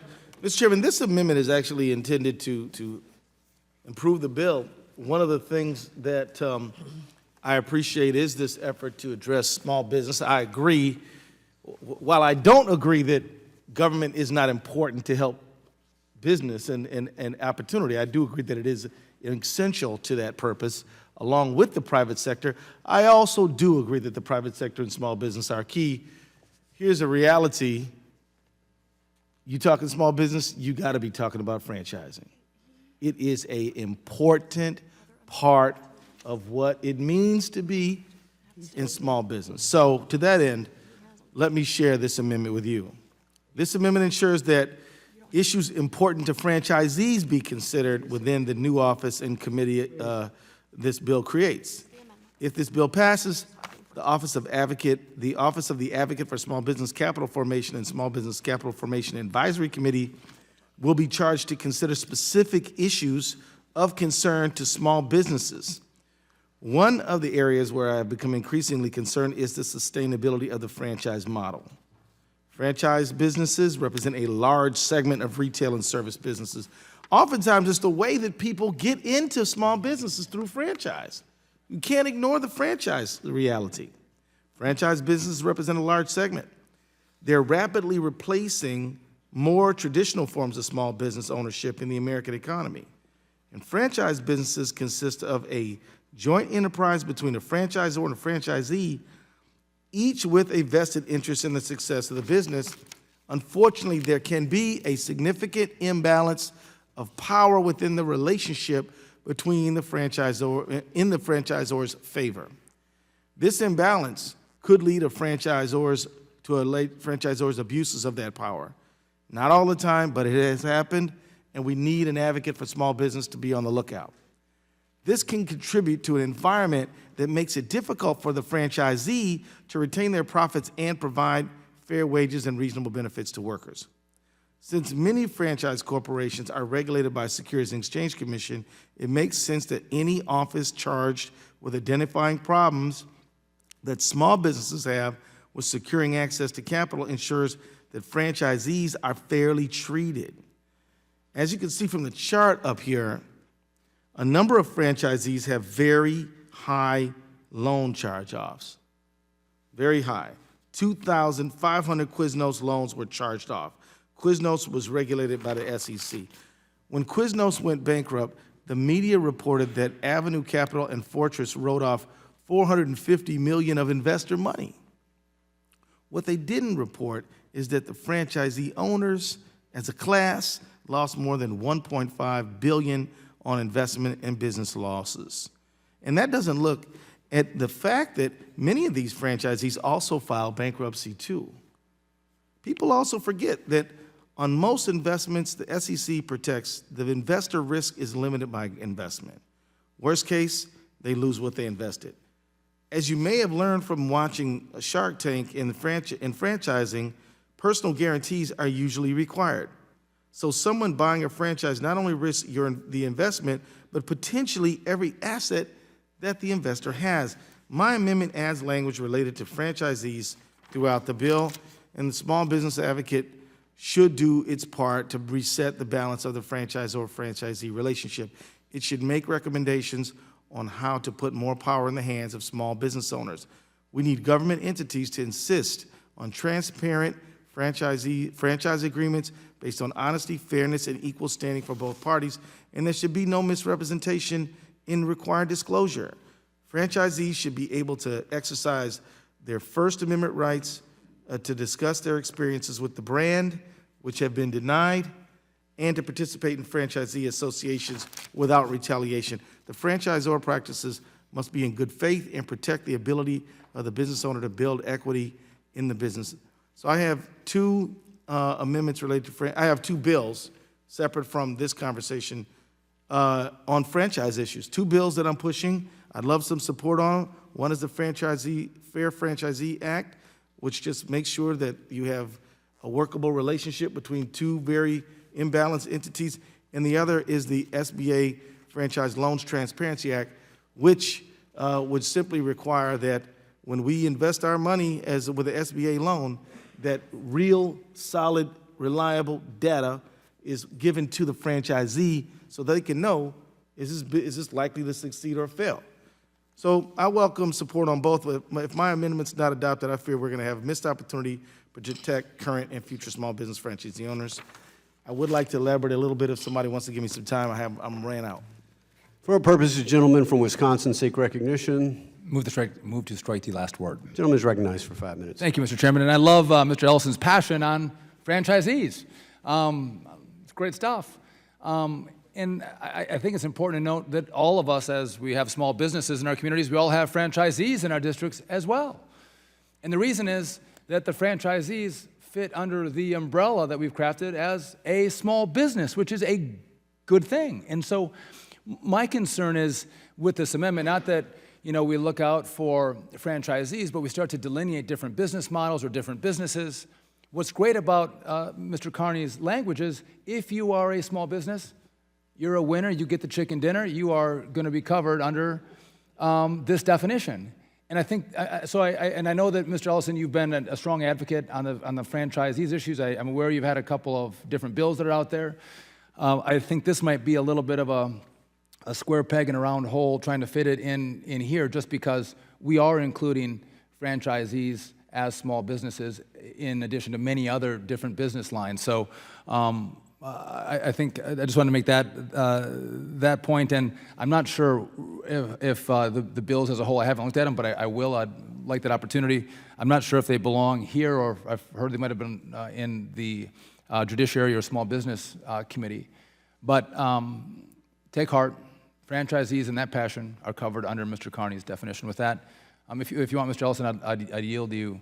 Well, all I want to say is, look, you're right, franchisees are small businesses, but franchisees have a unique set of concerns. And all I'm saying is, let's make sure we address those too.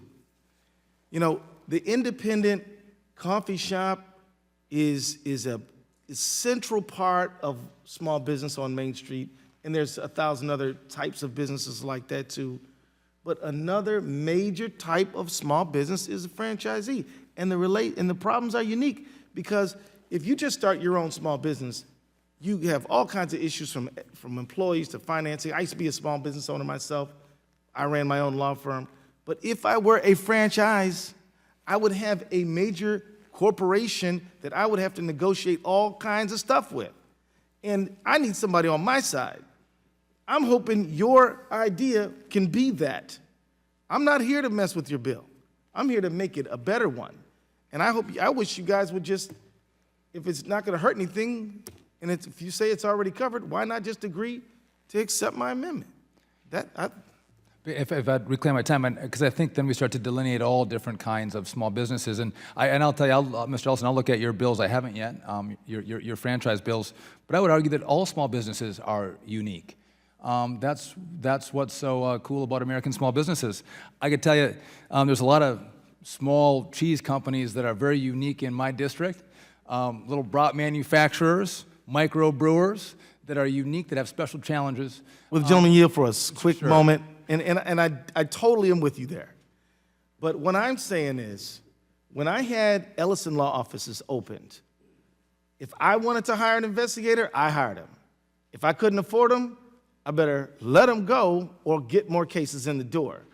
And a lot of the cheese companies that you're talking about are the same way. They're independent operators, and they rise or fall based on their judgment and their luck and their skill.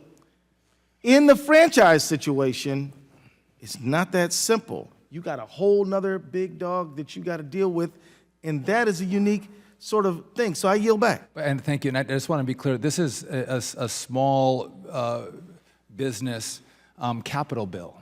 So the problems that you're talking about are problems that you might have with the franchise as a franchisee that I think belongs somewhere else. But we're talking about the capital portion that I think is unique to all small businesses and the problems that they're having today. You got 47 more seconds. Can I talk a little bit? I yield. So here's why I'm gonna make my case one more time. Small businesses get SBA loans to open up.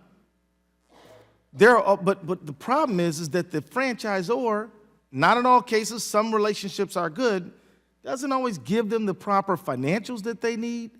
And so you and I, as taxpayers, are guaranteeing loans when the franchisee, who we care about, isn't even being played square with as they're trying to finance their business to get it off the ground.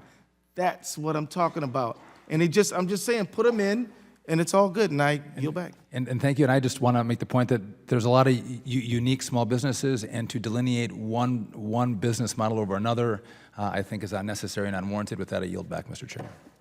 For what purposes does the ranking member seek recognition? I move to strike the last word. Gentlelady is recognized for 5 minutes. I'd like to thank my colleague from Minnesota for his efforts to raise awareness of concerns related to franchises. In California, it took an act of the legislature to ensure that some of the most egregious and predatory practices of franchises are banned. Passed in October, California law now prohibits the termination of franchises for minor violations of the franchise agreement. As was highlighted in several reports, terminating a franchise for such small infractions can devastate the small business franchisee, but benefit the parent corporation. Several franchises have had to bear heavy corporate fees or other costs out of fear that complaining to the parent could result in a loss of their franchise and the equity they put into the business.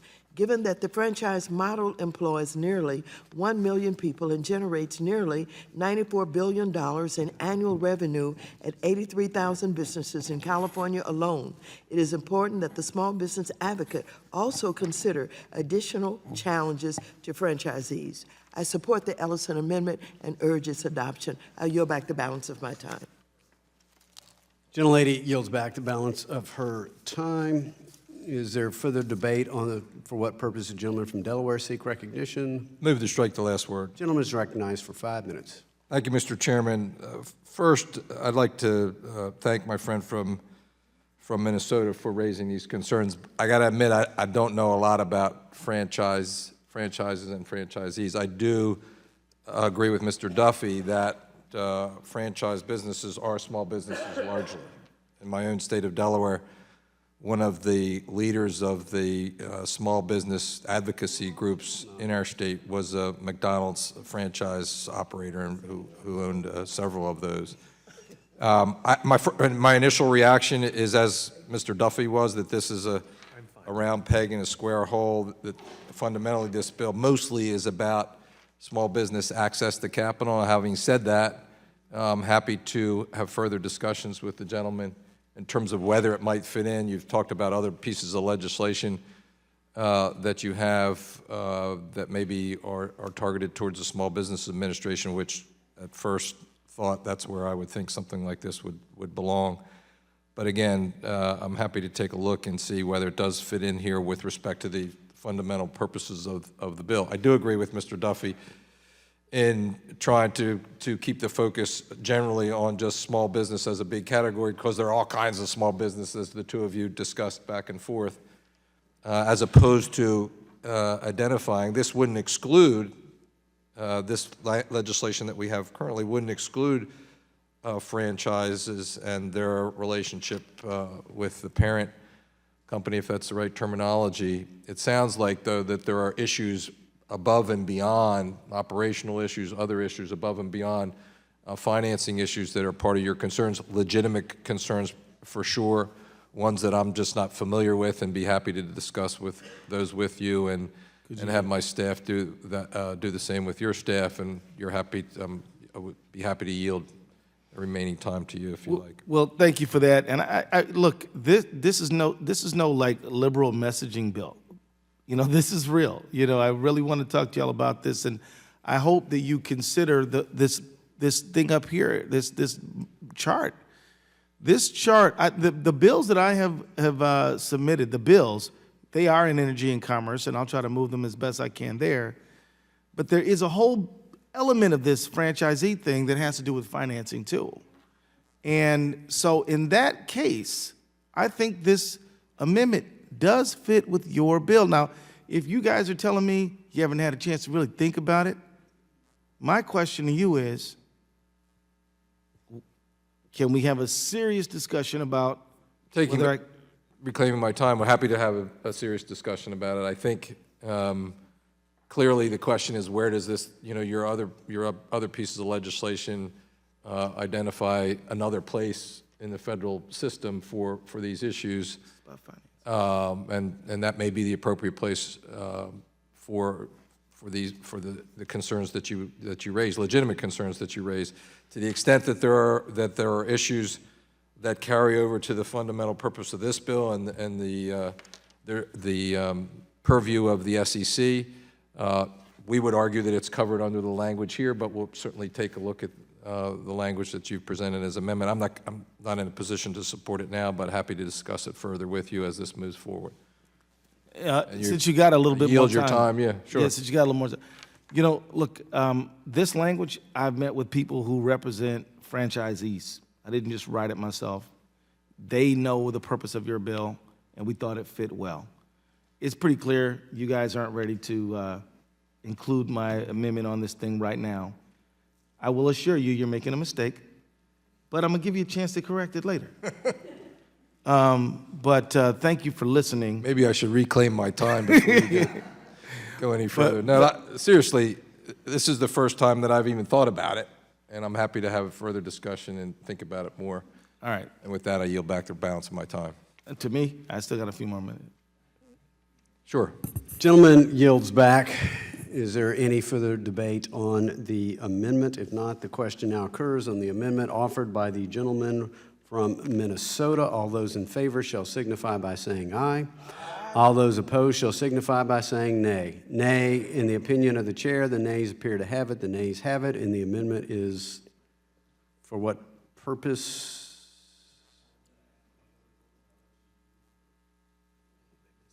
Well, the amendment is not adopted. Recorded vote has been requested. All those in favor of a recorded vote shall raise their hand and be counted. A sufficient number having raised their hands, the recorded vote is so ordered, and pursuant to subsection C5 of Rule 3 of the committee rules, further proceedings on the amendment are postponed. Are there further amendments? For what purpose does the gentleman from Minnesota seek recognition? I have an amendment at the desk. Gentleman has an amendment at the desk. We'll pause for a moment and allow it to be distributed.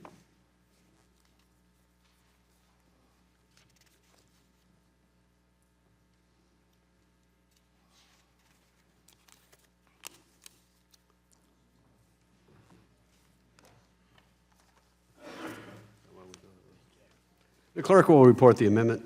Amendment offered by Mr. Ellison, page 3, strike line 11 through 17, and insert Without the objection, the following. reading of the amendment is dispensed with. The gentleman from Minnesota is recognized on his second amendment. This amendment would ensure that the public and investor interests are represented in the leadership of the Advocate for Small Business Capital Formation Office in the committee.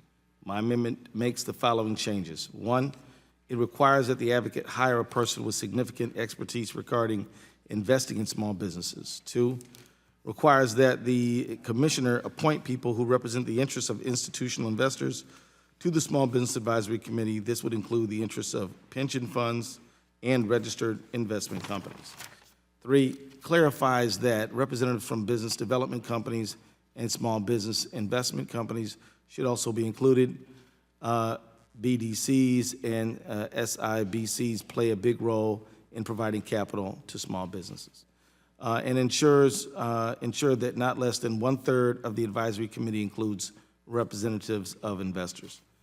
And 5th, it allows a vote on, for all participants, including an investor advocate, and the SBA and a representative from North American Securities Administrators Association. I think my amendment addresses the concerns from witness Joe Carcello, who testified last week. He said that the bill, as written, would effectively turn the Small Business Capital Formation Advisory Committee into a lobbying group for small business. And as much as I am for small business, I do think that a little bit of balance and governance is appropriate. By balancing the committee's representation to include a voice for investors and issuers, we can retain the SEC's mission to protect investors in the governance of these two new entities, and the result will be better advice. So I urge support. I yield back. Gentleman yields back. For what purposes? Gentleman from Wisconsin seek recognition. Move to strike the last word. Gentleman is recognized for 5 minutes. I appreciate the second amendment from Mr. Ellison. I would just note that if we look at the mandate from the SEC, we have investor protection, capital formation, and fair and orderly, efficient markets. All of them are co-equal. And in Dodd-Frank, I wasn't here, but you all created the investor advocate in the investor advisory committee. And it was that structure that this committee and this advocate was based on. And I think that we can have both. We can have investor protection and we can have capital formation. Those two things can go together. They don't have to be competing. And so the concern on this amendment is, one, we already have the investor advocate appointing someone to participate with the Small Business Capital Formation Committee. So we do have representation there from the investment community. And not only that, we have on page 11, line 14, the investors in companies, whether they're angel investors, venture capital funds, or family offices, they too are on this committee. So we have two positions that represent the interests of investors, and I think that's a good thing. And I would just note that if and I think Mr. Ellison's bill tries to turn the Small Business Capital Formation Committee into an Investor Protection Committee, and we already have one of those. I think we should have two committees that represent both interests, not competing, but working towards the same end goal of capital formation and investor protection. But I don't want to see this just turned into another investment protection committee, and I think that's what the gentleman's amendment would do. So I would argue that the bill has two positions that get the voice of investors, but then a whole other range of individuals from the small business community and the investor community that can provide insight to the SEC to make sure that we're addressing this problem that all of us are facing within our communities. So I would be in opposition because of the structure that we've set up in this bill that I think addresses the concern that the gentleman raises. So with that, I yield back. Gentleman yields back. For what purposes ranking members seek recognition? I move to strike the last word. Gentlelady is recognized. The amendment Mr. Ellison has offered would make an important clarifying change to the proposed legislation for the Office of the Advocate for Small Business Capital Formation and the Small Business Advisory Committee at the SEC Small business capital formation relies on two key components: entrepreneurs building businesses and investors committing their capital to fund those businesses. Investors in small businesses face a host of unique challenges. For example, most small businesses will inevitably fail, making such investments very high risk. But the reward from successful ventures can be both profitable to investors and the economy. For this reason, it is important that new advocate and advisory committee consider the existing obstacles to attracting a more diverse set of investors. While I was pleased to see numerous references to small business investors and their unique concerns in the underlying legislation, Mr. Ellison's amendment ensures that there is at least one central expert voice to research and advise the advocate on issues related to such investors. In addition, the amendment ensures that the committee adequately represents the interests of investors by specifying that at least 1/3 of its members represent investors in small businesses. These changes, if adopted, will address the concerns of the Consumer Federation of America to ensure that the challenges faced by investors receive full and fair consideration. I urge adoption and yield back the balance of my time. Gentlelady yields back. Is there further debate on the amendment? Not, the question now occurs on the amendment offered by the gentleman from Minnesota. All those in favor shall signify by saying aye. All those opposed shall signify by saying nay. Nay. In the opinion of the chair, the nays appear to have it. The nays have it. For what purpose does the gentleman from Minnesota seek recognition? Recorded vote, please. A recorded vote has been requested. All those in favor of a recorded vote shall raise their hand and be counted. A sufficient number having raised their hands, a recorded vote is so ordered and pursuant to subsection C5 of Rule 3 of the committee rules for the proceedings on the amendment are postponed. Is there further amendment or discussion? For what purpose does the ranking member seek recognition? I have an amendment at the desk. We'll pause for a moment and allow the amendment to be distributed.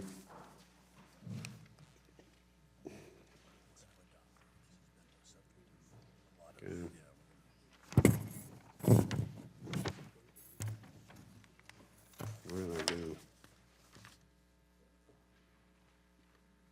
The clerk will report the amendment.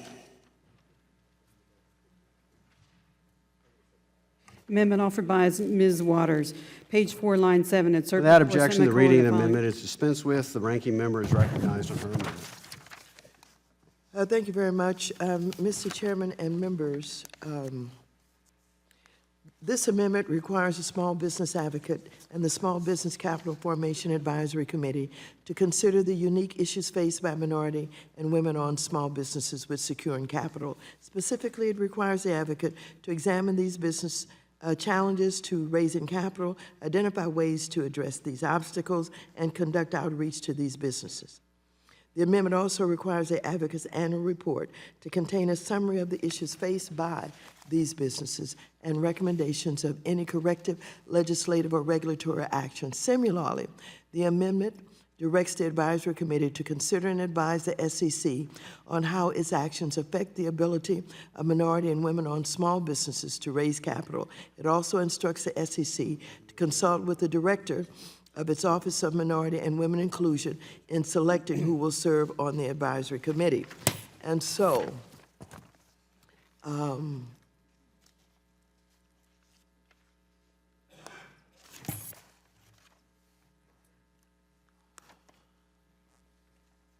I believe this amendment will help the SEC achieve its statutory obligations under Section 342 because it ensures the agency, through the work of the advocate and the advisory board, solicits and learns the views of minority and women-owned small businesses. This outreach will undoubtedly increase the SEC's understanding of the successes and challenges faced by these businesses in trying to raise capital. According to the analysis of census data by the Pew Research Center, minority and women-owned businesses are smaller, earn far less revenue than male or non-minority-owned businesses. And according to Pew, the primary reason for this lag in earning ability and size is the lack of investors. Indeed, research shows that women are less likely to have outside investors in the launch of their businesses than men, and minority and women-owned small businesses operate with significantly less capital than their male and other counterparts. So I commend the sponsors of the bill for recognizing that the SEC needs to focus on the structural barriers of all small businesses. But data shows that not all small businesses have the same concerns. For this reason, I believe that both the Advocate and Advisory Committee should give unique consideration to the unique challenges faced by minority and women-owned small businesses. These businesses deserve to have their concerns examined and their voices heard. So I would urge my colleagues to improve the bill by supporting this important amendment, ensuring that the SEC pays sufficient attention to minority and women-owned small businesses. And I thank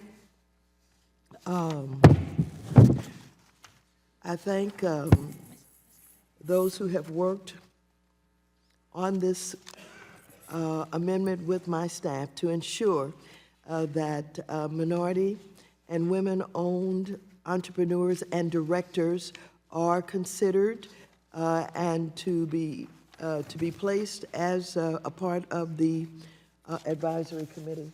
And with that, I would ask adoption of the amendment. Gentlelady yields back. For what purpose, the gentleman from Wisconsin seek recognition? Move to strike the last word. Gentleman is recognized for 5 minutes. I first want to thank the ranking member for taking the time with her team to work through this amendment. Listen, I think this makes a lot of sense and adds value to the bill.